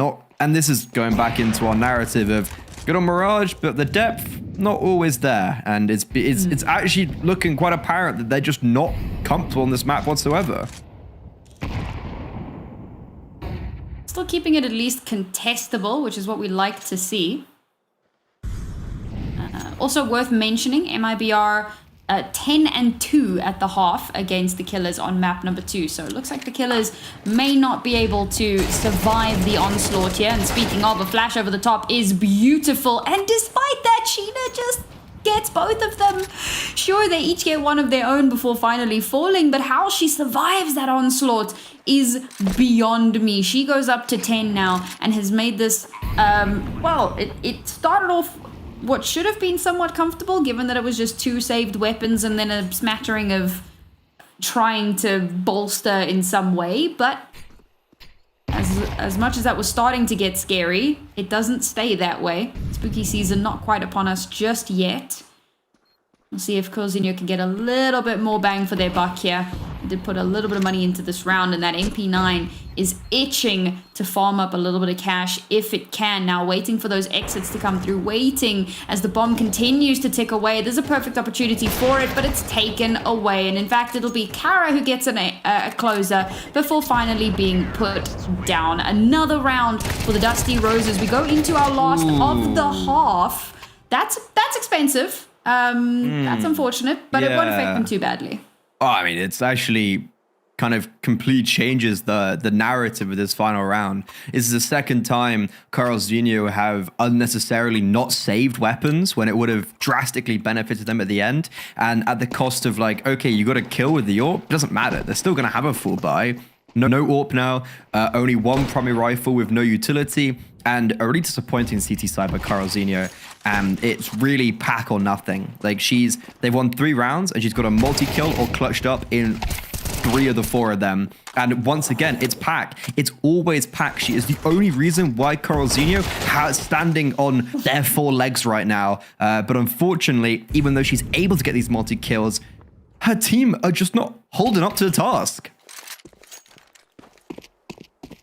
Lulu just got her 3rd kill. Having a bit of a tough time. But then you've got Flossie. Like, we keep mentioning Pack, and it's because a lot of her kills come in these, like, clutch moments. So they become these, like, really noticeable situations. But Flossie is sitting at 12, and we've barely mentioned her, which is really surprising to me. And I think maybe it's just that it's not been crazy multi-kills. It's just been, like, we talk about Sheena, who's got, 2 fewer kills, but hers are always crazy multi-kills. It's always her going absolutely nuclear. Flossie is that, like, consistent element that just never lets you down. That's consistently on top with a double kill to end out the half and ensure that Dusty Roses go in 8-4.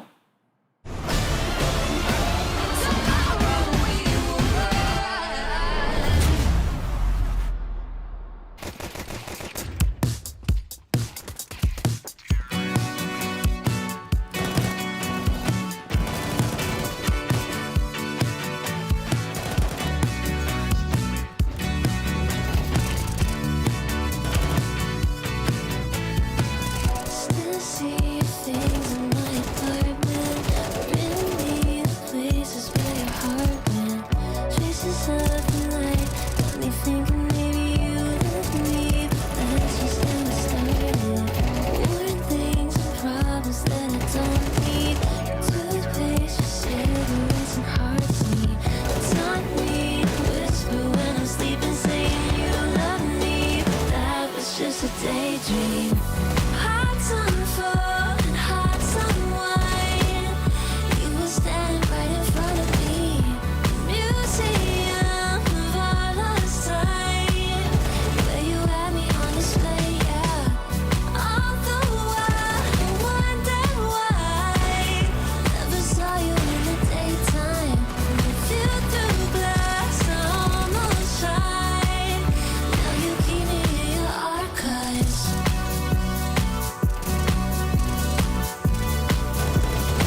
The stampede being halted by just a few roses, and dusty roses at that.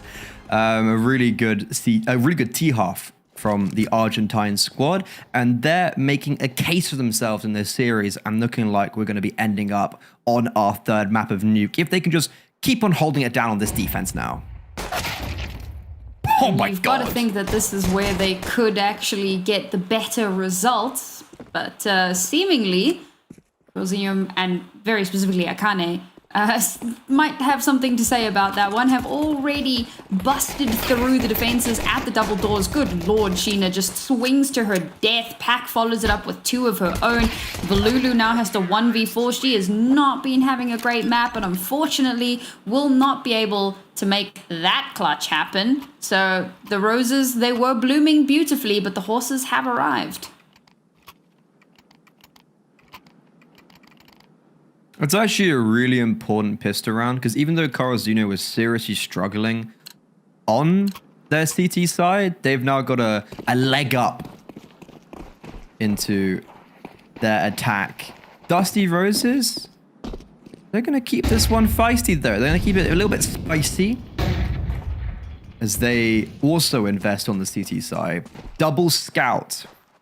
Sheena on a scout. You know what? After her first half performance, I'll believe.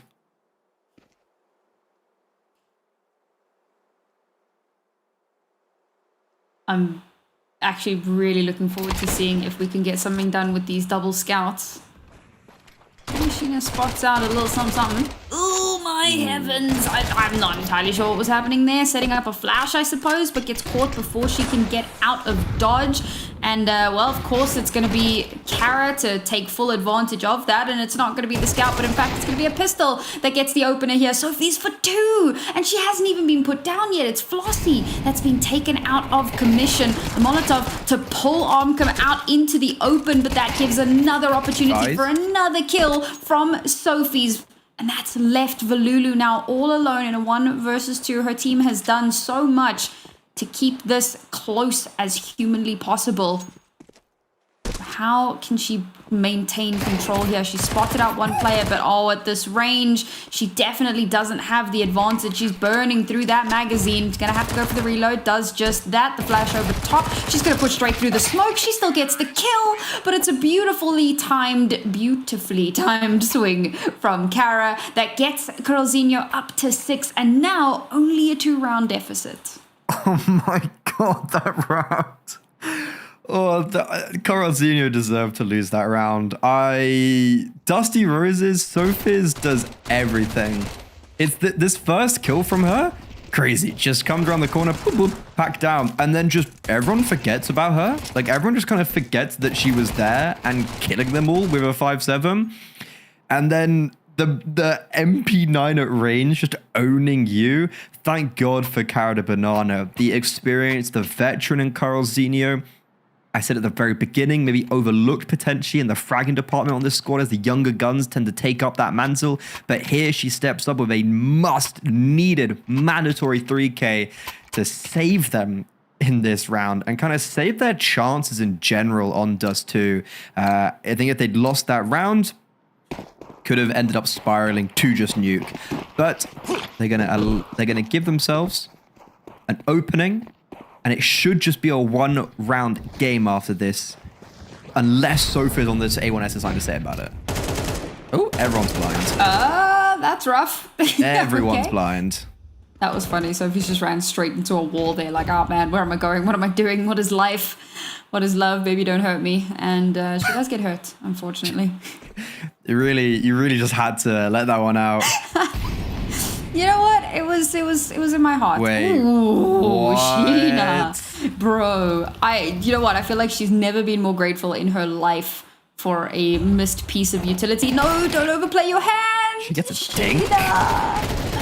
Oh, that's devastating. And well, the rest of the round goes pretty much as expected. I feel like there was a world, there was a chance, there was a possibility. But no, snatched away at the final moments.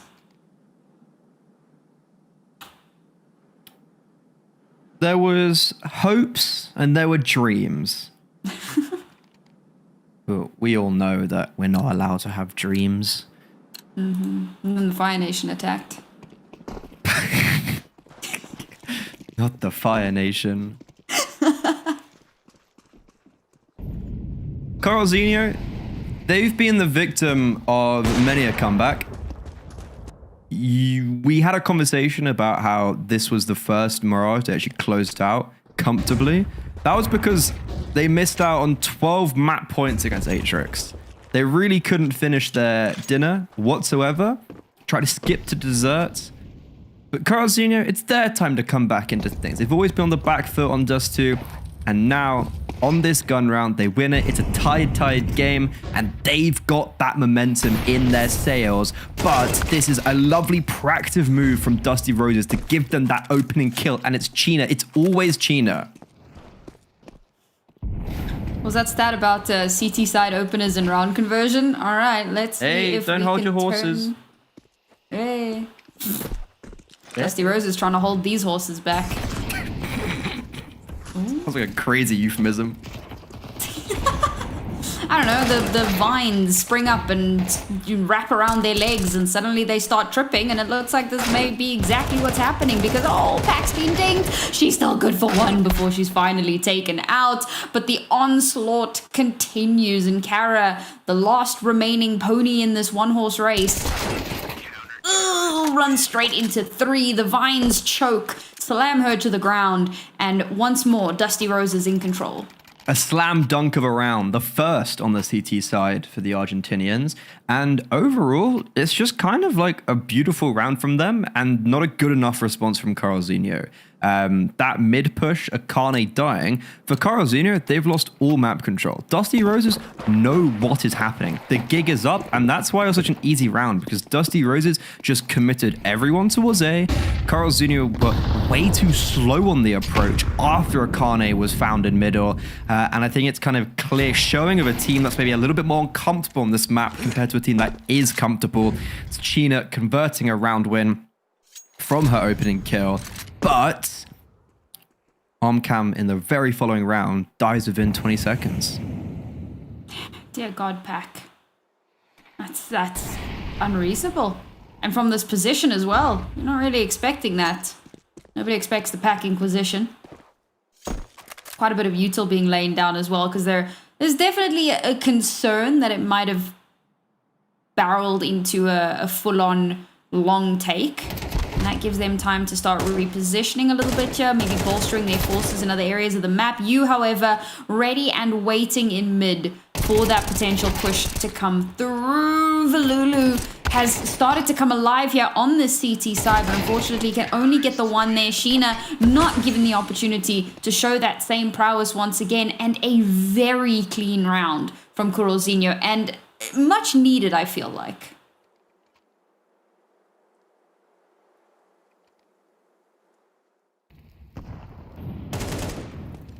It feels like a very unnecessary opening kill once we watch that back. It's like they just kind of peek into her. And this is a very different affair for Carl Zinho, where in the previous their aggression was calculated, it was nice, it was together. This time it felt more random, more loosey-goosey. And that's why this CT side is now onto a very messy pistol buy. They're not actually investing too much into this. They're giving Carl Zinho the ability to even up the scoreline, and they're putting all their eggs in the basket of round 19. So yeah, this is going the way as we kind of expect. Look, there was no armor, I think, on Armcam, she's saving aggressively for that AWP. But Carl Zinho, therefore, without much trouble in this second half, have just evened up the scoreline. So it undermines the success from Dusty Roses in that first half. Also, I'm definitely starting to see why Sheena's stats on CT side look the way that they do. Ships in the night.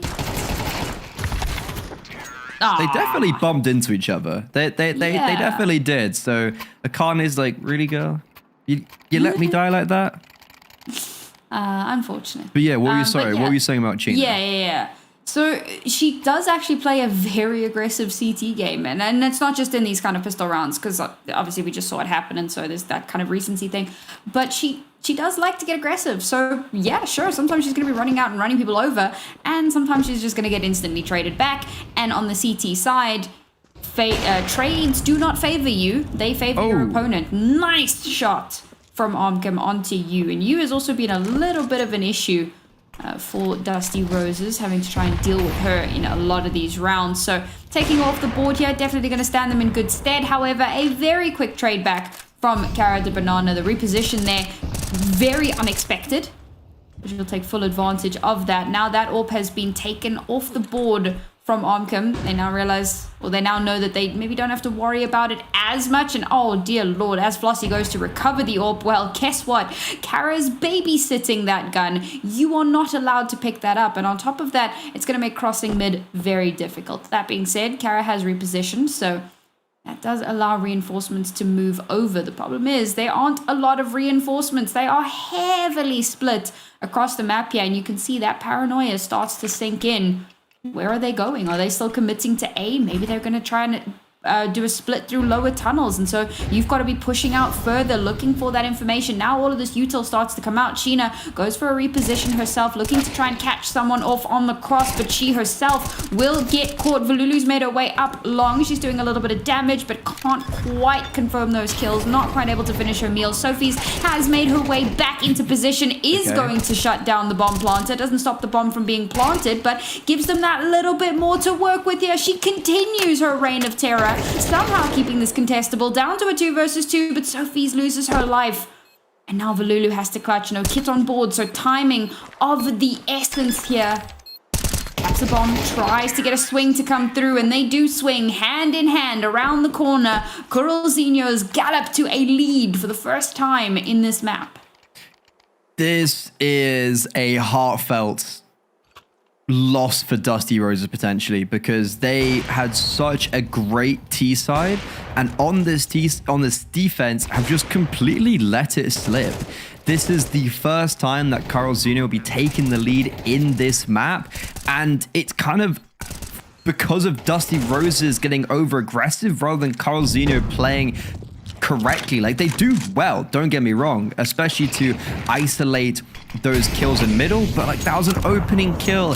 Cam shoots you through the boxes in suicide, and yet it's a really dominant win for the T side. There were pretty poor post plants that luckily don't get isolated. There was a very scary retake possibility in that 2 versus 4, but they can't really take advantage of it necessarily.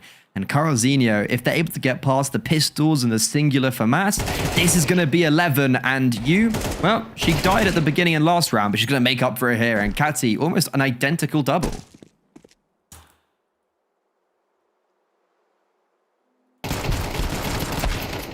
Ooh, trying desperately to get that last shot, but not going to be allowed to happen. Coralzinho now up to 11. And somehow this map has slipped through the Dusty Roses' fingers. They've only been able to pick up 1 round on their CT side. That is very surprising. Yeah. I was really expecting them to do better on the CT side. But, you know, we were looking at that. It's not even, I mean, we're looking at the Sheena stats, but she hasn't really been getting a ton of those openers. Like, she's obviously been involved in a lot of the fights, but we were saying that the stats in general were relatively low for their CT side conversion, even with an opening kill. So I suppose we had to have somewhat of an inkling that this was going to be a bit of an uphill battle for them once we swapped sides. You'd think with an 8-4 lead, you've got so much room to work with, but Coralzinho have definitely kind of hit their stride. 2 rounds away from not only a 2-0 victory, but their very first victory in ESL Impact Season 8. And for many of these girls on the team, their first victory in ESL Impact, which is incredibly exciting just kind of in and of itself. But let's not get too far ahead of ourselves. Let's hold our horses. Let's not put the cart before the horse. The horse wants to get across the finish line first. And this is pretty much do or die. If Coralzinho win this round, we may as well write Dusty Roses off. And Armcam in the mollo is forced out of position. Even though it's maybe uncomfortable, she'll still strike down one. In her replacement, Lulu swings with vigor. But how has you gotten away with that? Just runs through the CT smoke, shoots two in the side of the head. They were preoccupied with the players coming up from long. And Coralzinho surge now to map and series point their first win in ESL Impact Season 8, possibly coming right after this round. I was almost expecting that to like have the break music play with the way that you threw that, and I was like, hang on, it's not halftime. we got through that a while ago.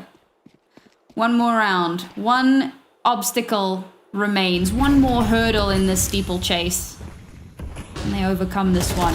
The Roses, however, have a lot of hurdles ahead of them. How have you done that, Omcom? How have you done this, Omcom? 2 kills, 1 full blind. Okay. Flossie dangerously, aggressively up mid, getting a third. And, well, this round has fallen apart. Maybe a bit of overconfidence from Coralzinho, allowing themselves to be caught in some unfavorable positions. It's one of the few times that we're not seeing them play a little bit more death ball-y. They're a bit more split up than in some of the previous rounds, but Pack's still alive. And when Pack's still alive, it's certainly doable. One more kill here, and you find yourselves in winnable territory. The last remaining players are very split up for Coralzinho, but they're close enough to be able to rotate in, and with only 2 players alive on the T side, that should call the rotations very, very quickly. And yes, they've already started to make their way in. Omcom will get her third before finally being put down, but Pack is still alive. Pack is alive no longer. Dusty Roses, with their backs against the wall, have given themselves a stay of execution. I was terrified. Dusty Rhodes were playing that 2v4 so split up. Lulu was so isolated on the bomb site. If she died there quickly, Armcam probably wouldn't be able to get over in time, and maybe even would have isolated herself as well. But Lulu does stay alive, and Armcam is able to help while also clearing out long, just kind of confirming all of that. I thought Akane and Pack, the 2 new guns who are both playing superbly, might have just caused that mega upset. But Dusty Rose, as you mentioned, one more round. They keep their head above the water. Still 2 behind. And it looks like Coralzinho, they are going to go back to slowing it down. And they're just going to go very simply into a B execute. But look at this CT side positioning. They're kind of ready for this because of the lack of space taken elsewhere for the T side. Dusty Roses might be having some flashbacks because it was 13-10 that they lost against Atrix on, not wanting to replicate those same results this time around. Sophie's maybe gets a little bit over-eager, rushes straight through. Kara and Pack, hand in hand, have decimated the defenses on this B site, and now it's only the 2 lurkers, the 2 players bringing up the rear. Kara through the smoke to get yet another one, and China has to go nuclear. We've seen it before, but 1 versus 4, that's what it's going to take here on the edge of the smoke, but it'll be Kara to get her 3rd on the round and to bring them up to 13. Coralzinho were looking very much on the back foot when we went into the half at 8-4. It seemed like it may be the end of the line for that map. Nuke on the horizon, but they brought it back on the attacking half. They set their gears into a full gallop, and they have decimated and won their very first map here in ESL Impact, or their first series in ESL Impact Season 8. And they did it so cleanly, as you were mentioning. Like, Mirage was always one-sided. They were always on the front foot for that, and they never gave Dusty Roses a way in whatsoever. I think it's actually really impressive to see them also on Dust 2 now have to come from behind and a really good T side after what was ultimately a really disappointing CT side. Like, they probably could have won out that defense if they were just a little bit cleaner on some rounds, if they didn't throw away people on the save unnecessarily. And I'm glad to see that Pack and Akane get their first ESL Impact win, period, because this is obviously their first season, so first win for Coralzinho in the season, first win for them ever. And it's just a really good step in the right direction for this full Argentinian squad that previously was Masitas. And also, other way around, getting that confused, ignore what I just said. But it's a team that, of these players, have normally been at the bottom of the ESL Impact scoreboard. Like, if you look at Cara de Banana, she was in Bounty Hunters last season. They did all right. But for Catty and you, who aren't new, but a little less experienced than Cara de Banana, they also just haven't been doing very well. Like, if you look at their past teams and past results, it's not filled with roses. It's not filled with milk and honey. So to actually see them on a roster where they have competed and contested against some teams that are at the top of this league this season, but just unfortunately couldn't get a win. It's good to see them actually get the win now, and it's the new blood. It's the next gen, Akane and Pac, right at the top of the scoreboard. Yeah, interestingly, I mean, looking at Sheena there, 20 deaths, 4 entries. Again, it kind of leans into that storyline of very aggressive, but unfortunately does get traded out very, very often. But that does bring me to our Kadia player of the match. And I think that this was pretty uncontested. You know, sometimes we're not entirely sure, but today there was no doubt in either of our minds that it had to be Pac. So consistently a phenomenal player, 41 kills throughout this series, a 2.2 KD, 15 multi-kills. Freddy, Pac absolutely embodies what a most valuable player is. Yeah, I'm actually kind of shocked at how well she did. We saw a lot of the impact on map 1, mostly on the T side, just because there wasn't really much of the defense, let's be honest. But still had something to say when she was playing on that B anchor. On Dust 2, she did it on the defense. So it was like literally this whole series, she did it no matter what. I was saying a lot in that first half of map 2 that when Pac got a multi-kill, that was when they won the round. And there was actually a bit of an issue that it's all Pac or nothing. And that was true on the CT side. It was like Pac either gets a 3K or a 1 versus 2 or the round's lost. But on the second half, she just had more support while also still performing at a very high level. And I'm really impressed by a player who doesn't play star roles, doesn't play positions that you'd expect a player to do so well. She does, she plays above and beyond, and especially considering this is her first win ever in ESL Impact, her first season. I think it's really nice to just end it all on a high in this series. Yeah, absolutely. I mean, week number 5, there's still possibility for more wins on the horizon. I think they still have to play the Capybaras, and that's another team that is struggling. Remember, coming into today, it was these two teams plus the Capybaras that were 0-4. So not to put too fine of a point on it, that could potentially be a second win for Coralzinhos, particularly if they play the way that they did today, right? Not just in the dominance in map 1, but the tenacity in map 2 and the ability to kind of bring themselves back towards themselves, so to speak. But here's the update, and of course MIBR up to 5-0. I don't think anyone is surprised by that result whatsoever. The Killers, unfortunately, off the back of that, will drop down to 2-3, and then of course we'll have Cruzeiro winning their first series with Dusty Roses, the first team to go down to a 0-5. But here's the thing, Freddie, because tomorrow we're gonna have an unbelievably exciting game ahead of us. It's 4Magic playing against Furia, and the reason this is so exciting is because if 4Magic win this, they will almost guarantee themselves a spot at finals, a brand new team, and if they win it, they will almost certainly deny Furia, the current reigning world champs, from going to finals at the end of the year. So South America is just starting to heat up. Yeah, I think so. If 4Magic did win it, that would make it then a 3-horse race, where right now it's a 4-horse race. And it's like, that's crazy because it's this whole region, for the majority of seasons I've been a part of it, to be honest, has just been that 2-horse race. Like it actually just comes down to like the final week of who maybe comes out first or second between what was Fluxo, but now MIBR. And a lot of the focus and entertainment was normally around like the mid-range of who's going to be 3rd and 4th. And that was where the excitement came from. But now it's like fully at the top. Furia, if they lose tomorrow, I'm pretty sure that's it.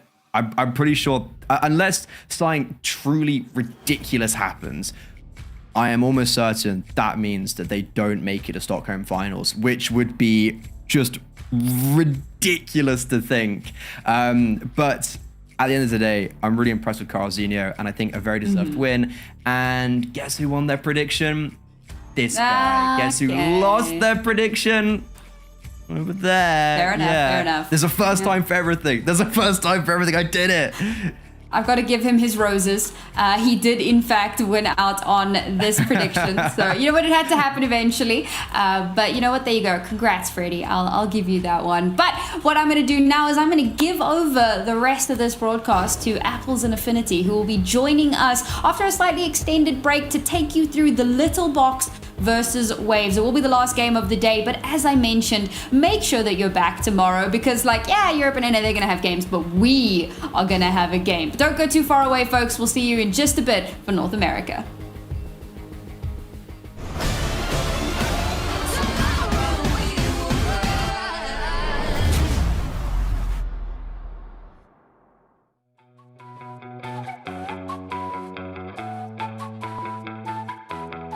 I ain't holding my breath, but something's gotta give. Settle for nothing less. Gotta go, gotta get. I take it as it is. The game is never ending. We never signed into life, but we're here for the ride. So hold on tight.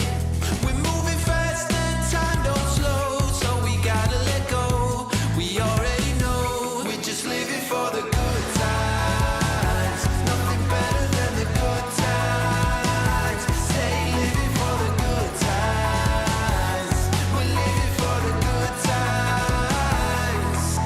I don't know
cruising on the way to paradise.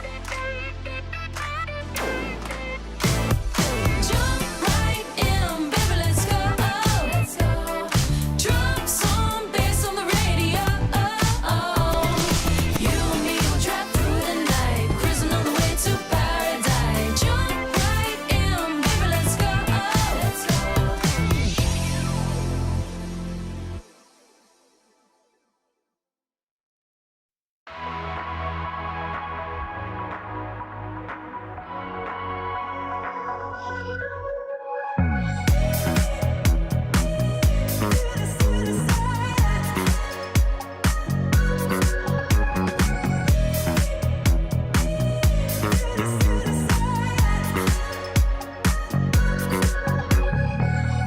Don't you know I feel you all around me?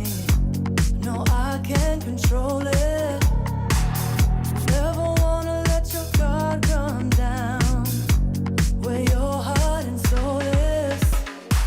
Talk to me, baby. Do you feel like something's wrong? I just wanna lift you up, hold you in my arms. I'm gonna need you to say it. I can't read your mind. I can't take a let up with the plan. Don't you waste my time. Why can't you ever meet me halfway, baby? We're running in circles. After a while, it feels like foul play, baby. With demons and angels.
Hungry for attention, you're so hypnotic.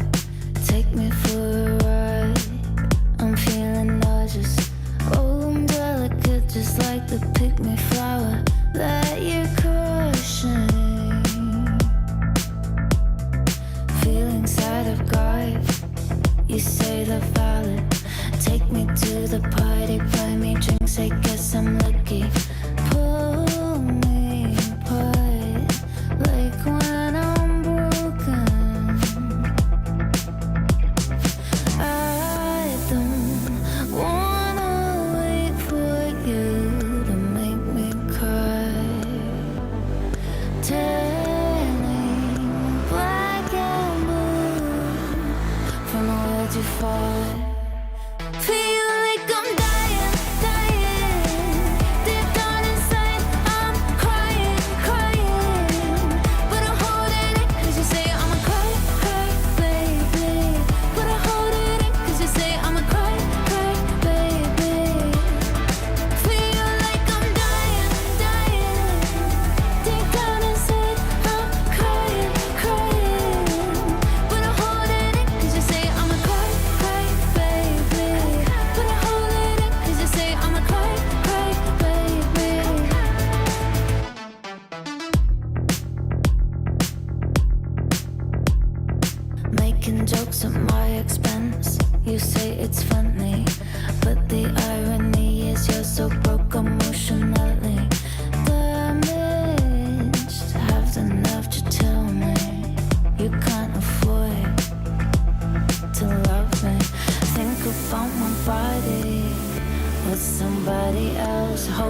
feels like hell. Feel like I'm dying, dying. Deep down inside, I'm crying, crying. But I'm holding it 'cause you say I'm a cry, cry, baby. But I'm holding it 'cause you say I'm a cry, cry, baby. Feel like I'm dying, dying. Deep down inside, I'm crying, crying. But I'm holding it 'cause you say I'm a cry, cry, baby. But I'm holding it 'cause you say I'm a cry, cry, baby. I do spy you broke your pinky and I promise that's karma. Turning black and blue from a will to fire. Feel like I'm dying. Deep down inside, I'm crying, crying. But I'm holding it 'cause you say I'm a cry, cry, baby. But I'm holding it 'cause you say I'm a cry, cry, baby. Feel like I'm dying, dying. Deep down inside, I'm crying, crying. But I'm holding it 'cause you say I'm a cry, cry, baby. But I'm holding it 'cause you say I'm a cry, cry, baby.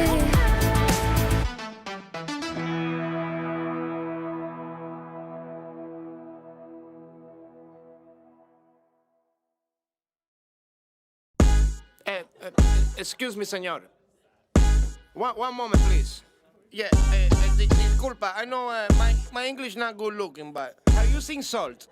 Cause there's no flavor in this place. Dile a quien fue que cocinó sin el sazón que no se aguante. Ponle un poquito de cebolla y limón a ese picante. Ese mangú no me lo como. Le hace falta sal y huele a mojo. Hay brujería en esa vaina, me hizo daño. Pues tu mamá se come un plátano muy extraño. Ya estoy cansado de estar picando por la plaza, amor. Quiero comerme un desayuno ahí en tu casa, amor. 2 huevitos con chorizo te cocino. No soy cochino, te lo cambio por tocino. Dile a quien fue que cocinó sin el sazón que no se aguante. Ponle un poquito de cebolla y limón a ese picante.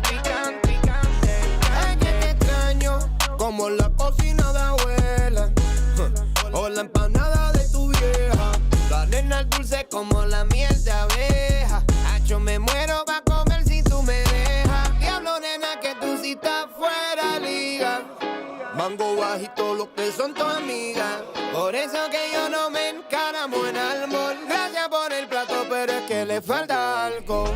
Dile a quien fue que cocinó sin el sazón que no se aguante. Ponle un poquito de cebolla y limón a ese picante. Dile a quien fue que cocinó sin el sazón que no se aguante. Dile no se aguante, dame. Ponle un poquito de cebolla y limón a ese picante.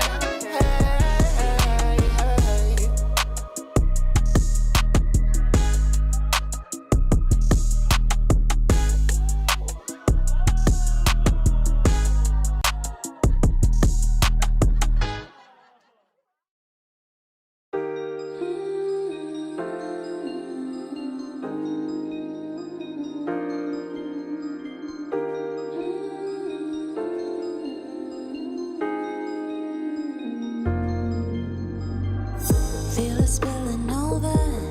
You've gotta cry just a little. Cry before you let it go. Gotta take a moment, then move on. Leave the past behind you. You've gotta die just a little. Die before you learn to live. Let the magic find you and go on.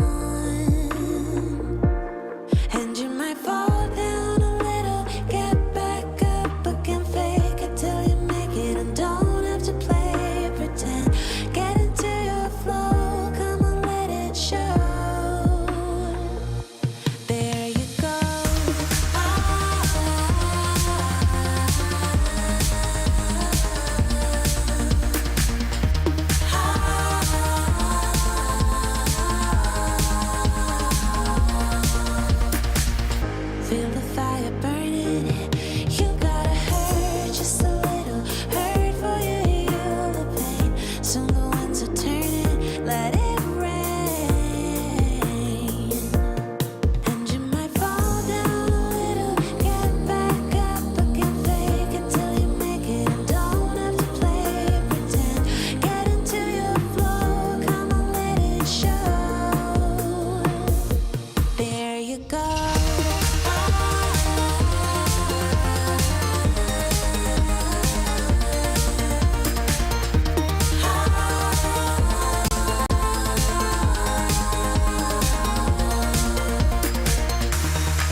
What we got you can't handle.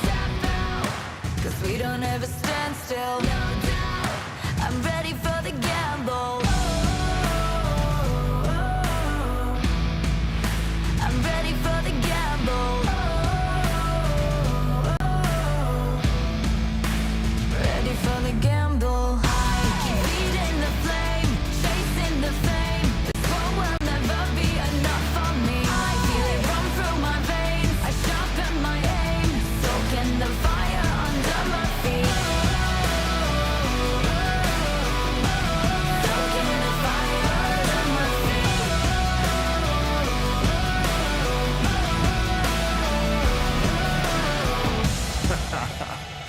Yo, I switch, I swerve, wonder how I have the nerve. Leaving the heat on the track, too hot and I'm lighting the match. Now blasting off our rocket, grab the mic just to drop it. My Fahrenheit is shocking, amazed, dazed by the centigrade. Come now, don't be phased, follow the trail I blaze. First place, no second to waste. Pyromania, fanning the flames, burn the brightest they've ever seen. Give an arm of that third degree on the kerosene, and I smoke them out. Fire away, counting down. 2, 1, ready for the gamble. I keep feeding the flame, chasing the fame. This war will never be enough for me. I feel it run through my veins. I sharpen my aim, soaking the fire under my feet. Lights out. This is what we came for. Watch out. What we got you can't handle. No, we don't ever stand still. No doubt. I'm ready for the gamble. I'm ready for the gamble now. Ready for the gamble. Watch out. Tap out. Lights out.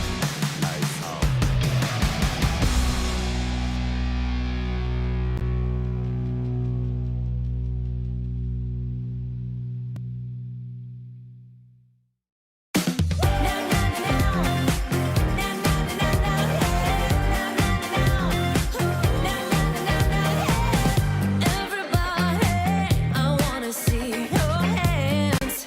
All right now, let's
está como es. Muévelo, ¿quién fue? No te despistes que es lo que vine con mi pana, con mi catamara, mi dominicana, colombiana y venezolana. ¿Dónde están las mexicanas? Muévelo, muévelo, no veo a mi boricua. Sacúdelo, oh, oh, oh, oh. El ambiente está fresco, el ritmo lo siento. Aquí se prendió el party, vente a mover el esqueleto. Yo quiero gozar, gozar, quiero gozar, gozar. Vívetela, vívela, vívete, vívela. Hoy solo quiero disfrutar, la vida disfruta. Vente para mí, deja la pena, déjala, déjala, deja la pena, déjala, déjala, deja la pena. Y vente pa' acá, vente pa' acá, echa pa' allá, pa' acá, pa' allá, acá. Ya, really, de lunes a viernes pa' librar los fines. Pásame un shot que cobré, estoy chile. La paso bien gastando los miles. Con mi combo no te metas. La familia no se toca, se respeta. Con mi combo no te metas. La familia no se toca, se respeta.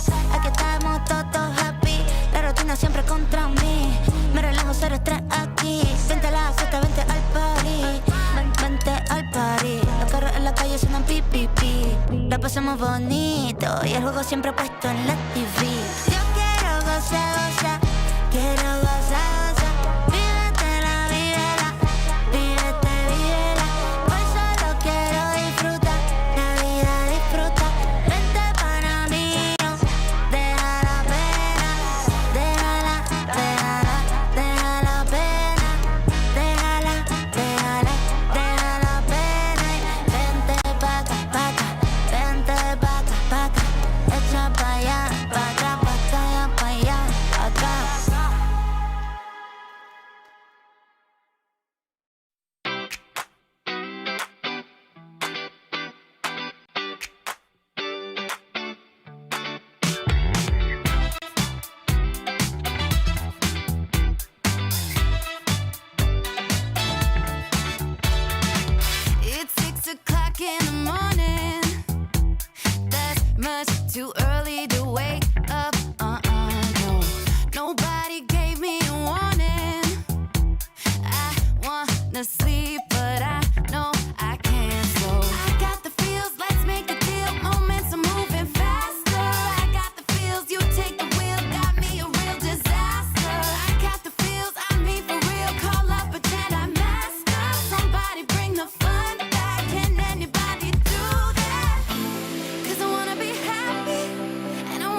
time to run, no games. Your time has come today. Just stopping by to say we're taking over. We're made for this. We're taking over. You know what time it is. We're taking over. We're made to win. We're taking over. Woke up this morning feeling like $1,000,000. Tell me how you feel knowing you get no love. Wait a minute now. All wins, no losses. Watch out in my cup. If you can watch me rise up to the top, you can learn how to pick it up. Pick it up now. Your windows closing, you notice. You never lose so bad. You should expect it. You know I'm coming up. I'm coming up.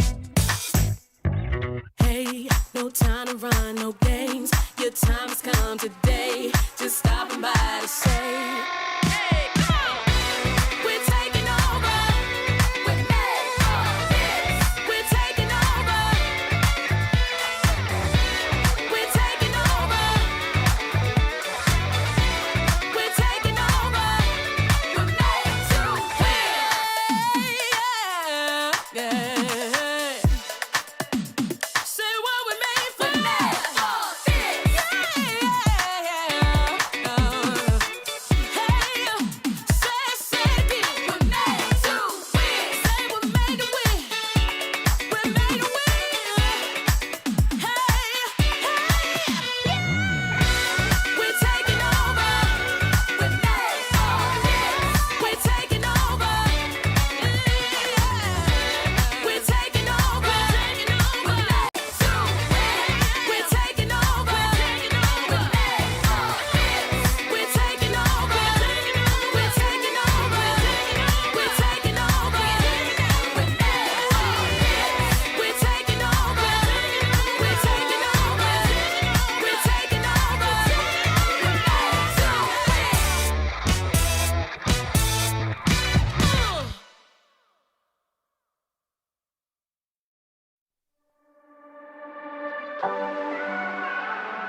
with it.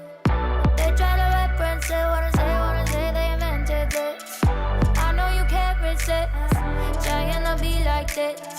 Don't even take the risk, walk away, walk away, walk away. Cause I got everyone wishing they had what they're missing, but no, never know.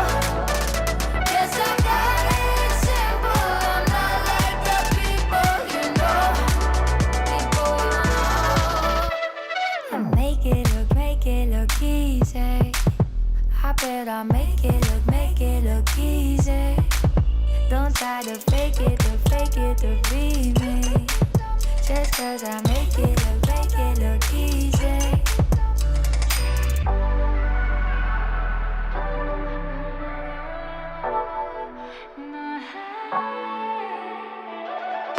Make it look easy, I do it in my sleep at night. Don't try to get it right, gotta stay alive. I gotta win, nah. I'm making a name, nah. Winning again, nah. Wanna play.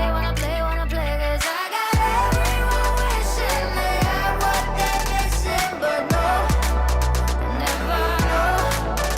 Guess I got it simple, I'm not like the people you know. Make it look easy. I bet I make it look easy. Don't try to fake ESL Impact is brought to you in part by Intel, Qiddiya, and DHL.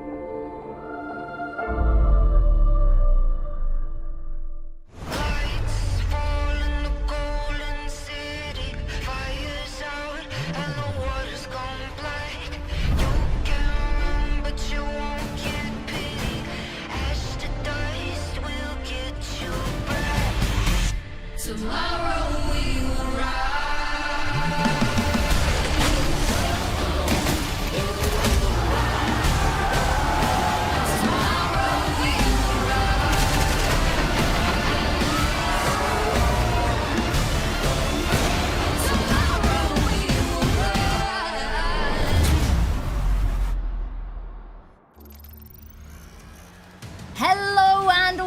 Welcome back, everybody. One more game awaits us today in the first day of week number 5 of ESL Impact. And Apples, you're dancing, I'm dancing. We are just so happy to be here. And we've got a banger match, don't we? Oh, we do. I'm just so glad to be back with Affinity. And we have an A squared broadcast. Is that what this is?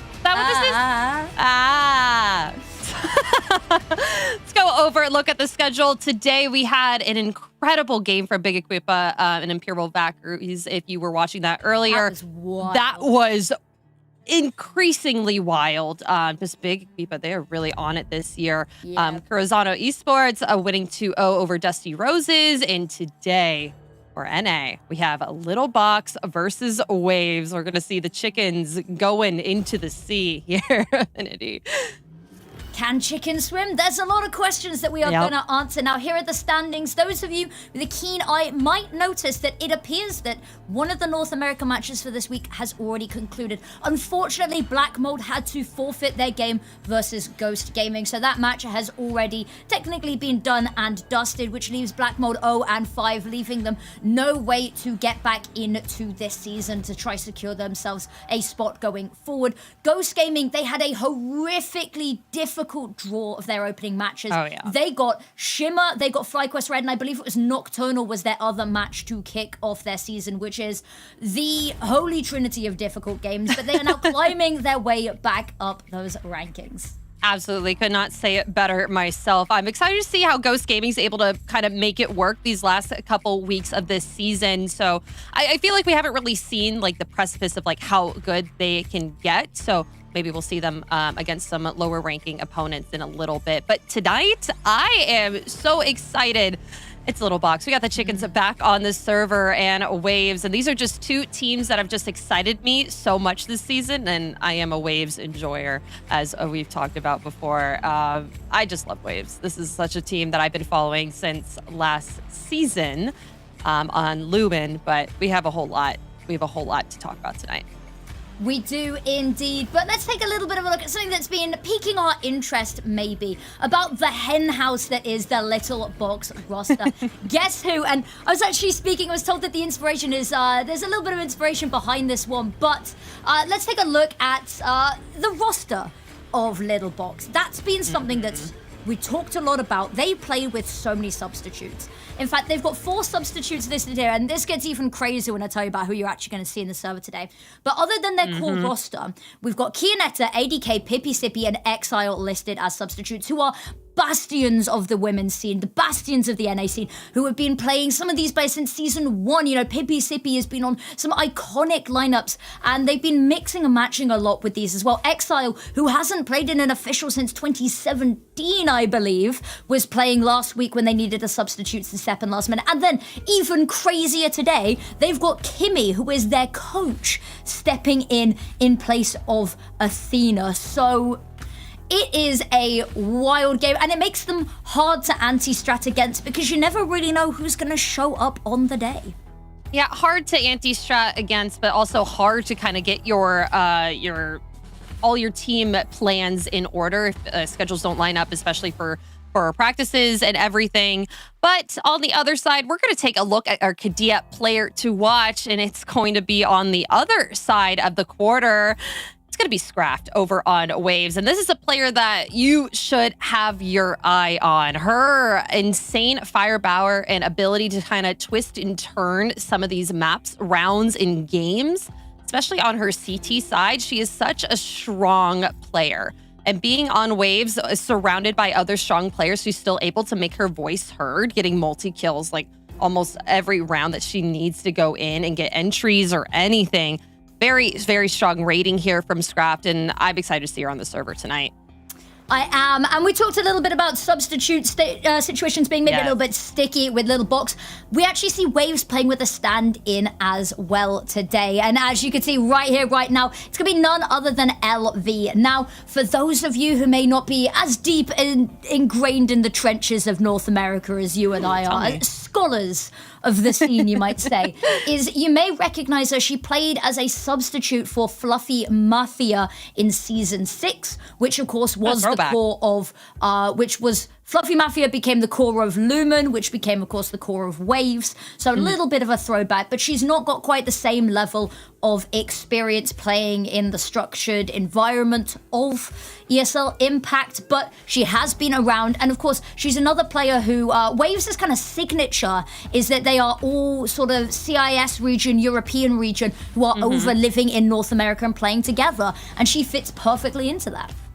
It's something about that, even if she has not played with them in officials, especially this season.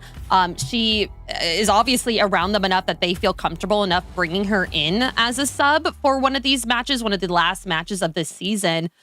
Maybe they pug together, maybe they play MM. So they all feel comfortable communicating and talking with her. So I'm excited to see how she kind of steps into this game for Daria. Obviously, we've talked about it before, subs, they could either be really, really good for you or detrimental for you, depending on how you prepare with them and how the other team prepares against you. So it's kind of all up in the air here tonight. I joined the call and Affinity was like, Apples, we have something fun happening tonight. And we do. It's going to be a fun one. Yeah, it's going to be a little bit chaotic here. But on the flip side, Bouchard, what a player to highlight. One of the pillars of this team who has played in nigh on every game since that open qualifier. She is a legend of the ESL Impact scene, and you can see her presence dating back to Season 1 in, I believe, a team called the Little Bocks, no less. So it's exciting to see Kianetta, another player, technically a substitute, but she's been playing a lot of the matches. She played in a lot of the open qualifiers as well. And it's a difficult one. The roster, you and I were talking about it in the green room. It feels, it's a very sort of puggy team. They are coming in, of course, with the intent to try play, to try win, but it feels more like a group of friends playing rather than a team that's, fighting for that spot on the plane. Well, with all of this veteran experience, they came into this season kind of to see if they could qualify, and now they're all here having a great time. We could see all smiles here from the squad, like so much of a veteran status from every single player here, especially Andrea. It's just, I'm excited to see how they continue to play through this season. Hasn't had too good of a record so far. So a win tonight against Waves, a huge, huge team that has such, I guess, an aura around them just because of how well they played last season. They were able to take a map off of Shimmer, and now on to this season, still in that middle ground, could still kick up depending on how those top teams are in the standings.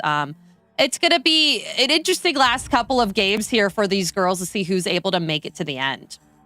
It is, but I believe we have our veto. So train ban coming out from Little Bocks. Nothing to be sort of looked at there. It was there. It's been their perma ban. It's been their first ban for everything. Nuke going out. Maybe a little bit of an interesting one. It's a map that Little Bocks have been happy to play. Waves actually have played it themselves. They've had mixed bag results. But realistically, Waves have a lot of options with where they can take this veto. I'm expecting Dust 2 to come out, probably from Waves, but it'll be in this veto somewhere. Little Bocks, who knows? Ancient, I was going to say, might be a possibility. They picked it against Ghost.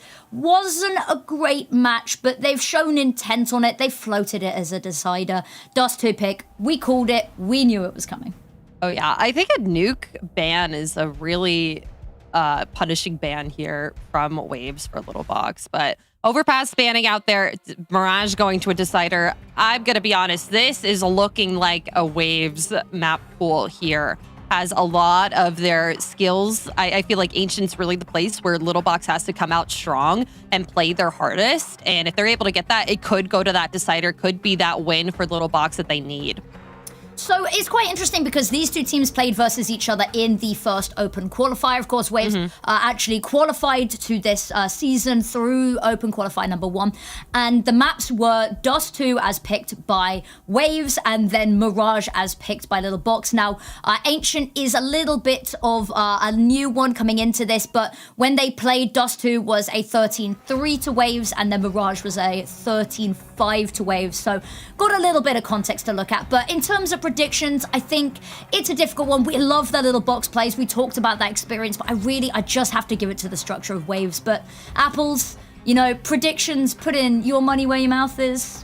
What do you think? I'm putting my money on waves. I'm not putting actual money, but I'm putting my money on waves. Just their entire team structure, like you said, is so solid, and I really feel like this would be a great match for them to win. Could accelerate their way all the way, you know, just above Ghost Gaming possibly, which would be great for them. Just great for those standings. Could push up just a little bit more. But looking at this map, Vito, this is a waves.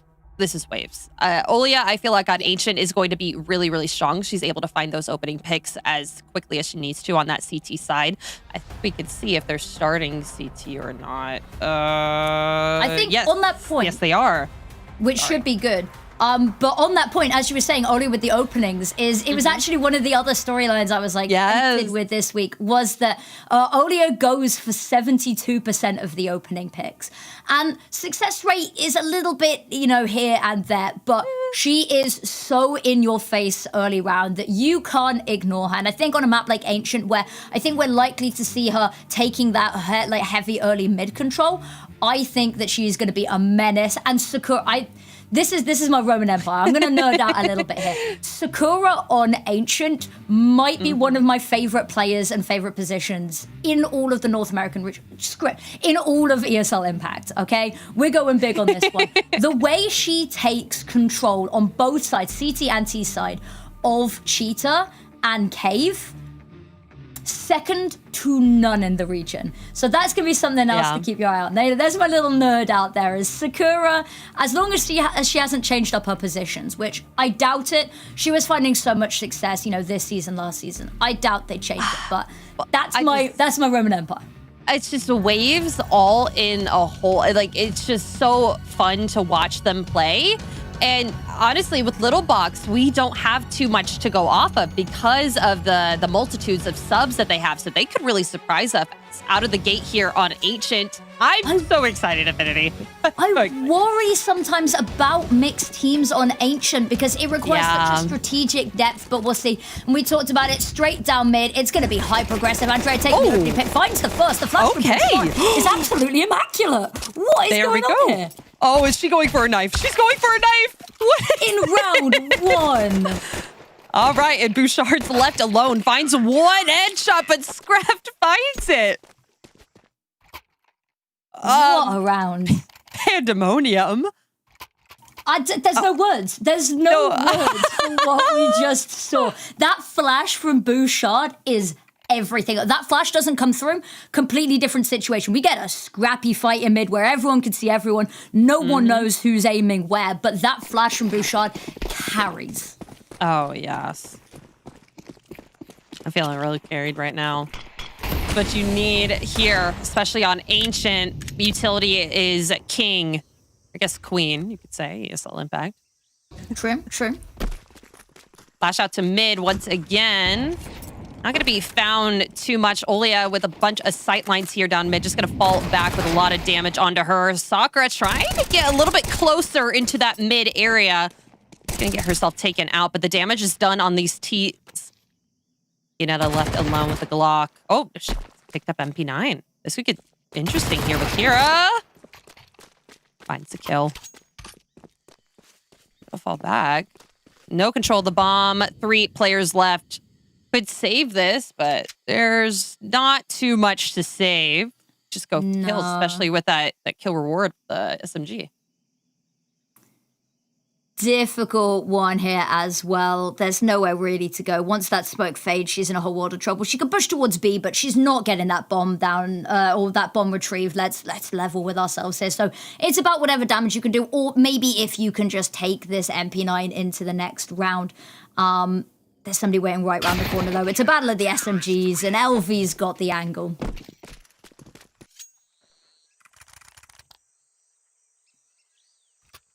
Not too bad of a second round conversion here for Waves.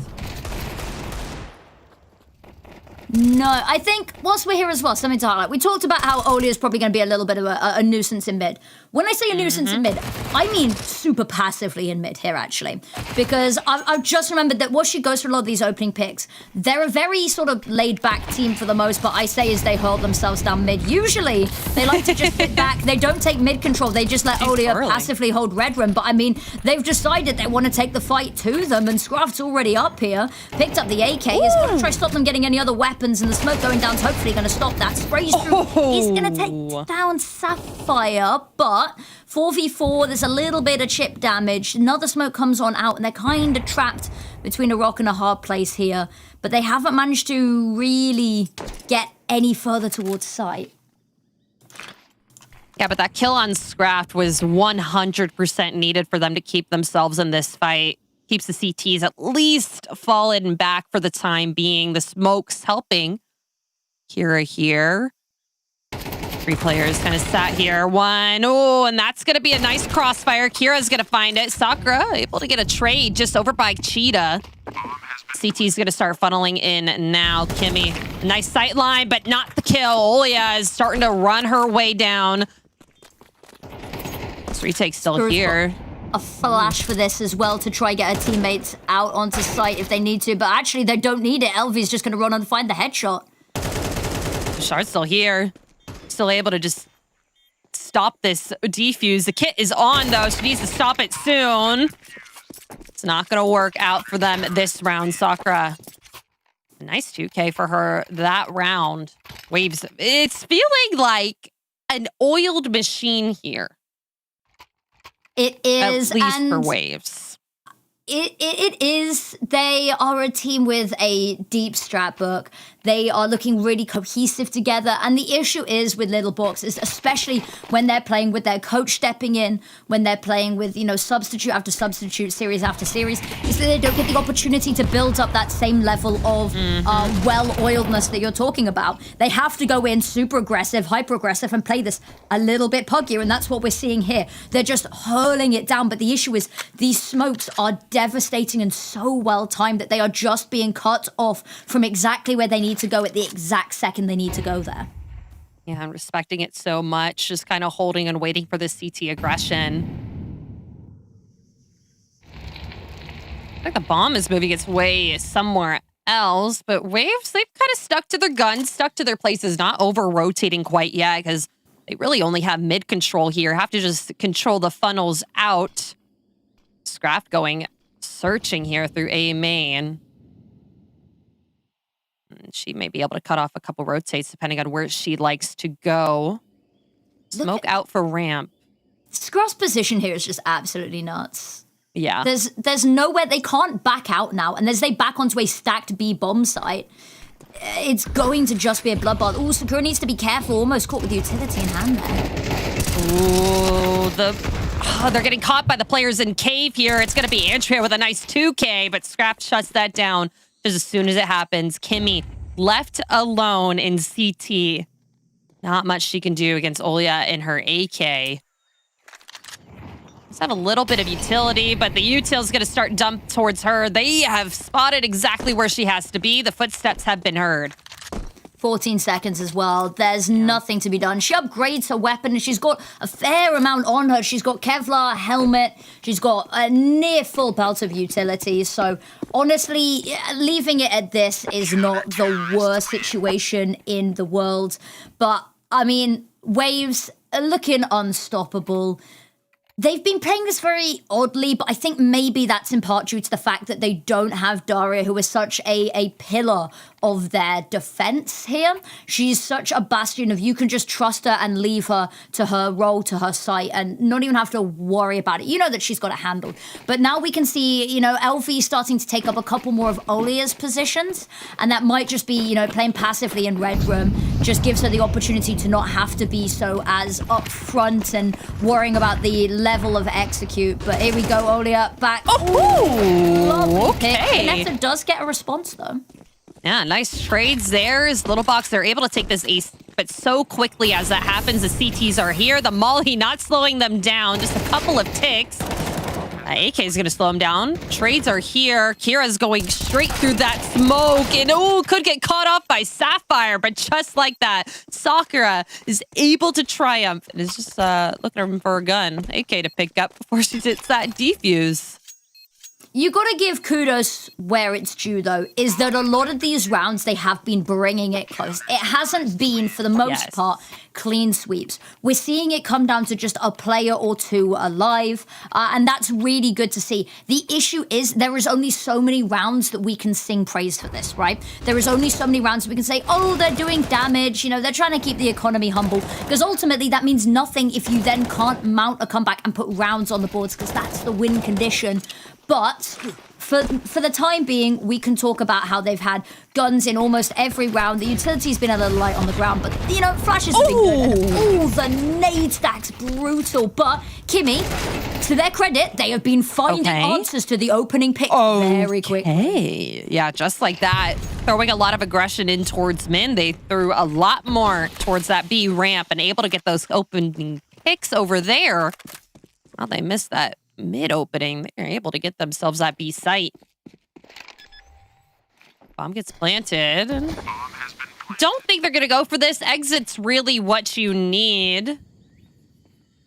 The money not really on their side. If they're able to find a couple of kills, might as well try. If LV can find Kianetta here, but the issue is there's no flash for this, but it could be a matter of timing. Just walks straight out, but scrap finding too. Switching to the sidearm, not gonna work out, but so close for scrap. You see a world where it happens. But the fact that they even bring the comeback that close, the fact that they've A, the confidence to go for it, and B, that they bring it that close. If we see that one fight versus Kianetta go a different way, that could have been it. That could have been done and dusted. But being able to just hold off that final backstab means that it's a single-pronged approach and then everyone can turn their attention back.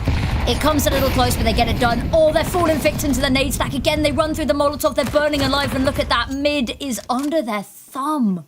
And they're already jumping up shelf. All of that space is the CTs, but Kianetta trying to find space somewhere else. Just like that. I'm really liking this from Little Bocks. They're able to find space elsewhere and kind of get the distraction out of it. Smoke not going to slow them down here on this A site either. LV going to go down. Olia is on the other side. Over in Donut is smoked out for the time being. Trying to spam in to contest this plant. Not going to work out. This is kind of a backwards pronged approach, just like you were saying, but I don't know how much strength it may have. It just has to be Kianetta here. Has to find these. It has to expect Scraft on the other side, and she does. Olia left alone. Wants to save this AK, I'm sure. Able to find one. She's not going to expect this. Here's the... I was going to say, I don't even know if she hears the footsteps or if she has time to react, but lovely conversion. We talked about it. There's no point in saying they're doing economical damage until they start putting rounds on the board, and they've started putting rounds on the board, Apples. This is what happens. This is the snowball that we start to talk about. But I think Little Bocks, one of their huge strengths is I think people underestimate them. We talk about their experience, but the thing is, they are kind of unassuming. They're a very chaotic team, and people think that they can kind of just deathmatch against them. It's a team that superpower is drawing out overconfidence. Teams get a little bit cocky. We don't usually see Waves play anywhere near this aggressive, and they're getting punished for it. I say punished with air quotes. I feel like they still have a really big foot in this battle. True. Andrea, lovely position here. Able to at least find one. Kianetta helping her out there on the other side. Olia picking up her sidearm. That's 3 found for Bocks. Yeah, rounds like that, they were just on those pistols, so you can kind of expect it. But Waves, I'm a little bit in shock. I feel like I've been thrown in a pool of cold water here, because this is a far cry from how we usually see them play this map. Usually, very reserved team. I talked about it. Olio likes to just sit in red room. They don't even have eyes on mid most of the time. They just sit back on their hands, on site, and wait for them to play into them. But this time, we're seeing them rush mid round after round after after round. And the early nade damage is good, but the opening fights, they go 1 for 1 yet again. That's where Waves needs to figure out, are they wanting to get this mid battle? But right now, it's a battle for A main. The trades are equal once again. LV is in Donut, gonna get smoked out once again. Now backwards fight for this A main. Very close in. Kid at a very low. That would have been an insane kill to find. Three-pronged attack. Nice kill from Kira. And oh, so close. Kid is so low. Andrea hiding around the smoke. 1v1. Flash out high. AK versus Sakura here. And she finds it with the FAMAS. And she is on fire tonight. She is one of the best ancient players in North America. I'll say it every time we see her on this map. She does nothing but put up numbers. She does nothing but be a fortress for her team. And I love it. It's great to see. They put themselves back on the board. Again, though, it's not exactly a clean round. It comes down to that 1v1. It comes down to one player being left alive, which on the CT side can be a little bit damning, especially when you've got Little Bocks putting rounds on the board now. Yes, it's getting a little bit out of hand, and at least even at the half, but, you know, they're doing a good job. Little Bocks, though, they've kind of impressed me. They haven't gone down without fighting. Waves, again, rushing mid. Andrea, though, wants something to say about it this time. Rushing mid, but taking it from shelf. The kills go equal once again. Kimmy and Sapphire are so far up here in mid. Sakura kind of forced back here into Cheetah. Cannot push any farther. Has to wait for that to clear. LV going to be getting too much of a sight line. Oh, could have maybe seen a sliver of a player here. Lots of these CT players are kind of pinned down in their locations. Kira, able to see Sapphire here in red room. That's an insane kill to get, and must get this other one from Kimmy, or at least Calm for help. But just like that, kills go equal.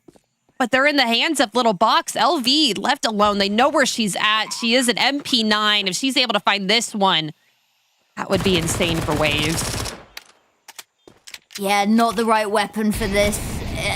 Even if she finds Kimmy, the fight on Bouchard, there's no way she's going to be allowed to get close enough for that MP9 to be in ideal range. So she just has to back away and save what little she can, because her team's not going to have much here. Maybe you see if anybody else had a slightly better weapon, but I don't really think they did. So just the FAMAS to be saved, yeah.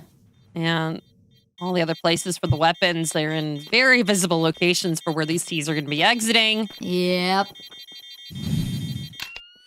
Little Bocks, I'll be honest with you, I wasn't expecting them to be this loud in this series, and I have to put my hands up. I'm gonna have to fill out one of those apology forms. It was like, what did you do? Underestimated Little Bocks.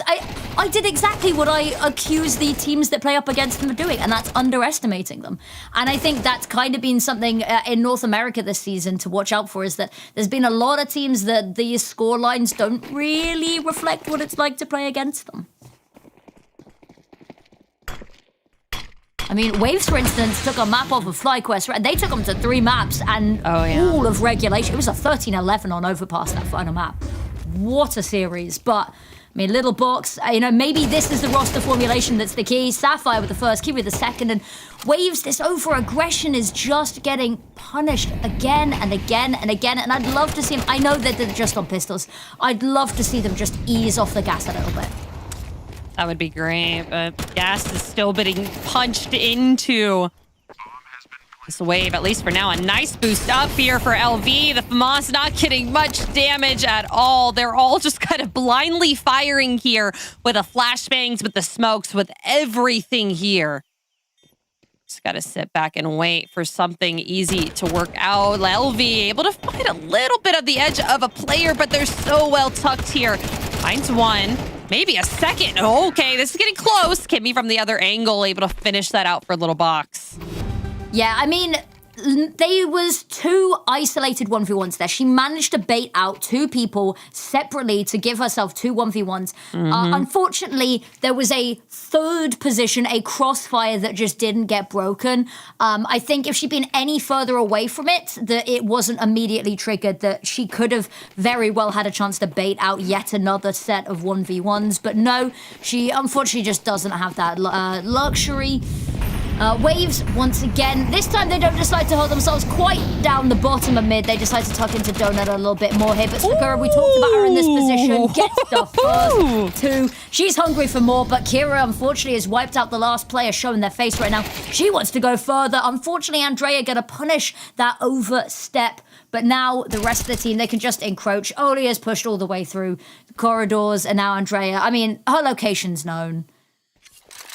Yeah, that's exactly where you were talking about punching in the brakes, pulling back on the gas there for Kira, just kind of slowing it down after you get those first couple of openers on that B site. You didn't necessarily need to go in and get that player. Sure, that information would be lost if she does move and reposition herself somewhere else on the map, but they know exactly where Andrea is. Olia has the other angle down, so she can't get out of T-spawn without making any noise to any of these CTs right now. Last round of the half, do or die, all or nothing right here and now. No utility available, but the smoke has faded, so that's one less problem to worry about. But unfortunately, another problem lurks right round the corner. Is she going to clear it? Unfortunately, Sakura, bulletproof, beautiful headshot, and is going to finish off the half 7-5.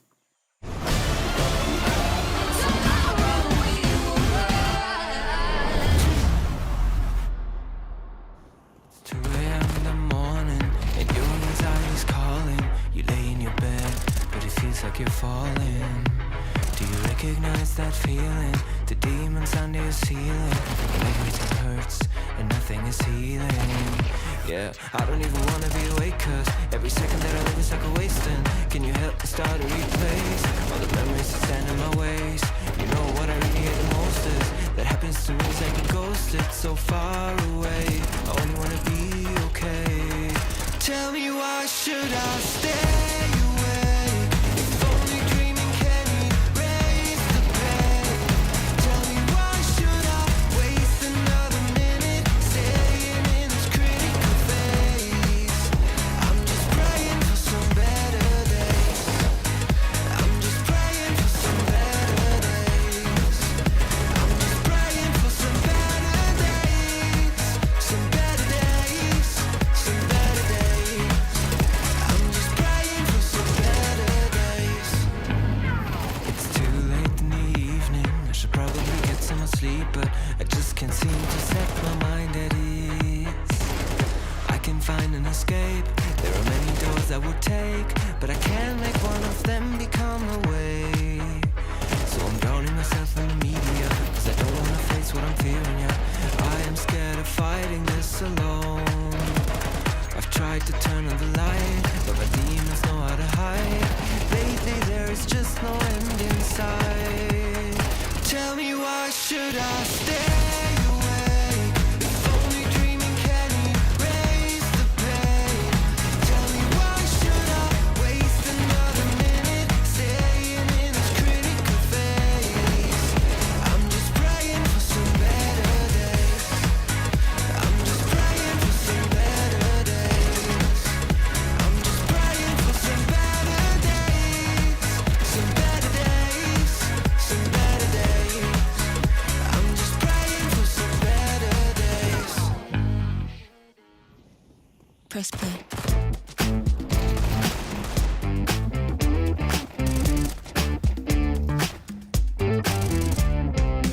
You know I feel the same way.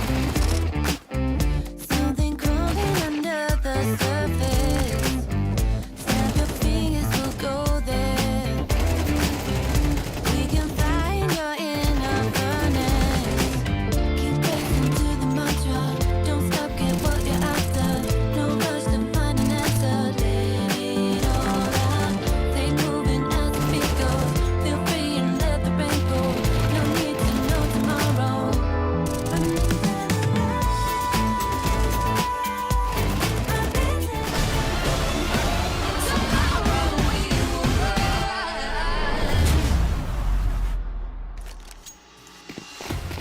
We are back after a fiery first half from both of these teams. Little Bocks now on their CT side. We're going to have to see if the aggression still sticks here for both of these teams. They have kind of been polluting the waves with the gas that they've been hitting here. A-site already taken here from waves, and Little Bocks, answering back with 2 nice headshots of their own. Are they going around the world here? Are they trying to just take Cave by storm? I mean, Scraft is putting up one hell of a fight here. Needs to reload. Oh, just about will do so. Bouchard long range trying to help on out. Does indeed whittle down the numbers a little bit. LV, the last life, running out of bullets here, running out of options. Does somehow manage to sneak in a reload. Gets a lovely headshot. Bouchard's running on forward. She has a kit, but the issue is she's been drawn so far away. And if all you can do is bait out time, that's all you need to do. Bouchard's done it. Should still have plenty of time just to get on this, though. Does she? Yeah. Talking of Bouchard, the wonderful Newt, the statistician god that is Newt, has pulled up some numbers for us. And the flashes that Bouchard has been throwing have been otherworldly. It has been more than the rest of our team combined, then probably like times by it's a lot. I won't do the maths on stream, but I'm telling you, Bouchard's flashes, if they hit anywhere like they did on that T side, going on to the CT side with a pistol victory like this, it is a recipe for success for them. Disaster for waves if they're not able to flash that or counteract it very quickly, taking a site in there. Entering into a very empty site for themselves. Bomb's going to be able to get planted. Andrea, Squatter could try and throw a little bit of shots, but just like that, Donuts taken by Kira. Kimmy, I love that. Okay, Kimmy's waiting and ready for it. All that positioning taken away from waves, just like that. That smoke's causing them a little bit of problem. I think the issue that they have is when you rush a site like that, but you don't leave anyone watching mid, it leaves you so susceptible to quick flanks. And Kimmy is so quick on abusing that. Lovely read for her to hop straight on in there. The issue is going to be whether they survive. They've got a little bit of a crossfire here, but more bodies than bullets. There's the first play, but actually I think if you're waves, you just want to cut your losses. Do not tempt fate any more than you already have. And Kimmy, unfortunately, dies just to the edge of the bomb radius there. Thankfully, she just had a FAMAS. Do you really want to save that? True. It's an ethical question at that point, isn't it? You know, full shade, by the way. I mean, but we've been seeing MP7s, okay? Okay, I mean, don't say anything bad about the MP7. Don't I'm going to say all of the bad things about the MP7. Wait till you hear my thoughts on the MP5. Okay. Is that a Nova? No. Oh my god, it is. Is that Kimmy going Gabe with the Nova, too? Broke, don't fix it. I love it.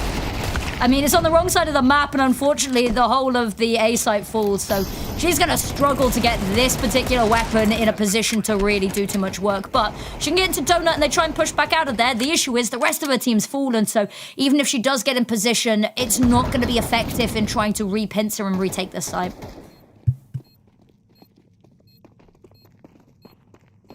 Broke, don't fix. Ooh, okay. Money found. What? AK found. Round still in contention here for Kimmy. Just kidding, Sakura's there. Holy crap, that was a money maker, though. Yeah. That's a highlight reel in and of itself. That's, you've done enough now. But as you said, it's a money maker.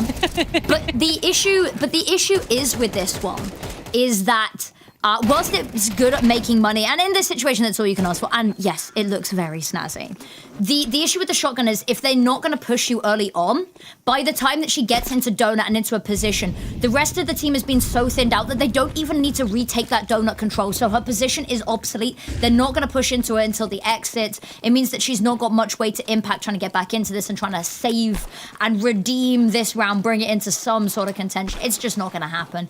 Little Bocks, what is it with this aggressive CT on Ancient this time? Neither of them are content being in their own spawn.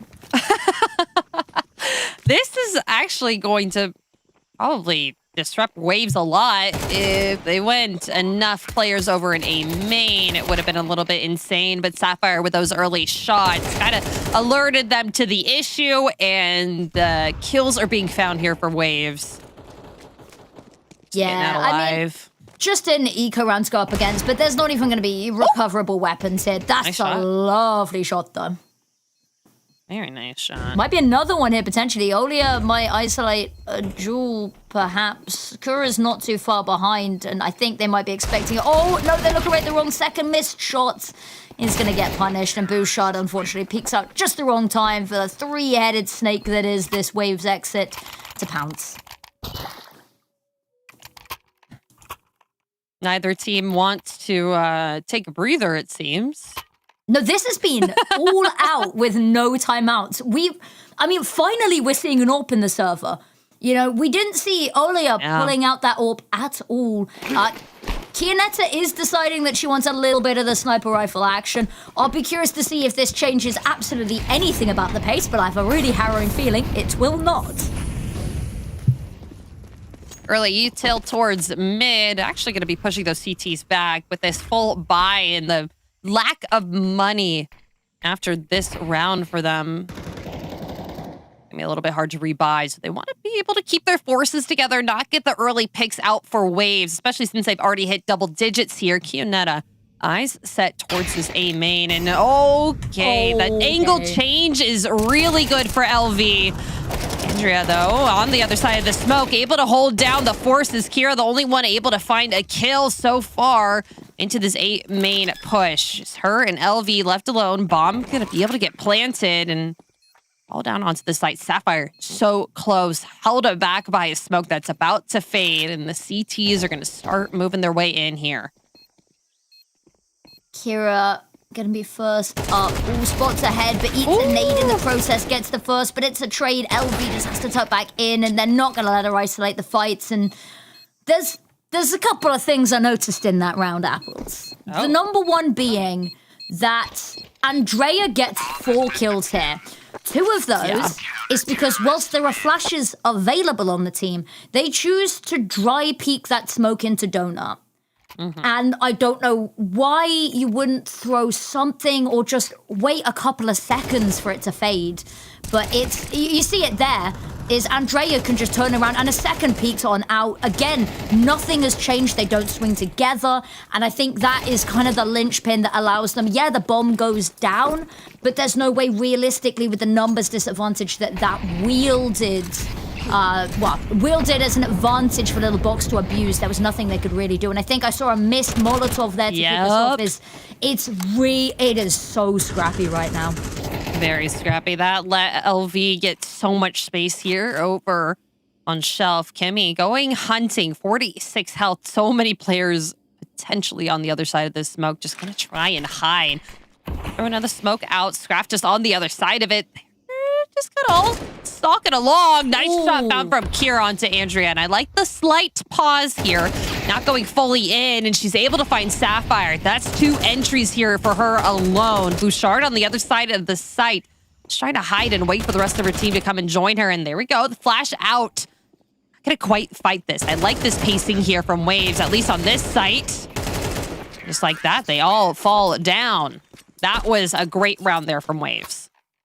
I think mechanically, beautiful round there. Kira's second pick there as she's peeking on site. It's like she's not looking the right way. I believe it was Kimmy. This should be Kimmy's pick every day of the week. But no, the readjust is so quick. It is F1 levels of reaction speed, right? It's amazing.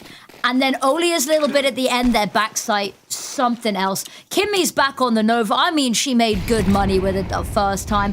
Why not give it another crack? And actually this time, it's in a position it might be able to do something. They are all feeding into mid. It's a bloodbath. It's a boxing ring. Kills go 1 apiece, however. LV from the heavens trying to be the difference maker. Gets 1, gets 2, and Kira with the last. It's going to just be a quick and clean sweep up. Just like that, Waves find 12. Able to close out this first map. That wasn't even their map choice here. Little Bocks, they have 5 rounds to make a difference, and they do finally have slightly of a full buy. That util coming in more of a clutch here, or more of a need here for Bouchard. Name of the game here for Ancient. Waves just need 1 more. Going back where it started, going back where it worked out so well, and that's going to be a full A main rush. Just 1 player over in Okay, never mind. Let me stop talking. Kiana with a nice 2 entry here onto this site. Just going to hold back the tees for a little bit. Olia doing so well, and a second one for her. It's 3 kills so far on this site.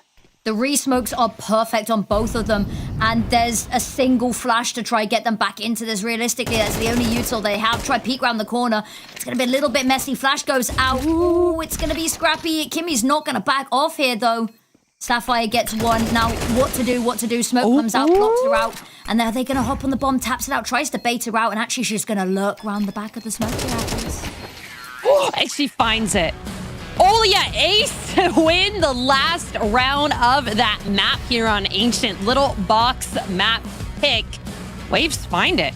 Incredible work for them the last couple of rounds. It felt a little scrappy in the beginnings. No breaks for any of these teams, but all in all, they're able to take it here. True. And we don't see a whole lot of Waves playing this map. Actually, this is the first time they played it in the regular season. They played it in both of their open qualifier matches. And they won versus Lotus, and I think they lost versus Nocturnal on this map. But I mean, this is a very different look to what we saw in the open qualifiers. This is a team unhinged. This is a team who is running in and wants to make their name heard, and heard they have been. Oh, absolutely. What a way to start yourself out in this series, taking your opponent's map pick on a map that you don't normally play. They were still able to dominate. I do want to say, Little Bocks, they had so many incredible rounds, a lot of players on them once we look at the scoreboard that we want to highlight. Especially Kimmy, I feel like with this Nova was just a thorn in their side. Andrea going in so aggressively a lot of the times on their T sides, getting those B site rounds. It made it really, really close in the beginning of the map, but once they switched on over, once Waves was able to fully get as aggressive as they wanted, they can't get too aggressive on CT. They were able to get fully aggressive on their T side and win it out. And ADR 104 on Olia. She was on fire here this match. Oh, absolutely. I think the entry kills kind of speak for themselves. It's not even Olia that was stepping up on this one. We talked about how she goes for a lot of the openings. Maybe not as much on this because we expected her to be passive. But I mean, when the whole team is just running it down, it really is just a matter of who sees an enemy first at times. I think the assists are all over the place. I expected maybe a couple more on the side of Bouchard just because of how amazing those flashes were. But the issue was, despite how amazing the flashes were, we weren't always seeing kills come right off the back of it. So there's this is all over the place. And I think this... Yeah, it's something else that I want to highlight just before we go to the head-to-head is just Bouchard. Sometimes when you are the player that's setting up all the util, you can't always go to get those entry kills. So probably maybe we'll see her in the next one. But for head-to-head, we wanted to highlight Kianetta and Sakura. I feel like both of these players were so aggressive no matter what side they were on, CT or T. They were just going in. The entry kills, 2 for both of them. A little bit more assists on the side of Sakura, but almost like even here on the head-to-head for the scoreboard.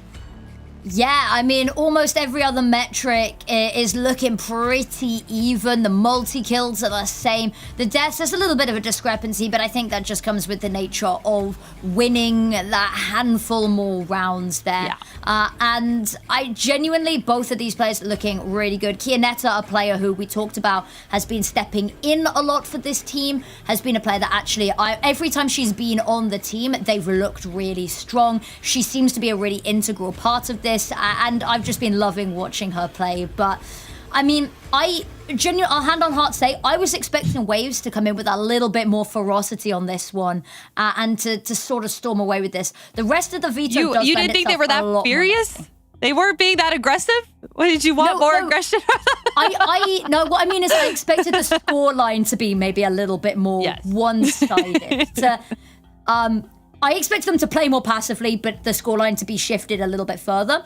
But my worry is, Ancient was the map, it was Little Box's pick, but it was a map that I was a little bit worried, seeing how much structure is needed for a team that has gone under such chaos with how they've been playing this season. And this was my worry, because the other maps are a lot puggier, and that kind of leans itself into it. Waves, they've decided to play the puggy team in a puggy style on a predominantly puggy veto, which is going to cause a lot of chaos. This is just the start. The next maps we've got lined up, this is only going to get, I think, somehow more anarchy-driven. Do you think Little Bocks can take this next map away from Waves? I wouldn't go that far. But I don't think they're just going to lie down and let this be a stomp map. I think we're going to see, I hope that we get to see Olio on the AWP a little bit more, because we didn't get to see that a whole lot this map. But I don't know. All of my expectations got blown out of the water in that map. And I couldn't be happy about it. I completely agree with you. I feel like Dust 2, if Little Bocks are able to take it, that will be absolutely insane. Waves are going to be on, I guess, a playing field that we have never seen them before.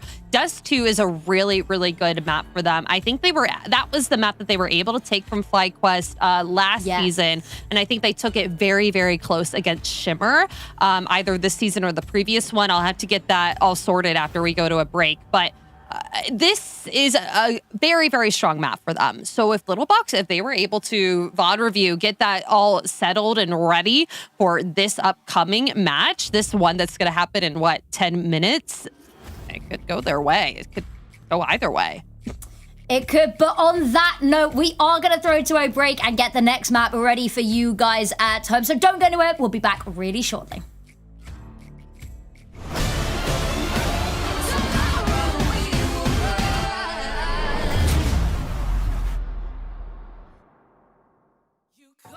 Me the other night, don't you know I've got no time? That's it, I'll never ride for you and I. Don't you call me babe?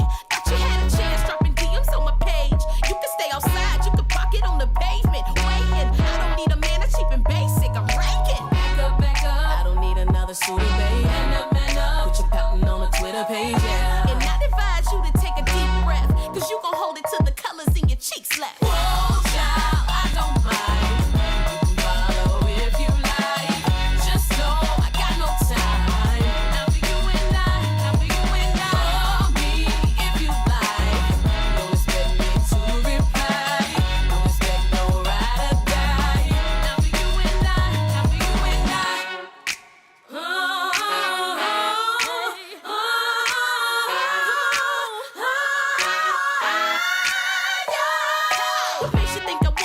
Treat you like a ghost. Take this man home. Everybody else already knows I'm the only one I need. You're the one that needs to grow. I ain't playing, boy. Turn around and walk it out the door. You've got to go. For the love of God, for the love of God. Watch, baby, I don't mind. Just stand home, yeah. Televised, you don't need to come by. From a distance, though.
o'clock in the morning. That's much too early to wake up. No, nobody gave me a warning.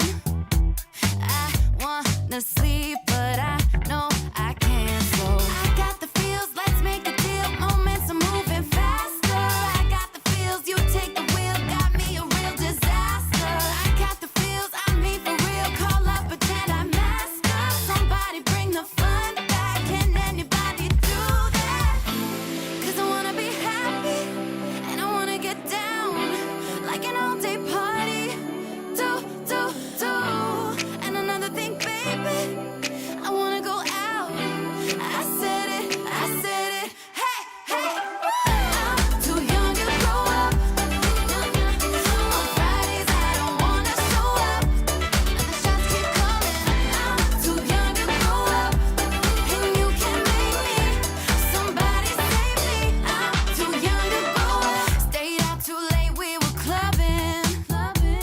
I lost my phone, so no one can call me. I know I'm forgetting something. Unqualified to be here, adulting. I got the feels, let's make a deal. Moments are moving faster. I got the feels, you take the wheel, got me a real disaster. I got the feels, I mean for real. Call up, pretend I'm master. Somebody bring the fun back. Can anybody do that? 'Cause I wanna be happy and I wanna get down like an all-day party. Do. And another thing, baby, I wanna go out. I said it. Hey. I'm too young to grow up. On Fridays I don't wanna show up. The shots keep coming. I'm too young to grow up. And you can make me. Somebody save me. Somebody save me. I'm too young to grow up. And you can make me. I'm too young to grow up. I'm too young to grow up. And you can make me. Somebody save me. I'm too young to grow up.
Welcome back, wonderful people. Map number 1 was Blink, and you miss it. It felt breakneck pace. Not a single timeout, not a single moment to breathe. But we have now had a second to breathe whilst we get Dust 2 up and ready. And what are our thoughts and feelings coming into this one then, Apples? I'm feeling really good for Waves, not too good for Little Bocks just because of how they performed previously on this map of Dust 2. But honestly, we probably weren't expecting that much of a fight from Little Bocks on Ancient, their map pick against Waves. You even said it yourself. You weren't expecting that much of a small gap. Okay, I guess that little of a gap would be the right term there. And their performance previously on Just 2 does not make me very excited to see how not great it's going to look for them here. I mean, they played against Waves in the open qualifier, like you said. It was a 13-3 win for Waves. Then they played against Nocturnal. Then they played against Shimmer, and they were both not very savory results. However, those are in the past. It is now time for them to prove us wrong against Waves. It could be the time that they're, all right, we are actually comfortable not completely banning this straight out of the gate. They banned Train right out of the gate, so maybe they have something up their sleeve. Potentially, I think the Train ban might just be because I think they've just sort of been perma-banning it. But Dust 2, they've actively picked into it a couple of times. More than one occasion, they actively picked it against Shimmer, which, bold choice. And then they actively picked it against Nocturnal. That's just within this season. During the open qualifiers, we saw them sort of float this map a lot. They floated it versus Black Mold and ended up playing it. That was close. That was a 11-13 loss, if I'm not mistaken. And then Get Flawed and Black Mold again, it was floated, but they didn't end up playing it in either of those series. So it's been something that they've not been uncomfortable to touch, but it's certainly been something that we haven't yet seen good results from them on. They beat Black Mold on it in open qualifier number 1, but given the context of how Black Mold have been doing, I don't think that's going to give us the level of hope we'd want to see when they go up against a team of the caliber of Waves. And the caliber they have is insane. Waves have been nonstop. We've been talking about it all over Ancient. I feel like they were being very, very confident, very, very aggressive. And that may just be because they don't have Daria there. Maybe she's the voice of reason to tell everyone to slow down and take a breather once you get a first kill. Or you don't, I don't know who the voice... I feel like Daria might be the voice of it. She does seem quite down to earth. Chill, but, you know? But given that, I think the whole team, I think at the best of times, it is a very loosely hung on anchor. I mean, we were talking about it, I think, last week where, was it last week? It must have been the week before. I wasn't there last week. That wouldn't have been me. I wasn't here. I was busy. You weren't. It was with Naori, wasn't it? It would have been the week before then. We were talking when we last casted Waves. Is that their team building over the off-season was playing Repo, for instance. Which I think kind of just tonally sets the mood, doesn't it? Absolutely.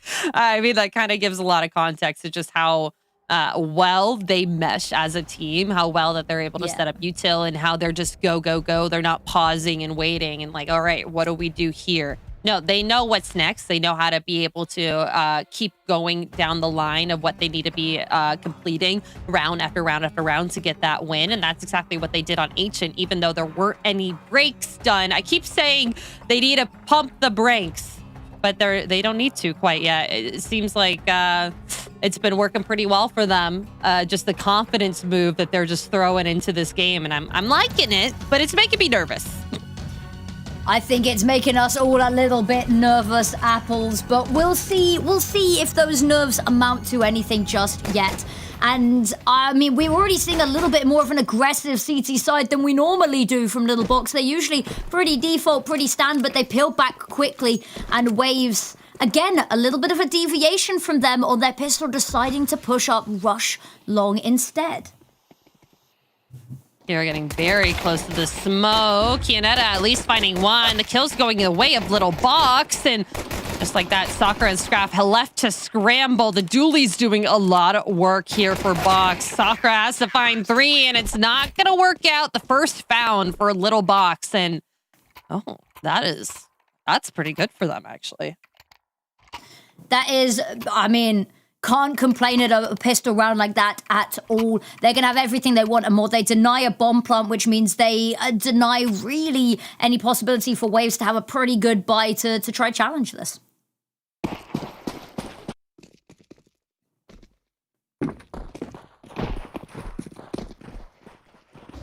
The Julies are sticking on Sapphire. I like that. Just keeping that on her. And, okay, I guess I spoke ill of it, and she proved me wrong. He's going to get traded out as Sakura is able to use that pistol for a little bit of work. Yanetta, sharp shots here. Andrea backing her up, and Olia left alone with Sakura. Julie's are picked back up, and just like that, Kimmy is already on that lurk against Waves right now. And they even get to this bomb site quick enough. The smoke goes down, or it's a molly. Oh, the bomb goes flying into her hand. That lovely catch. Yes. It's not going to get planted, though. That's See your giggle there? unfortunate. See your giggle. It was cinematic, wasn't it? Yes. I believe I can fly. And the bomb absolutely paid actor here, quite honestly. Bomb Yes. wasn't on the script. But yeah, it's unfortunate there. It kind of gets out of hand, as you said, just a little bit too late. The cross gets caught, and whilst the bomb does not quite fall to the same fate, there's no time. They know that their only option here really is to swarm and overwhelm, not give her any room to try plant, set up, make something of this.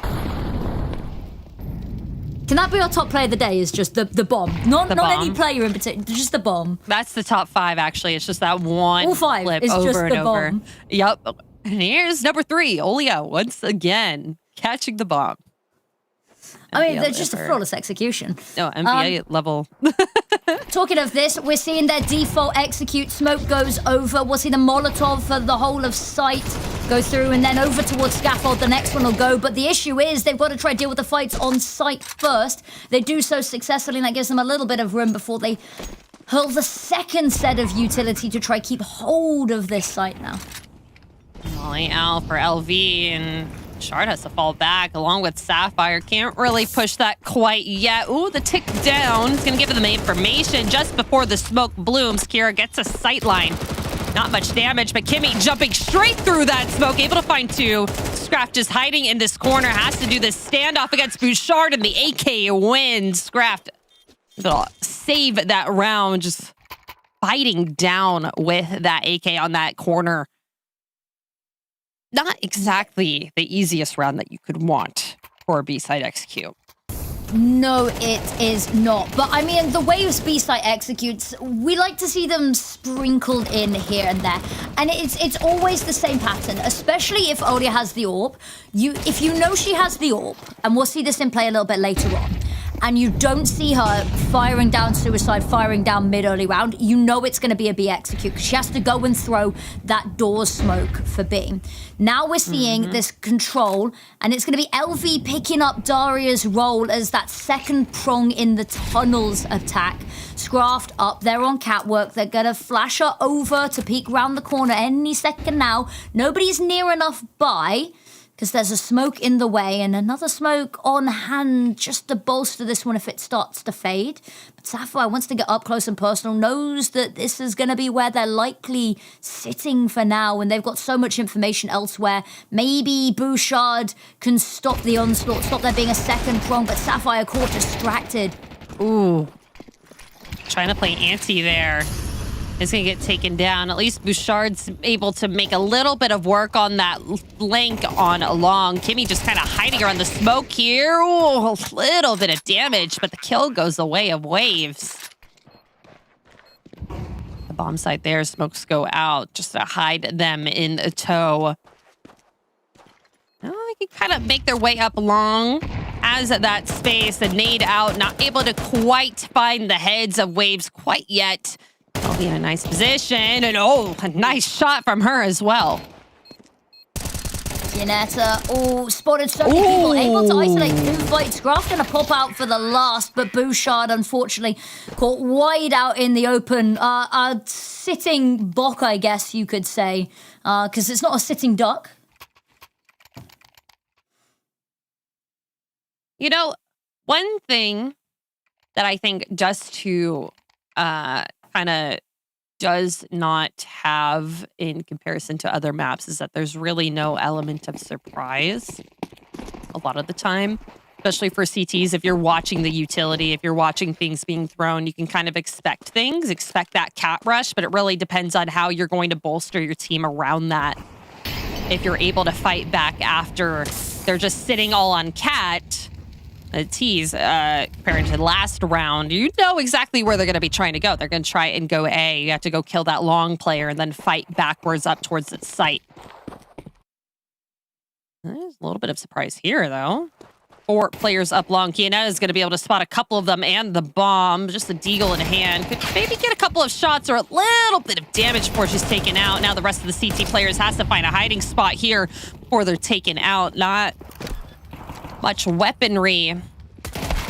They do have a USP. Could do a little bit of shots damage, but this is a waves around through and through unless Kimmy's able to maybe get a Zeus kill here. Ah. Peeks out the wrong time. Yeah, it's quite interesting. I think that the way LV's been kind of slotting into this is that Daria is very much part of this pact with Sakura that push tunnels early. And then they usually leave Kira as that player watching mid doors, playing very passively, waiting to see if anyone's going to hop up catwalk for the retake. But it feels like LV's kind of taken that, which has meant Kira's having to play a little bit differently, playing elsewhere. Actually, it seems to be working pretty well for them here. And then we go the entry pack going on through, and it's Sakura and LV. So she is actually taking a lot of Daria's roles here, pretty 1-for-1, but...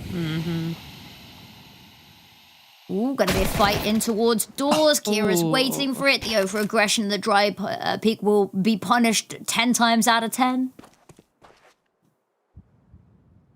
Happened last map. It's gonna happen again. Bouchard gonna dry peek this. Gonna be staring down the barrel at a couple of players. Hopefully she's able to do a bit of damage, but the damage goes towards her. Not enough to get that kill on LV. And just like that, Kira's going to try and clean up a couple of the CTs, making their way on the cross, but that B site locked down for now. They have to fight back in. No utility.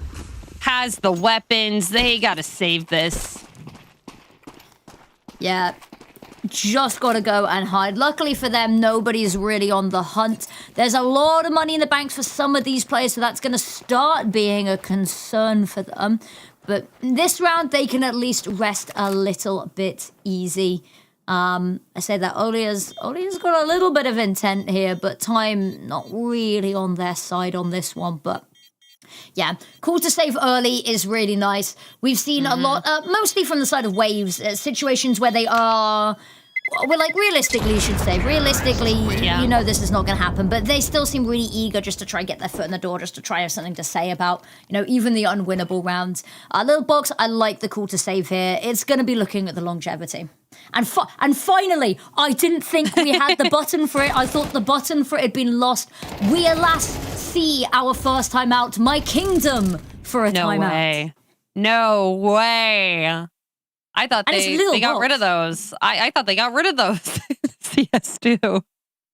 It's very rarely that you see it here, especially for NA, and especially when your coach is playing. Yeah. So I guess that's a very large detriment that you don't have someone who's watching all the screens at once. Because when you're a coach and you're forced to play, not forced, but you're forced to only focus on your game. So you're not really seeing the overarching storyline from your team. So it's a little bit harder to kind of coach them through that. And you're not the IGL. You're slotting in for that player that's missing. So not quite ideal for Little Bocks, but I like that they're getting the timeouts in early. It's still round 7 now. They still have some teeth in this fight. Yeah, it's not too much of a scoreline. We've seen them claw it back from similar. Here comes the flash on over. Lovely close angle. Are they going to clear it? No, they're too focused on Kianetta that they're not even suspecting Bouchard. Ooh, messy spray, but Oli is able to find it. 2 kills under her belt. She finds an... okay. That would have been a little insane if she got that one on a soft Sapphire. If she finds Sapphire there, it could happen. In fact, you know what? I'll say if she finds Sapphire there, it does. That would have been a 1. That would have been a 1. That would have been a 1 round for waves if she was able to get that kill. Because Olio's been on it today. Absolutely on it. Everyone's been on it here from waves. I'm really liking the firepower from this team and not slowing down quite yet from Ancient. I'm interested that we've not seen Olia pick up the AWP. Is it because that hold from Daria, that peek from tunnels isn't at the strength they're used to it. Also, Kira, lovely multi-kill. Very lovely. Sapphire gonna at least try and have something to say about it, get a trade somewhere, but she does fall again to Kira. 3 kills underneath her. Kiana gonna not respect this smoke, gonna try and just sneak around it along with Kimmy in. Much damage gonna be found, but Kira finds her 4th. Round 1 for Waves. This is shaping up a little bit how Ancient was, where it's all gas, no brakes. We need another. That was the name of a North American team for a while, wasn't it? Yes, it was. I want to say it was an advanced team. I remember. It was All one gas, of my no first ever brakes. seasons You're right. casting. All gas, no brakes. Yeah. I remember them. A little bit of an NA reference further afield from the women's team, but I'm very interested because this round, okay, Kianetta's now found herself an AK, and Kimmy's back on the Nova. You know what? I respect the commit. I respect the commit to the bit. Yes. It's a good bit. Whenever it works, and she's able to get a hefty sum of money. I mean, she's in the right position for a jumping one right now. Oh, just around. Oh, but that tick down for Scrap. Oh, just narrowly misses it. Trying to jump up. Olia's going to shut that down, at least for now. Bouchard trying to throw a couple of shots over, and she's just going to get gunned down every which way. It is scrappy. It is angry, and it feels puggy, but Waves have this down to a science. I would be expecting, and I've been expecting it from the start, that Olia's going to throw over the AK and buy an AWP. But she's not picked up at all this series so far. So I feel like it comes a time, maybe she was warming up and she didn't feel like she was hitting the shots that she needed to. And when it's officials, you need to feel like you are hitting the shots. Switching to an AK, I mean, 5 AKs still does a lot of damage, and it's working out for them so far on map up. Yeah. I've got my thoughts on potentially why as well, but I mean, burning alive, there was no safe space, and the further back she retreated, the more open she was to more of these Waves players. Kianetta, lovely peek out there for 2 upgrades to the AK, can continue to cause some problems because they're now kind of trapped in the pits of mid now. Nowhere really forward to push safely. Plus an op over in CT. LV needs to do a little bit of work, at least over on this B side, just to take a little bit of the heat off of mid. And they could be able to get a nice headshot there over on Andrea as she hops up over, and she does, and just so quickly. Okay, Little Bocks, they are very fast acting here on the crunch, and just like that, bomb gets planted. They need to do a retake here. 2v3, definitely winnable, especially with Bouchard going in tons, but time is ticking. Flashes. 2 flashes. 3 flashes, actually. Needs to get ahead of them here. Oh, uses the timing of the utility to perfection, but both kills get found and Bouchard activates at the perfect time. I called it. You did. You did. Gold star on the caster chart there, actually. Thank you. Oh. But I think maybe the reason we're not seeing the opposite, I mentioned it briefly, is because Sakura and Daria are this huge integral part. I'm seeing the AWP. I'm not seeing it on Olia. I was going to say someone else gonna spawn? I mean, it doesn't usually matter. Olia's always. I mean, are they having fun today? I mean, go for it. I want to say pop off, but I'm going to wait for her to pop off first. Yes, we're not going to cast or curse this, at least not quite yet. And with Andrea in such a close corner, it's going to be hard to clear that out for Sakura.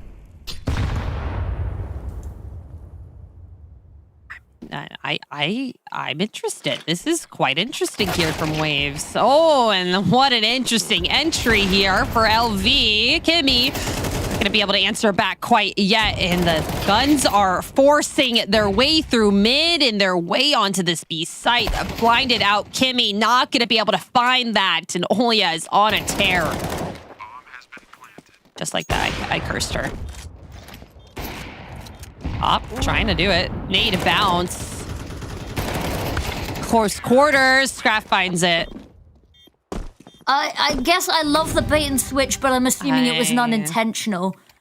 The point that I was going to make, which I am going to start back to, is I thought maybe Oli are not AWPing because the Sakura Daria pincer from tunnel is so key to their mid control that without the same level of assurance in it being Daria and knowing what the plan is from there, maybe they were leaning against it. But the fact that they've got the AWP in Sakura's hands raises more questions than I have answers for.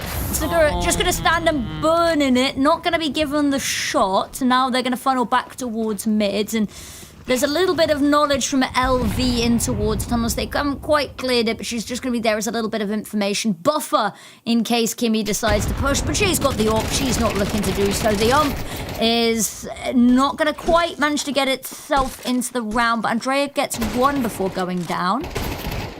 Scout's doing something. That's a lot of damage. Kimmy is actually able to kind of isolate a lot of these fights, but they are just so back and forth. Kianetta is able to pick up at least a weapon here in mid, but the players, they've ran away from her. That's the last single piece of utility used, and if I'm not mistaken, it was a flash that they weren't able to peek off of. Bouchard's got one, though, that they can now start to crunch, and HP is looking low. Ooh, nade out. Both ends. Can't really clear that. Sakura left in 2v1 with an op, and that's going to be 5 for Little Bocks. Same half score as Ancient. We'll be right back after this quick break.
Press play.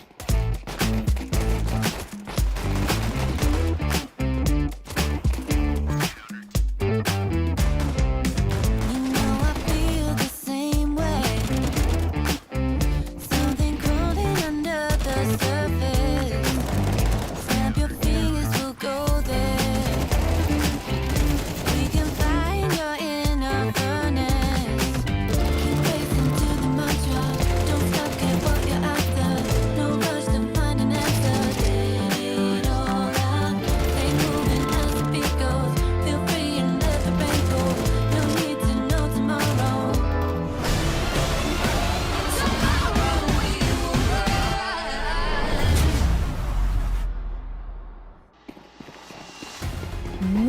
out, wild, and wacky are all words that we could use to describe how Waves have been playing today, but they have come out of the half victorious for now, but Little Bocks are pistol rounds all they need to close this gap, and they are hot on the heels of Olia here, just round the corner, but Kira from the heavens snipes away Kianetta. Olia, amazing flash for the peak, manages to find two, and Scraft there to double on down, and it's just Bouchard left. Just to fight through Cat. I don't think she's made quite enough noise that they know where she's at, but there's only a couple of places to be looking if you're a CT guarding this bomb on this A site.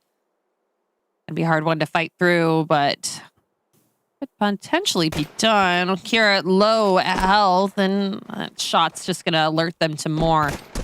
It's like LV going to be the one to first take this battle. A little bit of damage. This Glock doing a lot on here. Shark just trying to hide in this corner for now. This would have been a really, really good pistol for them to pick up, and still kind of in contention. Nice shot onto Kira. Nice snap on over.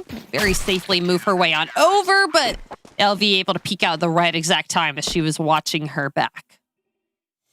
Indeed. Lovely round to find. It would have been nice pick up there for Little Bocks. We've seen them 50-50 on the pistols today, but alas, not able to find this one. But T-side, it's not the end of the world. That lovely flash on over from Scraft is, doing wonders. But Bouchard, credit where it's due. Just too many angles to watch there at the end and no support to help have her six. But here we go into the next round. No bomb plant means no real weaponry to speak of, but a couple of upgraded pistols coming on through. Tunnels control and mid taken, and actually this is the Waves we know, letting them take this space and playing a little bit more passively, sitting on their hands and on their map and site control. We do a lot here, which is bodies and Glocks, but not much going to be found here. Okay, Kimmy finding a consolation prize here onto the site. A couple more players she has to fight through. Lots of open angles, and it's not going to work out for them at this round, not this time. Yeah, I would be interested to see what default and what normal looks like for Waves on the CT side, because usually Bezdaria is that bastion of B. She is, she's got the B site, she's got the bastion, she's got the B for Bezdaria. It's all coming together, right? But she's not here today, so I'm assuming we're going to see a couple of countermeasures. Having said that, actually, they may just trust LV to get it done herself. Oh, that's an entry for Andrea. Scrapped out of the gate. Kira, though, going to be able to play with these angles. Finding two. Olia helping her out. And just like that, everyone is down but Bouchard. Not a great feeling to have for yourself. All those AKs down are going to be able to get picked up by the CTs. And she's going to get caught just looking around the corner. Sakura with that last final kill. Double digits found for Waves. And it feels like they're starting to slot in to their CT, but still, we haven't seen a normal default from Little Bocks quite yet. They've just been trying to go long. That util wasn't really in response, and they have little to no rounds to fight back against with full buys. Indeed. Now, over towards A, we tentatively head. Andrea is going to be left behind, and here we go. A lot of utility. Boost on up. Actually, whether they're even going to be allowed to settle into this boost. Kira, unfortunately, walks through unsuspecting. Somehow manages to get past the first couple of players without being taken down. But alas, it's a short-lived victory. They have this space now, but Olia's going to re-smoke, make this even harder for them to get out. There is an HE to part it. No flash to get around the corner, though. But they've got mid-control, and actually, Wave's given them way more respect than is particularly comfortable.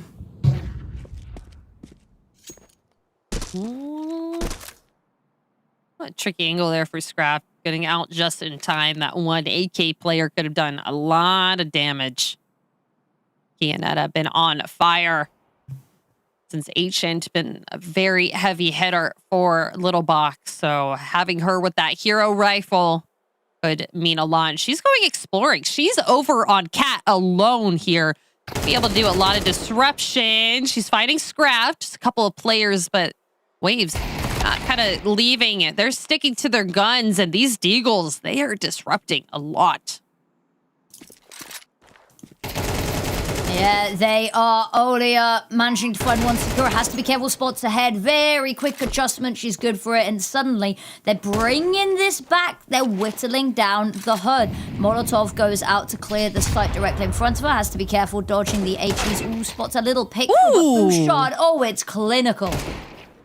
Okay, but Olia one-taps are even more clinical. She's able to find a couple more. That would be insane for Waves, but that double peek, the double hold on that angle, and Little Bocks, they're still fighting back here. They are still here, and that was a very important save round for them to win, especially just with those upgraded pistols. They're going to be able to fully buy into this round. There's a couple mistakes done from Waves that very savory, in fact.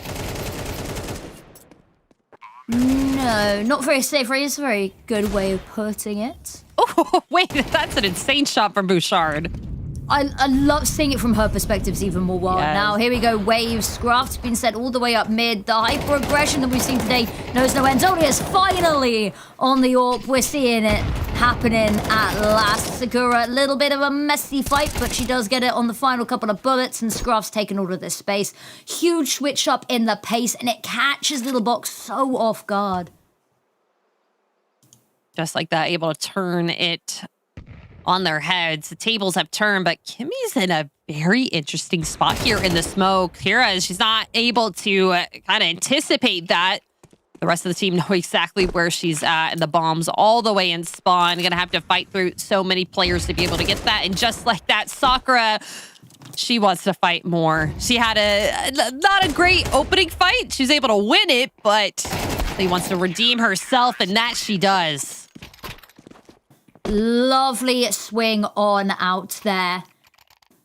It's just looking really good here. I'm liking that Olia's finally going hard on the AWP, finally seeing it in play here as well. It's only taken her a map and a half, but I'm liking what I'm seeing, and the rest of the team's kind of coming together. We're getting back to some semblance of normal for them, I think.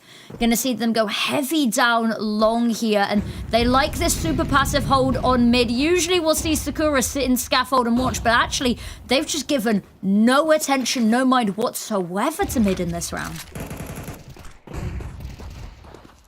And pushing other ways, pushing a little bit towards long, falling back, making them kind of funnel their way up towards Cat. And this could be the Waves kind of trajectory. This could be what they want. They're trying to kind of keep them contained in this one area where they can pinch in and get the kills, but they want to kind of fight around this. Scrap with a nice opener. Sapphire going to be taken out. That firepower is gone. The entry Faggery, not here. Kianetta is not putting the brakes down.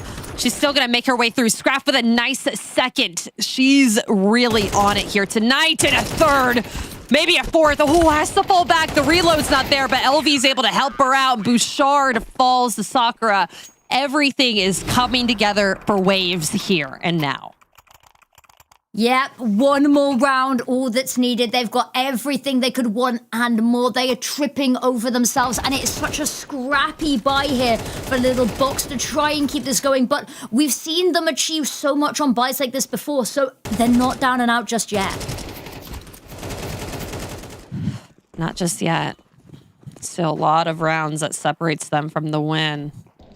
At least from the third map, and Scrap's getting angsty. She's getting angry. She wants to go up mid, and Andrea is saying something about it. The force and the aggression here from Waves is going to be their downfall, at least for this round. 3 players out. Bocks have all the space in the world and all the aggression, but the 2 kills are they're going the way of Waves. They have very quickly made this an even playing field, 2v2. The health not on the side, but that doesn't even matter here. Andrea left alone, 1v2. Has to secure this win for her team if they want to at least think about that third map for the next round. Yeah, it is all on her. Low health on LV, but the issue is that bomb is just nigh on unretrievable. Maybe the further Olia heads away, she can isolate the fight here, but Olia's realized she's had a quick look. She's heard nothing, seen nothing, so all eyes are on her. Peek out. It's going to be insane. She's able to get it. Damage onto both of these players. They're so low, but one bullet could be it for Andrea. Both of them just right around the corner. Oh, she's not able to catch it. She's not able to check it. LV in an incredible spot there, and that's going to be the round win, the map win, and the series win for Waves here tonight. Yeah, it is. They secure themselves a second win in the season, and it's looking pretty good. It's not how we've seen them play ever before, but I don't think we're mad about it, because if it ain't broke, don't fix it. If it's stupid and it works, it's not stupid. And I'm loving the confidence we saw from them today. I'm loving it. I feel like we were a little bit questionable at the start, especially on Ancient, just because they just kept going. They had such confidence in their veins about winning this series that they did not stop once they even got to Dust 2. It just felt like round after round after round. They did slow a little bit down, went back into their roots, back into site setups, but they trusted their guns, trusted their technical ability, and they were able to get it done, even when it looked like all was lost, especially in that last round. It did indeed. And there's so much that we can pick apart here. Again, Olia just absolutely killing it on the ADR, but Kira actually putting her name up there as well. A little bit of a quieter match from Sakura, but Kira, talk about the entry picks. We thought Olia was going to be the entry queen this series. Alas, she has been dethroned. On the flip side, though, Kimmy getting her name into the kill feed in those early rounds, actually having a really good showing. And, you know, we always have some questions when we see coaches step in. Of course, we've seen the likes of Bubble stepping in for Imperial Valkyries on the big stage. You're not usually expecting it, but the fact that she can coach, the fact that, you know, she was calling a timeout a little bit towards the end, it is all coming together. And it's a shame that they've had to call in, you know, another substitute for all of this. But honestly, it's a better showing than when we've seen them before and when they last played this match. And actually, they gave us a lot of really good to highlight here. Oh, absolutely. I feel like they played a lot better on Dust 2 than I thought they were, especially there were a couple of rounds where it got very, very close for Waves. It was just a 1v1 or a 1v2 at the end of it. I don't think Little Bocks should come out of this series with their heads low. This was a very, very hard map veto for them to win against this player. But let's take a look over at the Qiddiya player of the match. We didn't really say her name too often, but I feel like you saw it very often in the kill feed. Olia is our Qiddiya player of the match, and wow. While not picking up the op very often on the first map, she sure showed her name everywhere that she could, especially with the AK. Oh, absolutely. I mean, that's the sign of a good player. We talk, there's a lot of debate, isn't there, about how AWPers have to be a little bit hybrid in this day and age. And the fact that she was getting it done without even having her signature weapon online is and that's not saying it wasn't online because they couldn't have it. It's just online, just out of choice, really. And I am adoring it. She has been a really standout player. She's been such an integral part of the NA scene for so many seasons now. She's brought so many teams up, and honestly, she's very much the heart of the team. But I think we've got an interview lined up. That's the phone I hear ringing, and actually, we've got Sakura on the line. So, first of all, how are you feeling? Another victory on the board with the team. I know you're playing with a substitute, so tell me a little bit about the vibes today. Vibes are good. It was like a fun game. You know, finally a W for us, for wwaves. Yeah, vibes are great. WW. wwaves. I do have to ask. Olia was not picking up the op too often on the first half of Dust 2, and then you went ahead and bought it. Can you kind of bring us through that decision a little bit? Sounds like it's a story, yeah? I was, you know, it was kind of, as I said, it was a fun game. We were kind of like trolling around a bit. But, you know, we have to have our fun, you know, sometimes. You know, while we have all of this hard games versus FlyQuest, yeah, we have to have our fun. Now, that leads me perfectly into my question here, is that you guys were playing like a team possessed. We have never seen anything like this from you guys, especially on Ancient in the hyper-aggression that we were seeing.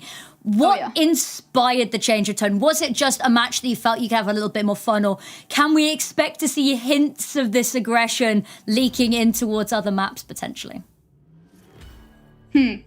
Well, sometimes we have like not lack of confidence, but there's much more confidence in some matches, I would say. So our IGL would say just go push, and we just go for mid. She's solo B, and sometimes it's just confidence thing, I mean, the confidence was brimming today. But my last question for you is, we're nearing the end of the season now. You've taken your second win. Your match versus FlyQuest took all 3 maps and so close on the end there. How has you guys as a team's performance kind of aligned with your expectations when you started the season? Well, obviously we wanted to make it land, but unfortunately, they were always missing something, and this missing cost us a loss. I mean, we lose because of that. So, I don't know, just had to work better, I guess, individually. So I would say this is what happened in the game versus FlyQuest.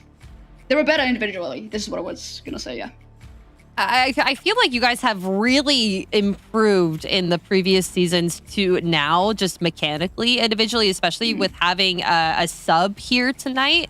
It was like the most fiery I've seen you guys. Is like Daria, the person that's like calming you all down. Like no timeouts were taken. You're just go, go, go, go, go. Like, is that the difference? Yeah, I guess. Well, as I said, sometimes it's just a fun game. Just have to run, kill, die, take off, just have your fun. I love it. Well, we're glad that you guys had your fun here tonight. Congratulations on the series win, and we cannot wait to see your next games here at Impact. So Thank you, have guys. a great night. Yeah, you too. Bye-bye.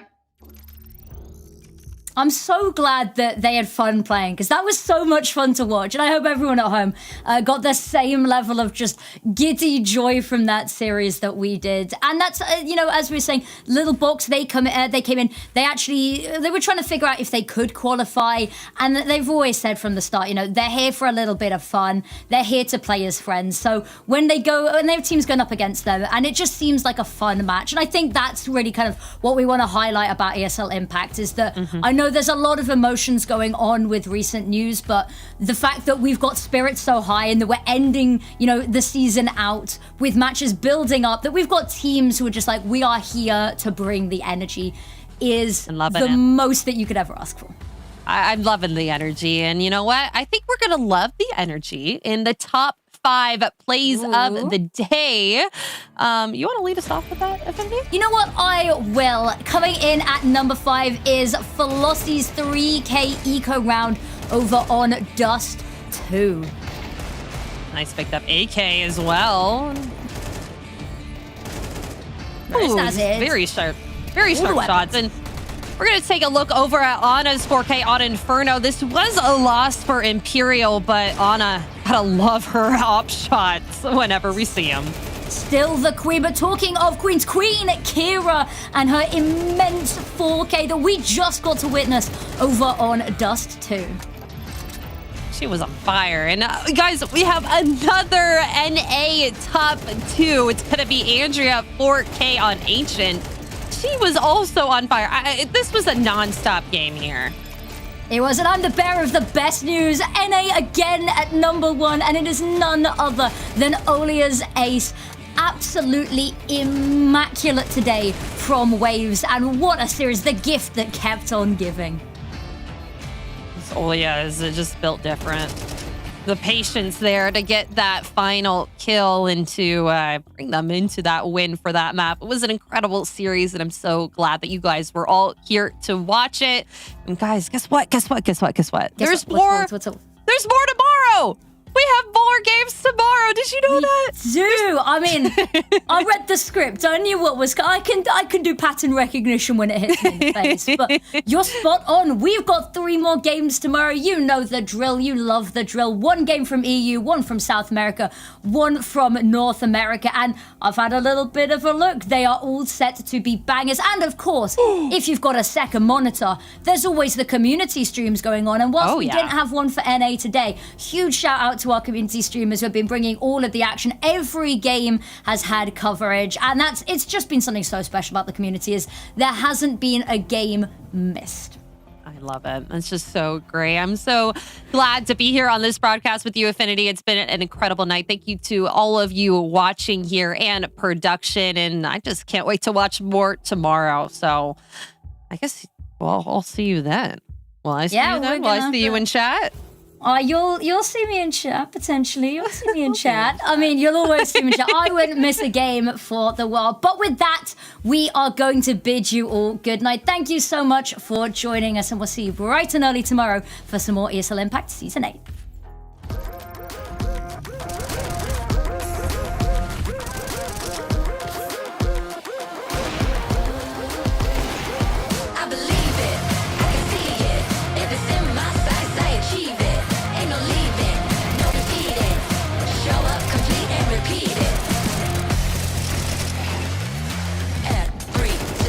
Every day, rule that game.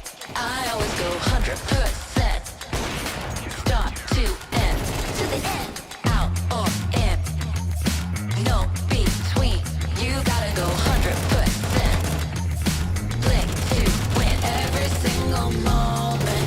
Got up in the motion, got no use for caution. Hope you're ready for a fight. I believe it, I can see it. If it's in my sights, I achieve it. Ain't no leaving, no defeating. Show up complete and repeat it. I believe it, I can see it. If it's in my sights, I achieve it. Ain't no leaving, no defeating. Show up complete and repeat it. Every day, rule that game. I always go 100%. Start to end. Every single moment, got up in the motion,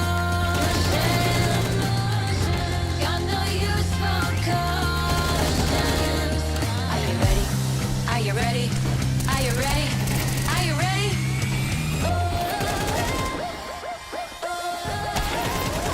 I believe it, I can see it.